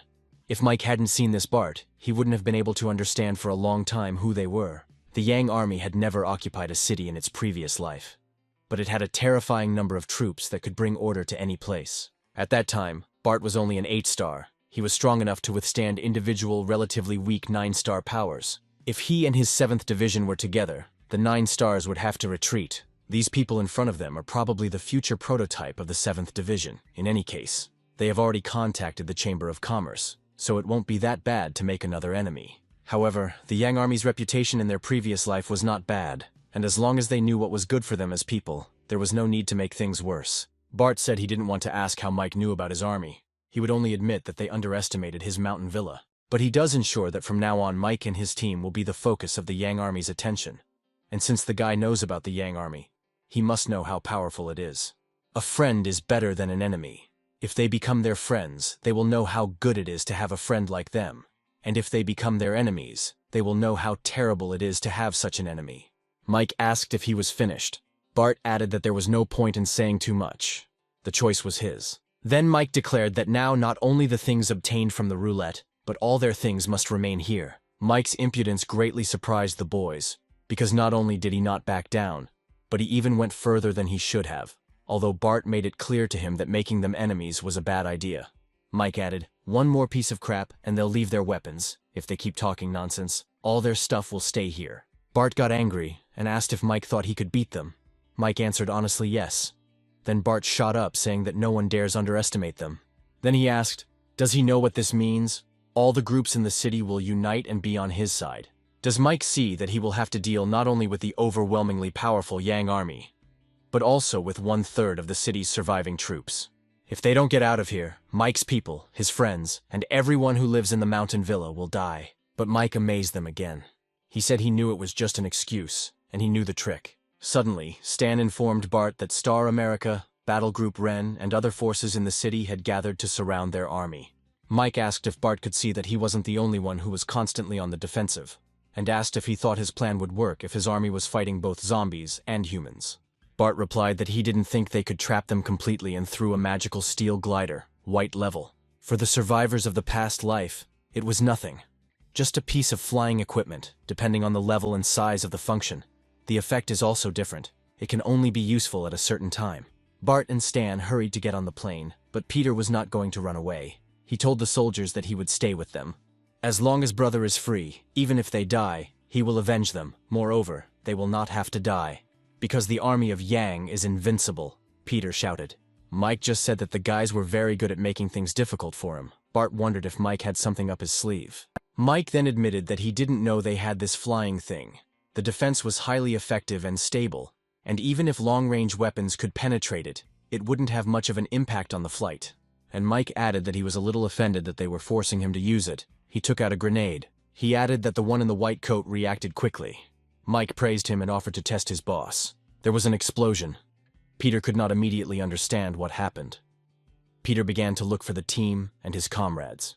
Bart asked what was going on here, why they all looked like that, and how many people they had lost, when Stan suddenly pointed to Peter's feet. Peter lost his legs after the explosion. This was too much even for Mike. Peter started to panic, and Bart was angry. Mike asked if he wanted to fight him now. Bart wasn't in the best shape. He ordered to pack his things, take Peter, and run away. People started shouting that they could fight him. Bart yelled at them and ordered them to listen to him. Stan ordered them to take off all their things. Mike disgraced the team. They left their treasure and took Peter and left. Mike thought that this Bart can make effective decisions. He is a real hero. The weapon made of magic stones is truly an invention of the new era. Such a crude crystal grenade has incredible power. This guy really deserves to be called the father of magic weapons in the future. And he was able to personally make 2 prototypes based on simple information from his head. Then Mike suggested going back to roulette using the magic stones of the Yang army. After Mike spun the roulette wheel about 5 times, the wheel suddenly began to move, then fell into the ground. The lady growled at the zombies, and all the zombies followed her back. Then Mike's temporary team ran to him.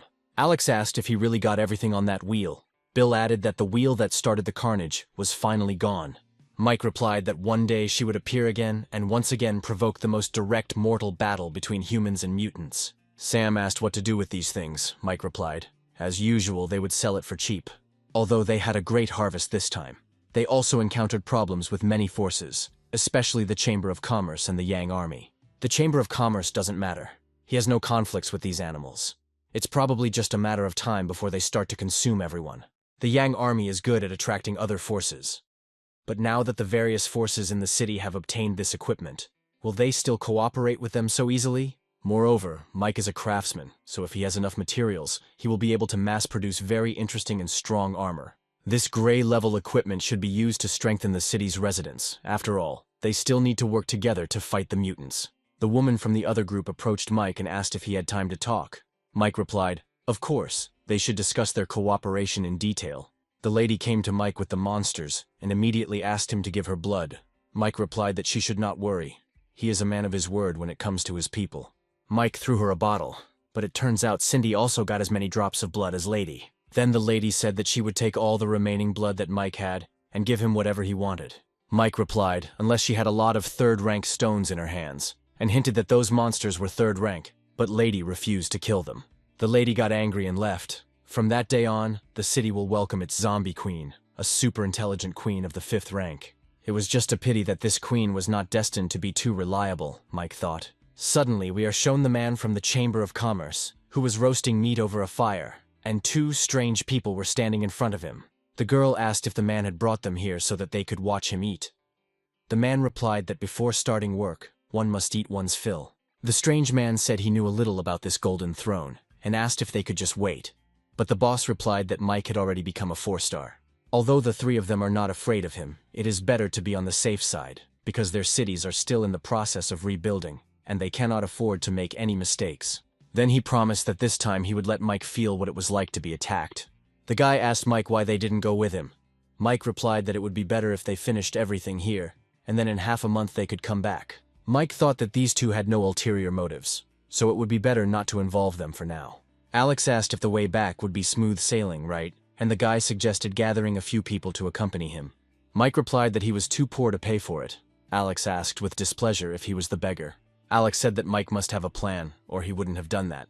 She added that he should be careful, and even kissed Mike. She said it was just a deposit. This time he had the blueprint. She wanted first dibs on buying the gear from him when it was ready. Having said this, Alex immediately left.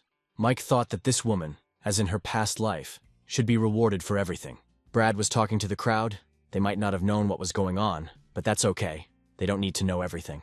All they need to know is that today they are dealing with a man who poses a serious threat to them and knows their biggest secrets. False benevolence will do nothing but accelerate the extinction of the human race, and they will prove to the whole world, even the universe, that they are right. Then the man brought out a huge mirror, and Brad said that before that he would show them a good show. Suddenly Mike appeared in the mirror. He was calmly walking along the road. Suddenly an airplane appeared, and a voice from the airplane said that he was sending a gift to Mike. The package fell and a huge level 5 or even level 6 monster burst out of it, and Mike was thinking about what profession the guy on the plane had. A voice came from the plane, saying that his combined index was 5.78, and he was not far from evolving to the 6th rank, possessing limitless strength and the ability to control lightning. Not only can it strengthen itself, but it also has super high attack power. Even many 6th rank monsters are no match for it. It is a pet of the Chamber of Commerce. Mike whistled and his pet immediately appeared. The dog did not waste time and also developed to the same level as that monster. He gave all the evolutionary blood he had left to Yoke, and even though the little dog hadn't yet evolved to the 6th rank, he was getting closer and closer to this obstacle. Then Mike pulled out his gun, and although it was hard to hit accurately at that range, it would be enough to scare off that guy in the plane. The masked girl said that the pet was a 5th rank pet, and the owner was a 4-star pet. She admitted that both the pet and the owner were powerful. The man said that this reflection shadow was really good. He asked if it was used to get first-hand information, right? Their 3-star and 600 warriors are enough to crush the 4-star guy without any help. Just as Brad said that they were going to attack the guy now, a man appeared in the sky and shouted that their battle was not over yet. It turned out to be Bob, who managed to survive. He told Brad that he wanted to thank him for giving him a chance to be reborn, freeing him from the shackles of being the first in the city. The girl said that this 3-star was too arrogant and underestimated the power of the Holy Throne. The man said that anyone who fought without a weapon was a fool. Suddenly, Kate appeared and said that it was not good for a crowd to fight against one. After all, it was the business of mountain villas, but it was very inconvenient to disturb Bob. Kate said she wanted to see what those Chamber of Commerce holier-than-thou types Mike was so afraid of looked like. But now she was a little disappointed. It turned out that not only Kate came, but also Mike's entire team. Kate said that their value was much worse than theirs. Ken said, "King against king. They have no right to worry about their boss except their boss."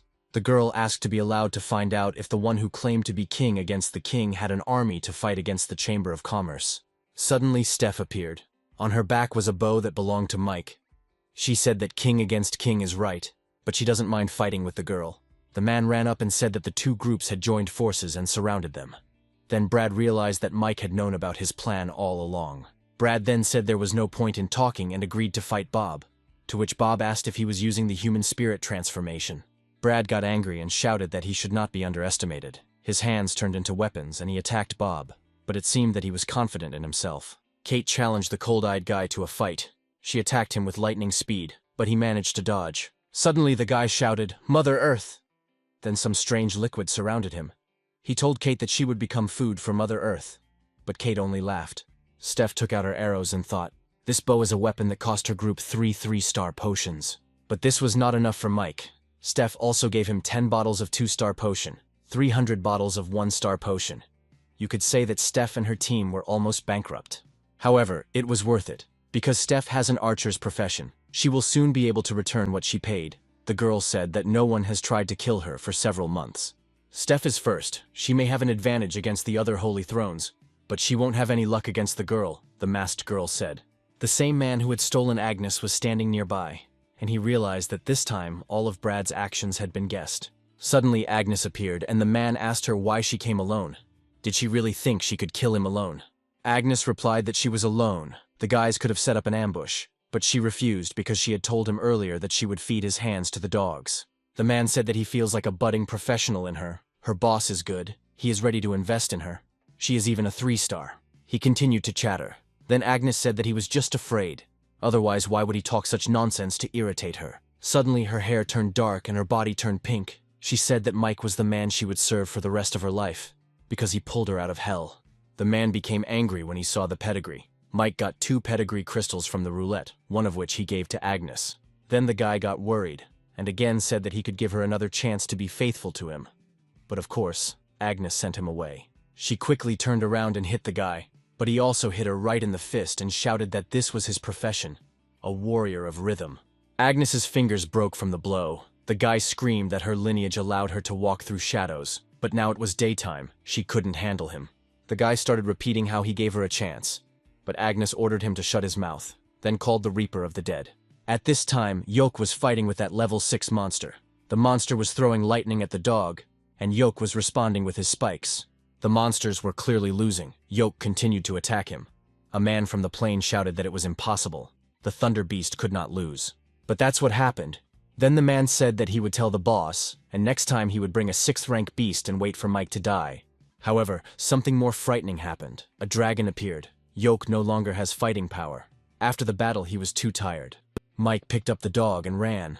But suddenly the dragon entered Mike's mind and asked where his pet was. His voice had a strong psychic attack. It is impossible to follow the original plan where they all return to the villa. The dragon will be incredibly difficult to kill, let alone escape. The only ones who can defeat him are Lady, Cindy, the Yoke, and only this full team. The dragon told Mike to bend his knee, then he will receive an honorable death. The dragon attacked the first time with his fire breath, but Mike used his boots, dash skill, and managed to escape. But the dragon wasn't going to give up just like that. He created a fireball and threw it at Mike. The guy threw his pet to the side, and the ball was already right above him. Mike miraculously managed to escape from the rubble. But the dragon was already right in front of him. He again told Mike to kneel down to receive an honorable death. But Mike thought he would be honored. He is a man with a weak soul. It is almost impossible to resist such mental attacks. Mike will either go crazy or become an idiot. And at a distance, unusual vibrations were observed, Mike noticed. He realized that his cooperation with others had borne fruit. Kate and the others were also caught up in the fierce fighting when Mike suddenly turned to the dragon. He has one last way to deal with the dragon, but he always thought that it was a way in which he would die along with the dragon. But now it seems that he still has a chance to survive. And as for the dragon, his life or death depends on luck. The dragon asked what his plan is. Mike always wondered where the dragon and monsters came from. If the Jedi were just a place for monsters, or if it was some kind of weird change. The guy took out his key, which he found at the very beginning of the apocalypse, and opened that very dimension with it.